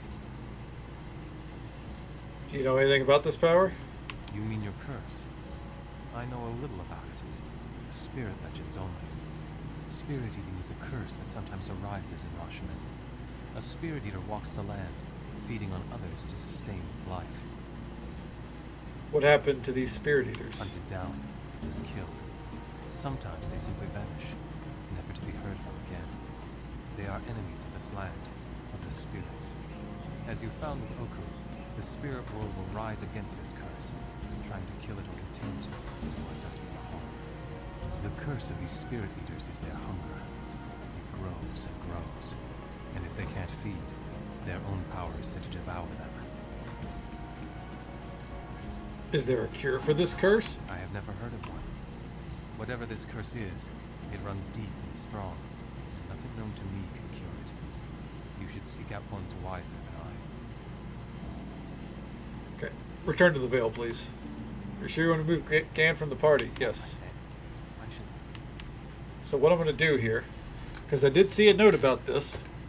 They specifically noted it when it comes to leveling Oku, since you can't level him. We're going to go talk to someone with Oku in our party. And we're going to send him back outside so we can get a little bit of XP.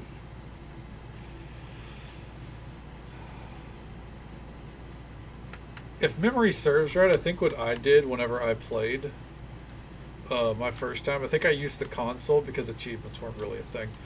I think I used the console to make it to where I could have all of them in my party at once. I'm not going to do that because that would mean, you know, losing achievements, but yeah. These grasses are soft. Let's Good. continue. I have slumbered more than my share. Let us end this curse of yours. All right.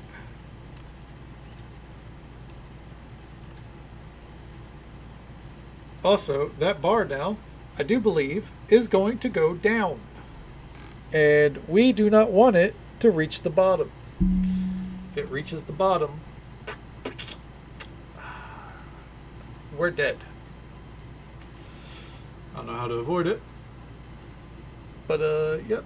Them's the stakes now. It's strange how we're already into Act 2. I wonder if Mask of the Betrayer is shorter than I remember.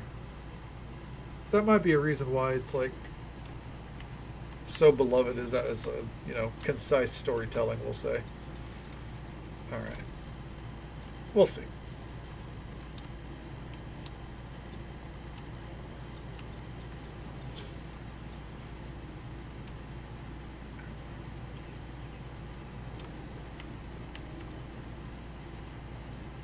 First things first.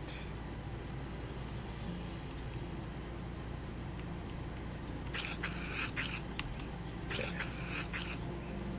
Let's go ahead and head in here with the whole party.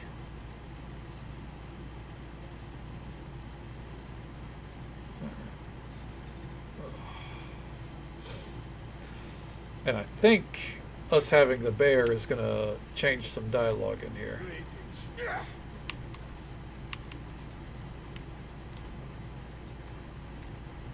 Okay. Kai. The spirits informed me of your arrival in Mulsantir. What is it that you're looking for here? What do you do here? I provide guidance for the spirits of the people of this lodge that request it. English. Fuck. I suppose one could consider me some sort of paternal figure. I sense that you yourself may be in need of guidance. What do you mean? You are cursed, are you not? Please tell me of your affliction. I hunger for spirits, and unless I feed, I grow weak. Ah, it is a great evil you bring to this lodge, Kadana. You are a spirit eater. You are cursed. What's that mean? The curse, it is an old thing, a plague brought down by your gods onto the Rishimi people nearly 1,000 years ago. But why am I the one that's cursed now? I'm not even Rishimi. Where the bearer of the curse hails from does not matter. It seems the curse goes where it pleases and affects whomever it likes. Why would the gods do such a thing? Unfortunately, I know very little of your gods. I cannot say which were involved. What else can you tell me of the curse? I can only tell you of the whispers that wind and spirits have brought me over the many years. The curse is said to have appeared after the rebellion of a Merculite priest against the gods. Huh. Of course, such an act of pure idiocy, foolhardy at best. Rebellion against the gods can only lead to failure. To think otherwise is arrogance, nothing else. And this rebel priest, he served Merkel, god of the dead? Yes, you speak truly, but Merkel is no more. He is dead now and answers to the spirits. As will you when the time comes. Tell me of the rebel priest. Sadly, I do not know much about the priest or why he decided to rebel against the gods. But what do you know? His name was Akachi, and he was Rishimi by birth. He was the high priest of the Merculite temple here in Mulsantir. That is all I know of them. Is there anything else about the curse I should know? It was once believed that the curse was a punishment from your gods upon Mulsantir and Rashman in retribution against Akachi. But those stories are largely forgotten now. No one knows for certain how the curse began. The Rishimi people have lived with this curse for a very long time. I myself encountered another spirit eater many years ago. No matter who bears the curse, their fate is always the same. The hunger has always won. Okay. What do you mean the hunger always wins? The emptiness inside you will continue to grow. You will grow to a point where you can no longer fill it up. It will consume you entirely. What can you tell me about this other spirit eater, the one you met? Who he was does not matter. What he was is what you are now. Cursed. I was but a young boy when our paths crossed. He was Vermioni, a Rishimi male skilled in the arcane arts. He was very old, probably even older than I am now. He was doing his best to resist the curse. When he finally realized the curse could not be removed, he decided he would entrap the foul presence in some hidden place. This, he thought, would ensure that the curse would not be passed to anyone else. I believed his plan had worked, since the curse had not reappeared in decades, but he apparently was not as successful as he had hoped. Your presence here is obvious evidence of that. There must be a way to end the curse. I do not know if it is even possible. All I know is that none that came before you have had the power to lift it. Many of them have tried, but none have found a cure. Your presence here is proof of that. Would you know anyone who could help? Sadly, no, but there might be something I could do to help. It's not much, but it's all I can offer. What might that be? There is a ritual I can perform to strengthen Oku's spirit. Okay. Really? That would be very helpful. But in order to perform this ritual, I'll need 3 brilliant spirit essences from you. Alright. I'll return when I have them. Okay, so he already knew that we had a homie with us. Okay.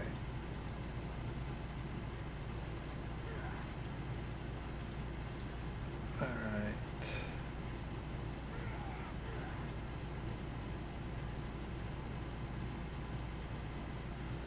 Let's see.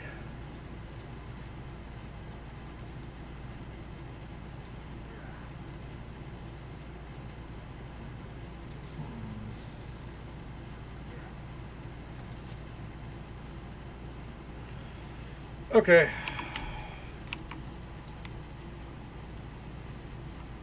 So, not as simple as I thought. We underestimated your might. A whole host of angry spirits were no match for your wrath. While I will honor my oath to help you, do not forget that other spirits may resent you for the pain you caused them. I apologize for whatever harm I might have caused your kin. Apologize? You should not apologize for defending yourself. No. Your hunger, if left unchecked, will consume every spirit of Rashomon. You felt we had no choice but to kill you.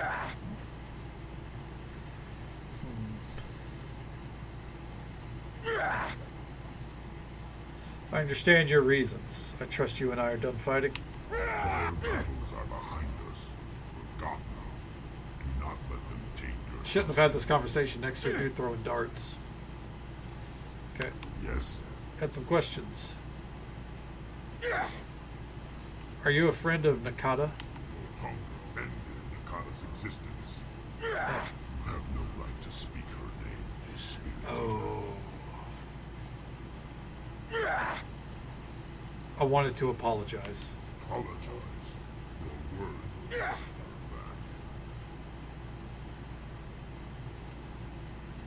back. At the time, I knew nothing of my power. My hunger and her death came as a surprise. I understand that you had no choice in the matter. I cannot forget your actions, but in time, I can forgive. If you are truly remorseful for your actions, you will strive to control your hunger and never again let it feed upon the spirits of the land. We can do that. What sort of creature are you exactly? I am a god of bears. What is there not to understand? It's a great point. I just know one. You smell of distant lands. No doubt the spirits of Rashomon are a puzzle to you. In life, I was a bear of flesh and bone. In death, my bond with the land has called me back. Okay. Oh.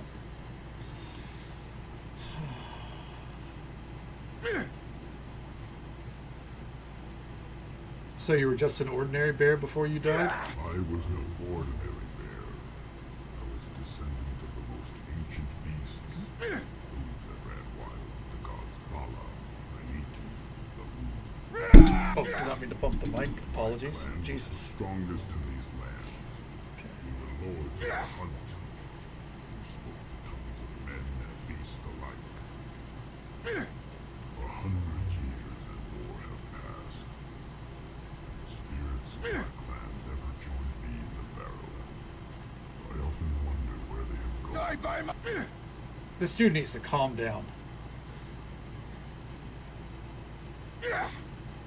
Is your life much different than before you died? I'm echoing my former self.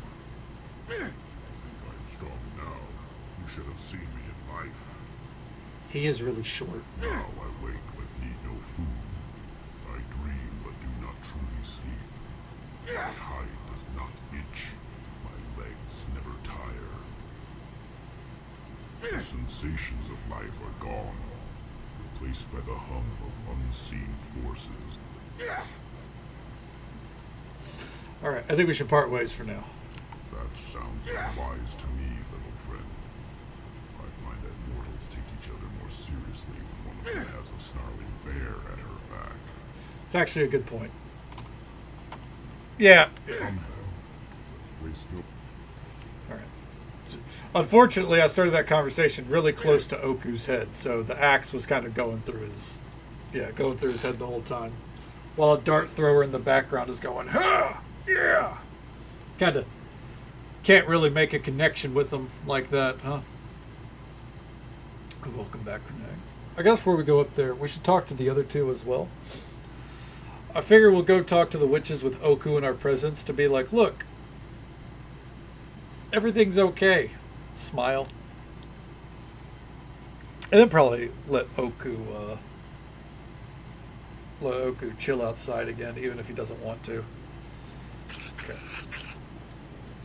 Alright, let's get off this property before we start any conversations, because that little badger is going to fucking bitch at me the whole time. Unfortunately, yeah. Okay. Are you all right? Okay.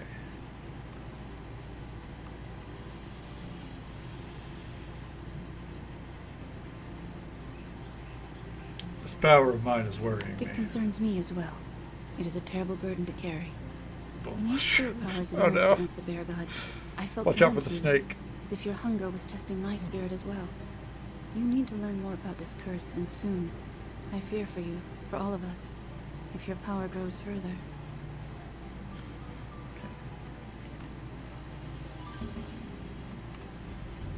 Could you petition Ilmater to help me? I do not know. Much of the curses of ancient Rashomon are difficult to heal, and your affliction is something new to me. Judging from your power, I do not think Ilmater could help beyond your symptoms. I feel that there is something larger at work here. Okay. Very well. I'll need to seek help elsewhere then. Perhaps the witches of Rashomon might know more about this curse. I would advise seeking them out. I would only feed when necessary. To inflict your curse on others does not seem just.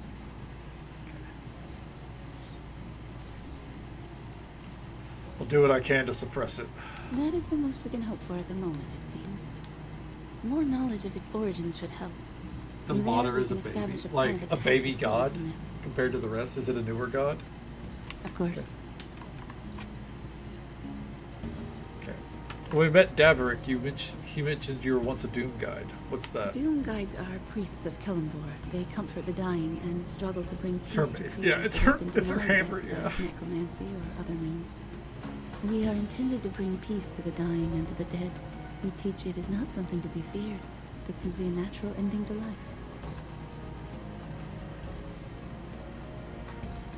If you'd rather not talk about it, I understand. It is difficult to express, and I am not certain I have the words. Suffice to say that I found the call of Ilmater's teaching stronger.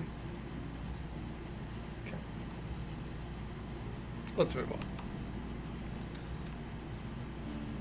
Ilmater's whole portfolio is getting his ass kicked. Really? I can see it, Vixie. Yeah, a little bit. Stop. The hunger within you grows. No wonder the Bear King was so zealous in hunting you down. It's fair. I am curious. What is it like being a spirit eater of Rashemi legend?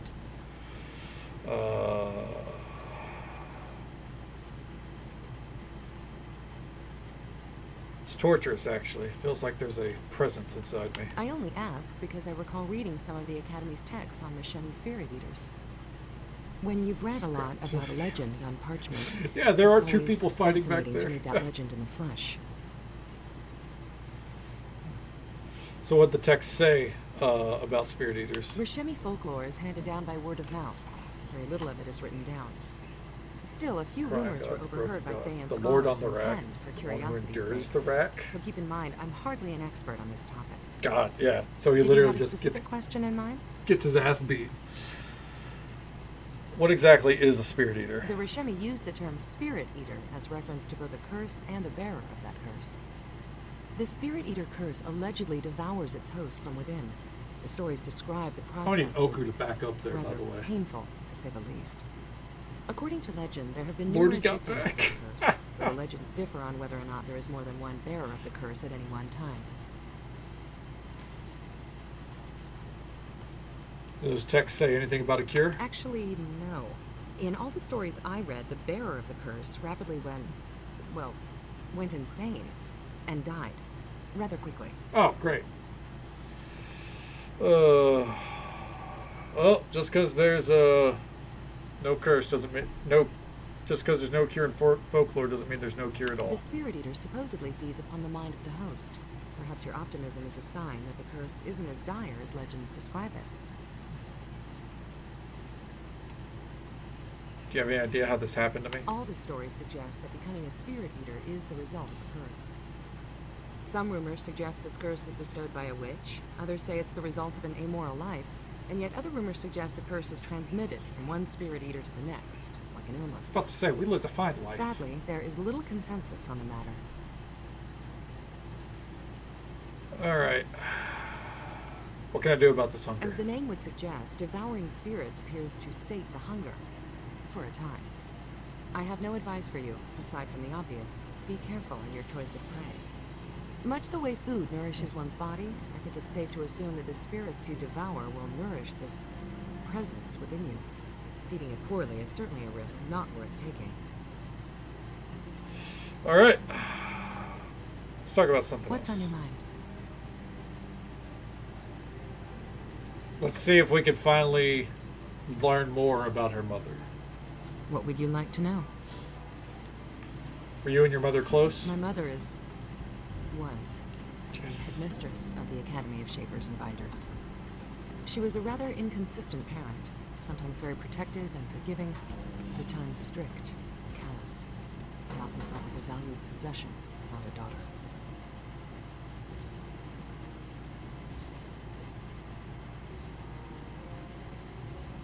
Okay. Want to know more about the voices you're hearing? For as long as I can remember, I've heard whispers, words, shouts, and mutterings. Sometimes at a deafening pitch, sometimes so quiet I barely notice. But it's clear that I'm the only person hearing them. For a very, very long time, I thought the voices were a sign that my mind was peculiar at best and fatally unhinged. Caitlin's back there like, at should I most. be hearing this? And before you ask, no. The voices have never taken control of me or forced me into action.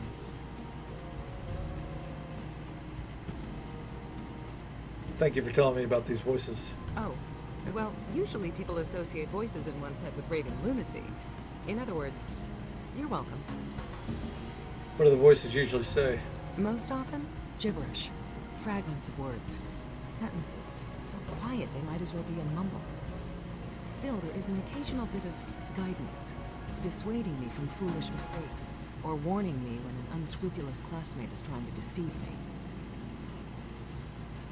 What do you think causes the voices? I've tried every divining cantrip, every scrying spell in the Academy library, and they've told me nothing. The voices seem to be coming from both within and without. Alright, that's all I need to know for now. Let's go. We got some more fucking influence with her. Alright, let's deal with these fucking witches. Quick save in case it all goes to shit. Alright. Abomination. I warned you, Shiva. I smelled the wrongness upon her at the theater. Tell the truth, foreigner. Did you know what you were when you came to our city? I felt a hunger when I awoke in the barrow, but I didn't know what it was. In the bear god's barrow? That was the first time you felt this hunger? Then you should have taken a stone and crushed your skull at once. Do not make excuses for this monster out of ancient tales, Shiva. I swore an oath to another with this affliction, one who has spared me his hunger and sought my help in ending the curse of the Spirit Eater. What more do you remember, god of bears? His face? His name? Your memories have fled like birds before a storm. Okay. Do not insult my ally, witch. He is a god of your land, a spirit you claim to serve. I remember the prayers of the dockside girl before she donned her mask. I remembered how she begged the spirits to make her pretty so that the sailors might whistle at her, might even pay her for her company. Damn! Oku just went, I remember when you were praying they would think you were a prostitute. What?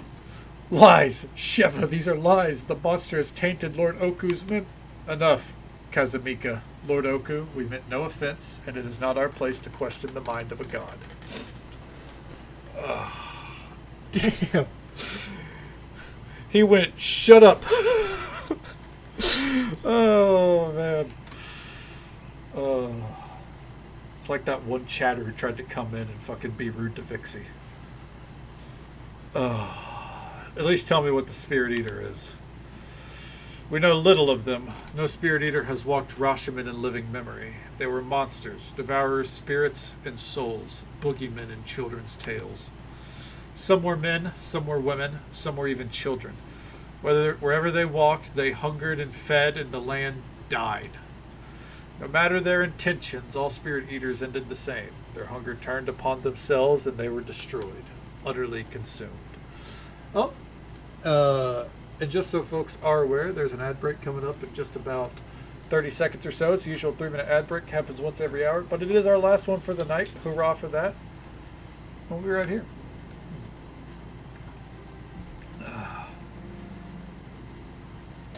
Story Haunted Ghosts they can play.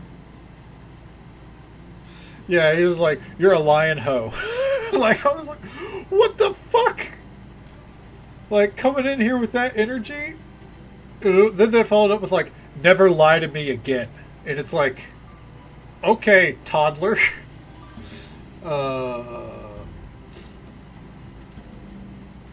Need to get up earlier to get him. Like, that was a long time ago, Robin. I think that was during a trading card shop. Yeah, it was fucking wild.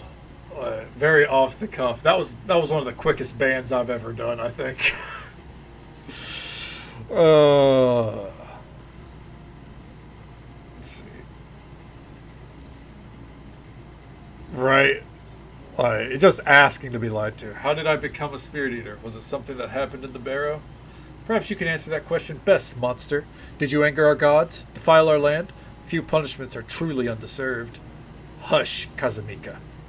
Some say that it is a curse passed from one spirit eater to the next, but no spirit eater has been seen in over 100 years.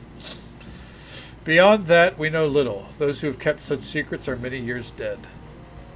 Okay. I don't intend to devour anyone else, willingly or not. Is there some kind of cure?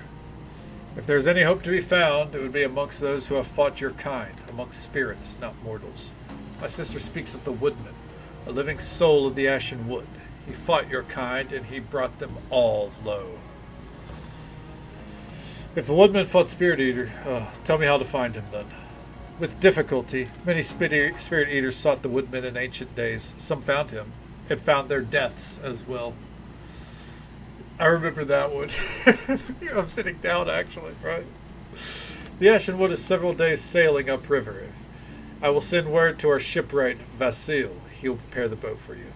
We have an outpost in Ashenwood Shore, led by a witch called Danica.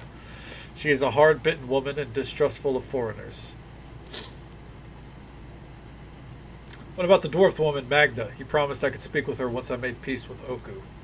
I've already released Magda, and she has returned to her theater. My sisters disagree with me in this, but I trust in your good intent. Find the woodman, Kadana. Learn the secrets of your kind, and you may escape their fate. Alright. And now Oku. Okay. Actually...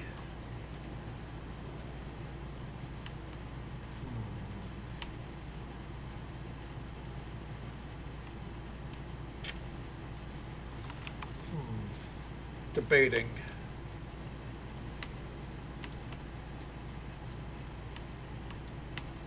Oh! All the houses are open. Okay. Hey, Pangolina, welcome on in. How you doing? It's good to see you. And oh yeah, we're a lot more zoomed in than usual. Usually it's like up here. But yeah, this area is like concise enough to where I was like, yeah, we'll throw it to right here. Why not? I guess let's go check the houses. I don't know what good influence has to do in this game. That's something I should probably research. Oh. What are you doing? Oh, it's you. Fear and grief keep me indoors mostly, but I have heard whispers of a spirit eater that has returned to Mulcentir. Why have you entered my grandmother's home? I was just checking all the houses in the city and yours was open, so... Though I had it locked in fear of the spirit eater, I usually keep the door open in hopes that my grandmother will return. She is all the family that I have left. Your family? You are half drow, right? Yes, I am half drow. My family originates from the shining south in the land of Dambrath. My grandmother brought me here when I was very young. Too young to remember. My grandmother told me that her dream walking abilities caused her to be branded a sleeper and exiled from Danforth by her own son, my father. You mentioned your grandmother is missing? I believe that Skyla, my grandmother, was taken by hags just outside the walls of Mulsantir, where she often went to dream amongst the pines. I petitioned Shiva Whitefeather numerous times to find and rescue my grandmother.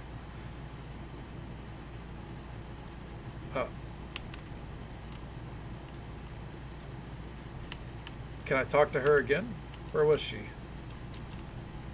Hey there. Alright. Can't complain. Hell yeah, hell yeah. Alright, well, here's what we're going to do. I'm actually going to rerun this dialogue. She mentioned Sleepwalker, so we're gonna get a little funky here with our party. I guess first, let me see. Do I need Oku in my party for anything? That's the question right now. Because he is not going to be chilling in the Vale with everyone else. He's going to be chilling outside the gates. But she mentioned Sleepwalker. Gan, back at the at the Vale, is also a sleepwalker. So real quick, let's do this dialogue. I remember our options. Okay. Okay, do not insult my ally. Okay. There we go. Okay. Magda. Okay. Alright, there we go. Real quick. Let me see here. Oku.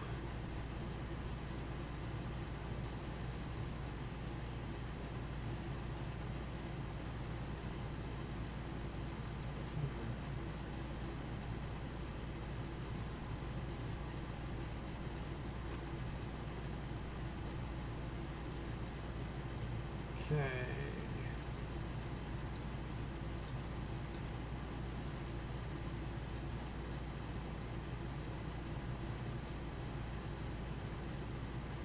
Let's see. Well, I guess real quick, while we have the bear with us, I think there is some quick influence we can gain with him. I don't think influence really matters here. Get away from me. Gnash your teeth at me, eh? I should teach this little whelp not to growl at Selders. Please do. His incessant growling is grating on my nerves. Call that a growl? This is a growl. Alright, there we go. Yeah, I don't... Outside of, like, story beats... Let me see here. Mask of the Betrayer Influence. Okay. Okay.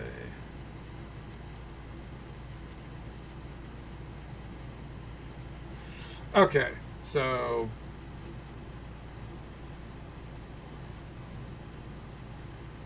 It looks like...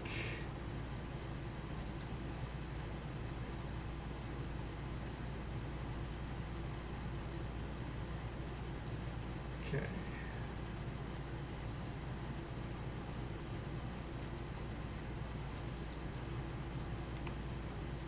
Okay.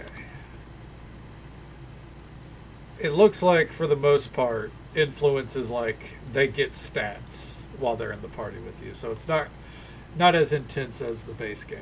Yes, little one. I think we should part ways for That now. sounds unwise to me. I'll find you again if I need you. As you like. I shall return to the Mulsantir Gate and slumber a while, perhaps, until you return for me. Okay. Okay. Just nearly landed on your head while you're putting the seed out? Jesus Christ.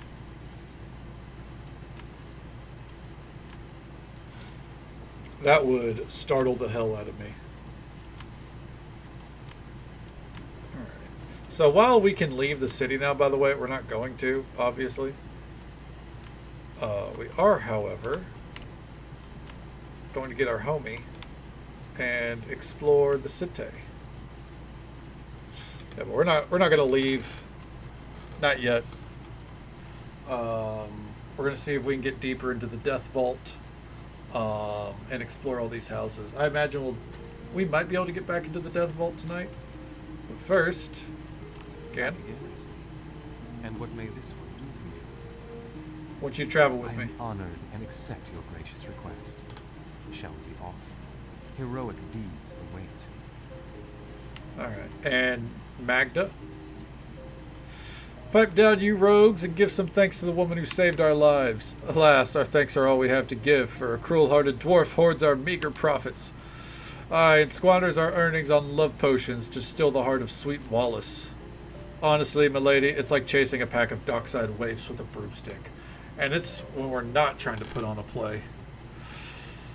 I'm glad you're safe. Were the witches holding you as prisoner?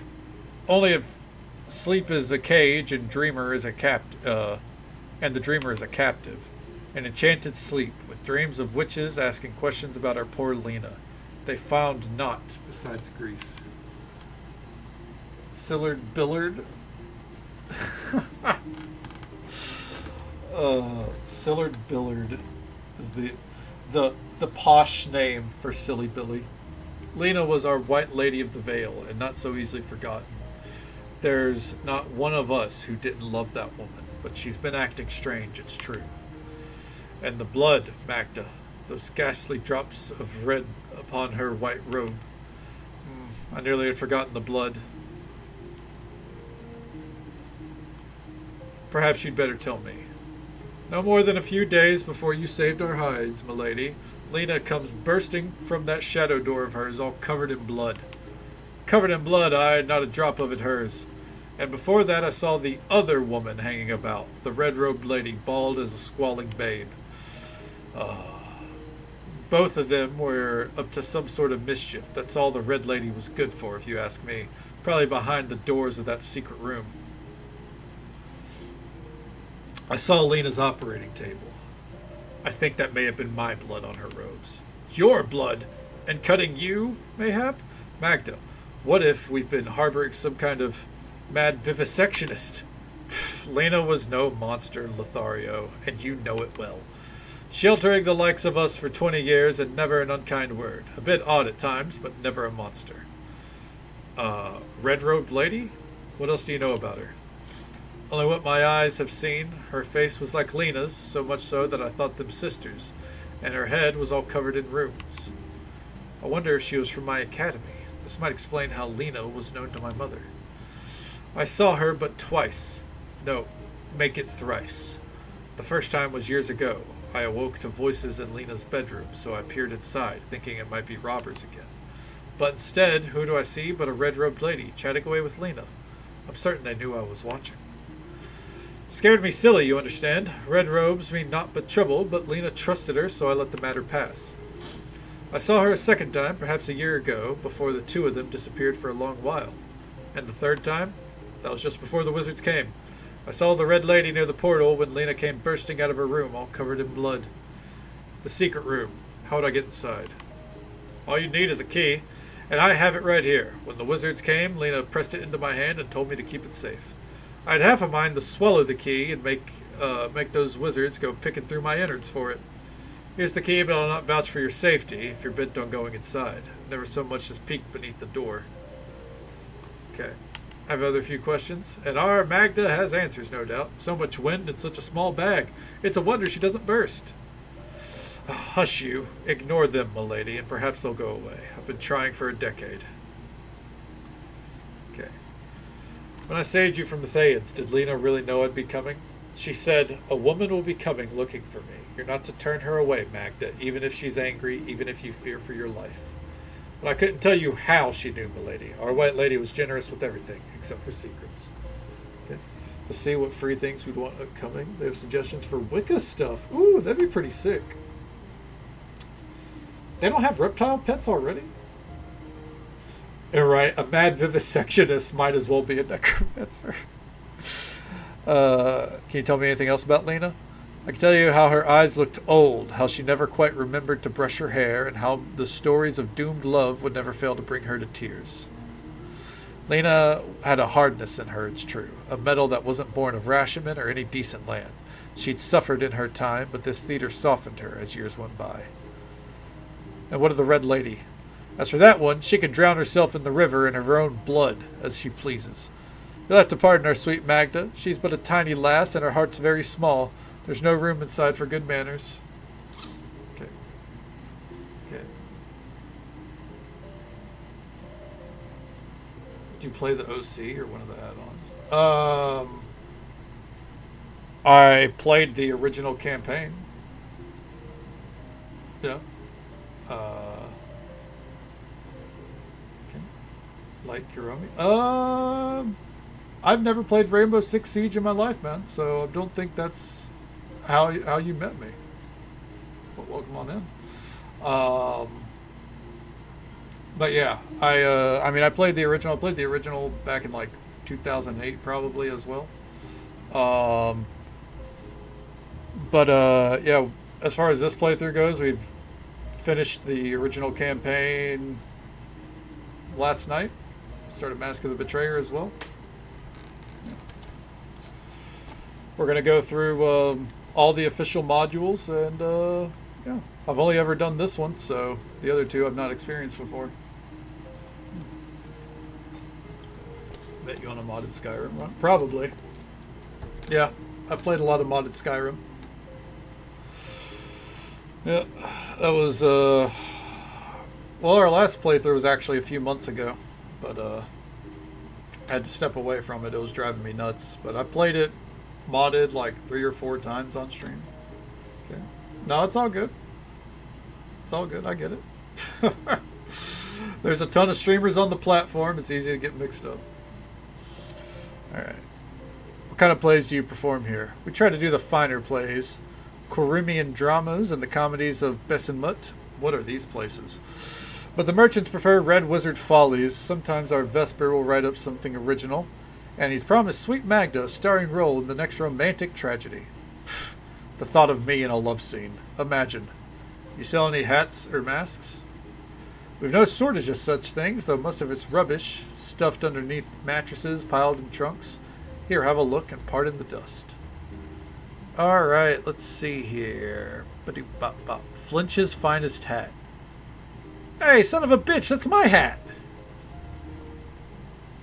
That's my hat from the base game!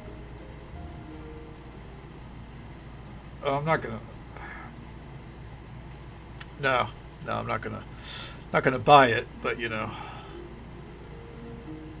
Fucking charging me 50 grand for that? You're out of your goddamn mind. Nothing good there. No weapons. No. Chime of opening. No, I will buy those thieves' tools though. Thank you very much. Alright.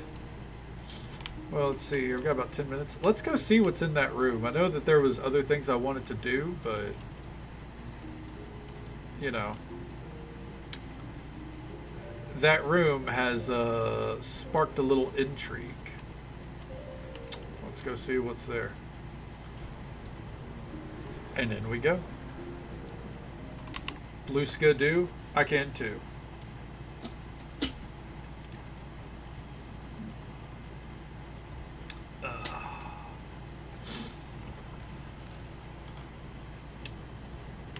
Nothing's in here, right? Yeah, no, we're safe here. Shadow Theater door.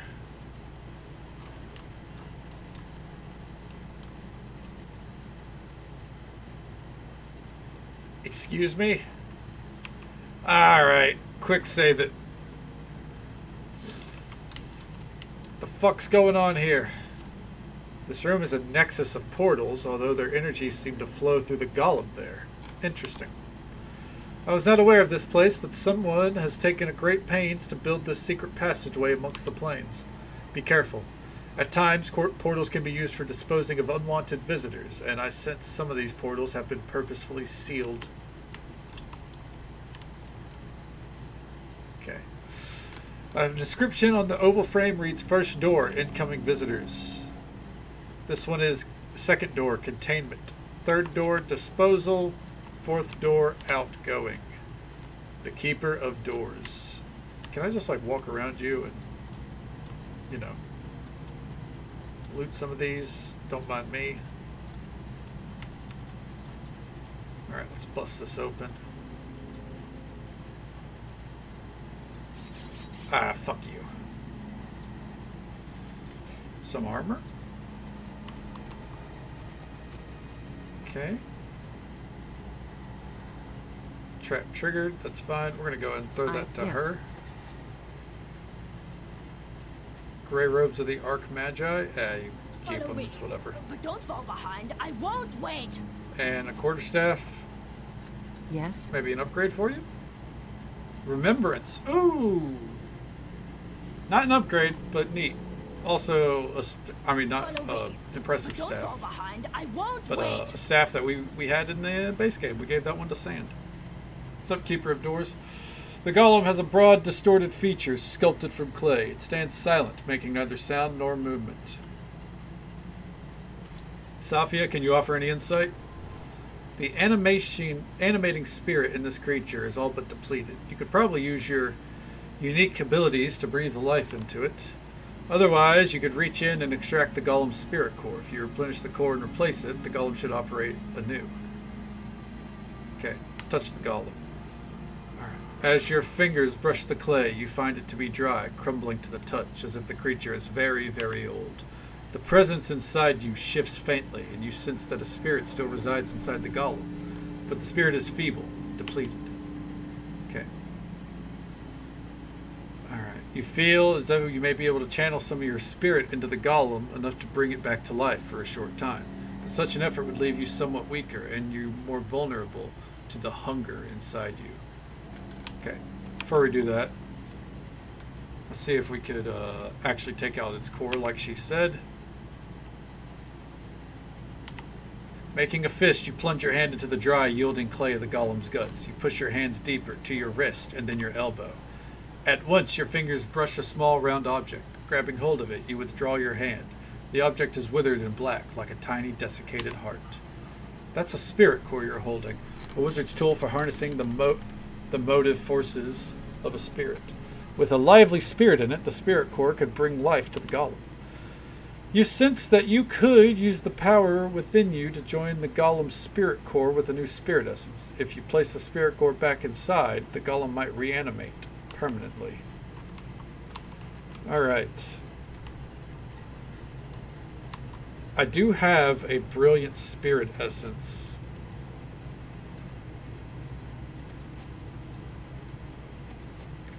Alright, so I guess we need to toss this to her.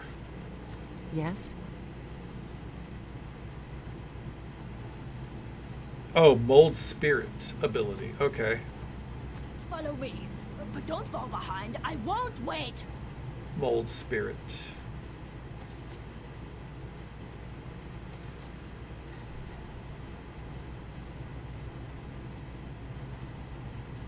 Okay.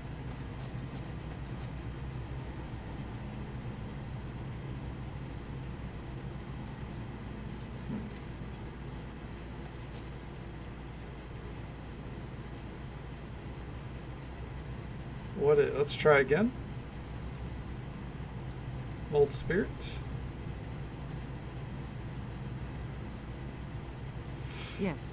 Toss me the enchanting bag. Thank you. What? Open. Maybe we have to do it this way. Okay. Special actions. Mold spirit. Alright. Did it. Yay! Alright. You can have that back. I think you've mistaken me for a horse. Yes? It's a bag. What are you talking about? You're fine. Here, give me the robes back then. You're fine. What? Okay. Place the shining spirit core inside the golem. You grasp the shining spirit core tightly and plunge it deep into the golem's belly. When your arm is elbow deep, you release the tiny core, withdrawing your hand. And the golem stirs. Visitor still waits at first door. Visitors, who are they?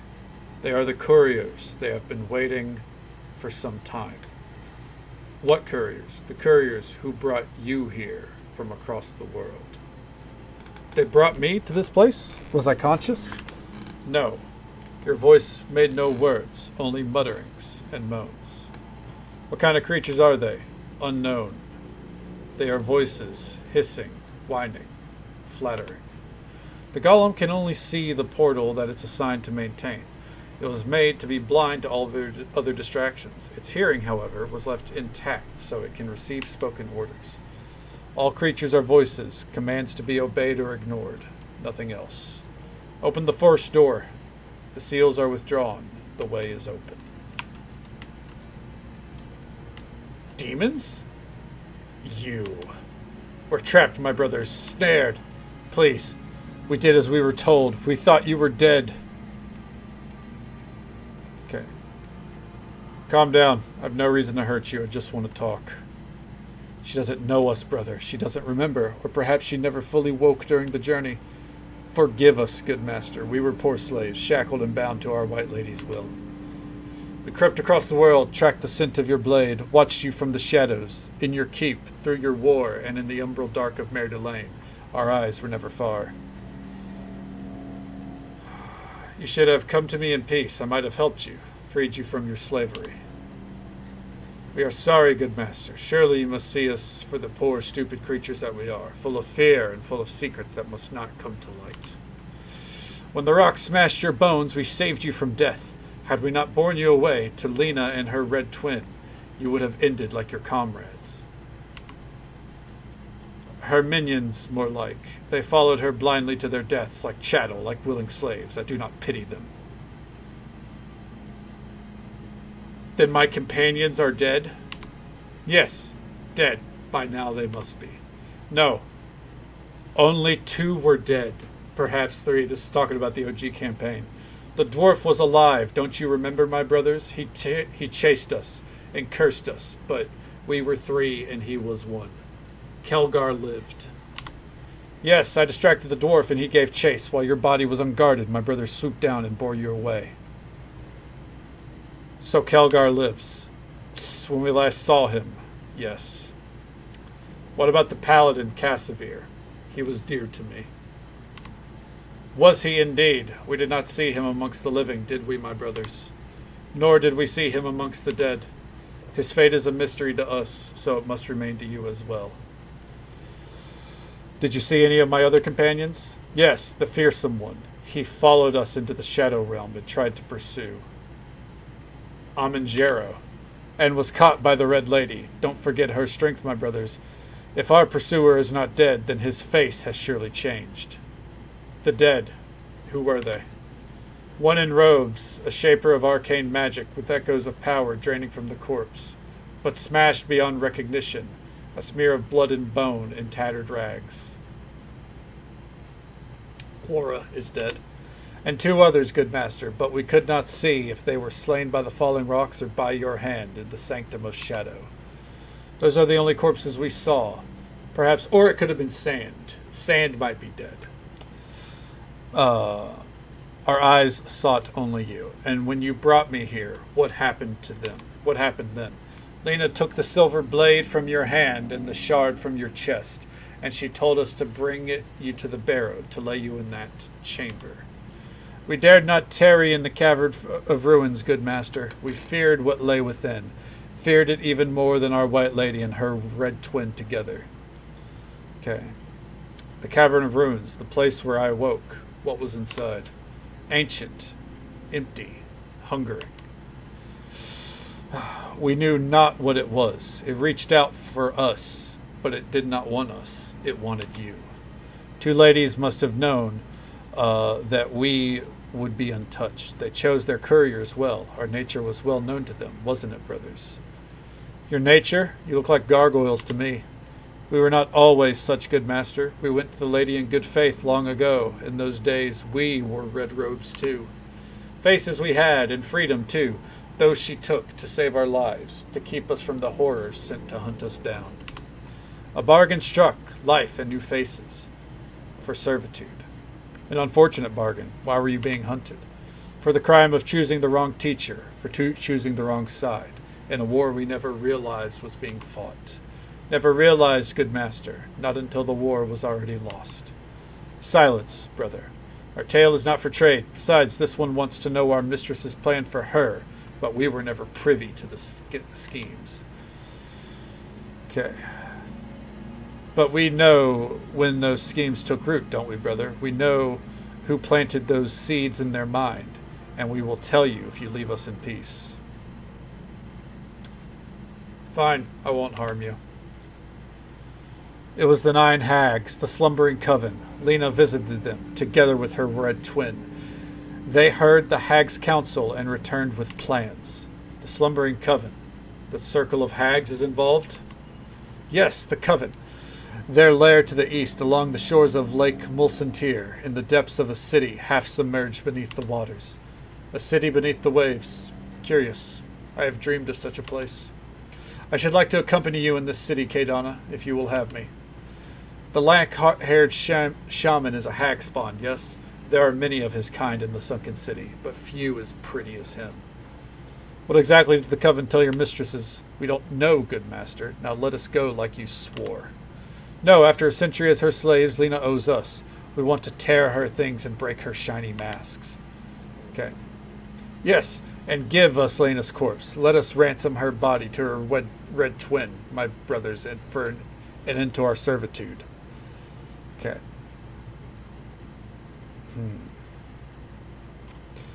Now wait, we had a bargain. You gave me information and I let you go.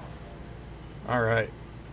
We forgot ourselves, brothers. We have worn these fearsome masks for too long, and the masks are becoming truth. We will leave as we promised. Okay. Alright, and they did. Alright, real quick, let's do a level up. Actually, we're going to hold on to that level up. I'm going to think on that one. But for her, we can hit it like so. Alright. And real quick, is there anything else we need to worry about in here? Tell me where those doors lead. You know what? Alright. Yeah, actually, let's go. So the second door leads to a storage room or a prison. The door leads to no place, separate and silent. Is there anything inside? Yes, I'm uncertain of its nature. Clanking, squeaking, sounds of metal on metal, but voiceless. What'll happen if I open the third door? Incineration of all objects in the doorway. That door is a conduit to fire. Judging from the energies it's emitting, I think that's a link to the elemental plane of fire. It's a rather impressive act of magical prowess to open and maintain such a link. It's been some time since the third door has opened. Stability of the conduit is uncertain. Where does the fourth door lead? The fourth door is malleable. It leads to many places, but only those places which you know. Okay. Alright, well, that means that we can dig into that tomorrow night, maybe. Oh, god damn it, 1 second. Empty slot. Yeah, they basically would say thanks for us saving you, even though, portal room. There we go. Even though, honestly, like, we were fine. Let us fucking die, or our companions would have got us out. After all, they got out, right? Some did. Kelgar lived at least, so that's awesome. Let's see here. I think what we'll do, I think we'll raid out to... Okay. Gingerbread, let me check their stream. Let me make sure they're not, you know, wrapping up soon. Okay.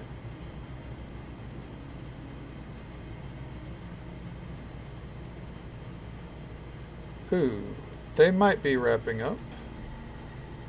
Yep, it looks like they just did a little bit ago. They had an affiliate stream today, but I guess we won't raid out to them. And I guess we'll raid out to... You know what? He rated us a little bit earlier, or the other night, so let's return the favor. Let's raid out to our good friend, Christian Cool. He's playing a little bit of Resident Evil 4, which... Spooky, but you know what? We're playing a spooky game, technically, kind of. I did have a jump scare tonight, So, might as well be, right? Jeez, I can't believe I got jump scared in Neverwinter Nights too. Good lord. But that's where we will wrap it up for tonight. Tomorrow night's stream, starting around midnight Central Time, as per usual. Go until about now. We're in Act 2. I don't know how long Act 2 is. It sounds like we got quite a few places to go. I don't expect this module is going to take as long as the base story, obviously. It's going to be more concise and, a lot easier to follow, I think, because of that. But we got some creepy shit to get into. It's going to be a good time. We'll see if we can, get some more answers to stuff before we end up hitting Fields of Mystery again on Monday. We got a lot done tonight. Much love to you as well, Witchy. Thank you for hanging out with us. Hope you sleep well when you get there. As for tonight, thank you all so very much for watching. Whether you came in at the start, halfway through, dipped in and out, however you spent your time with us tonight, I hope you had a good time. Hope you had as much fun as I did. Thank you, Little Robin and Vixie Chew both, for the bits. That love and support means the absolute world to me, and it's not showing up on my feed here. But thank you as well, PMS Anonymous, for the gifted subs tonight. That love and support means the absolute world to me. Thank you so very much. And thank you guys for hanging out. I appreciate it as always. Oh, and Krenag is also not showing up on my feed. Krenag, thank you so much for the raid. It was an absolute pleasure to see you tonight. Thank you for coming by, bud. Much love to you as well, Robin. Hopefully D&D goes well. Come back and tell us how it goes. And if you sing in the middle of the session, I'm very interested to hear how Bard plays in a live D&D session. But yeah, that's all we got for tonight. Until next time, folks. Take it easy. Stay safe. Take care of yourselves and be kind to yourself. But be kind to someone else as well, because you never know if that little bit of kindness is what they need to get through the rest of their day. And if we don't get to see you again tomorrow night, then hopefully we get to see you again sometime very soon. Have a good night, folks.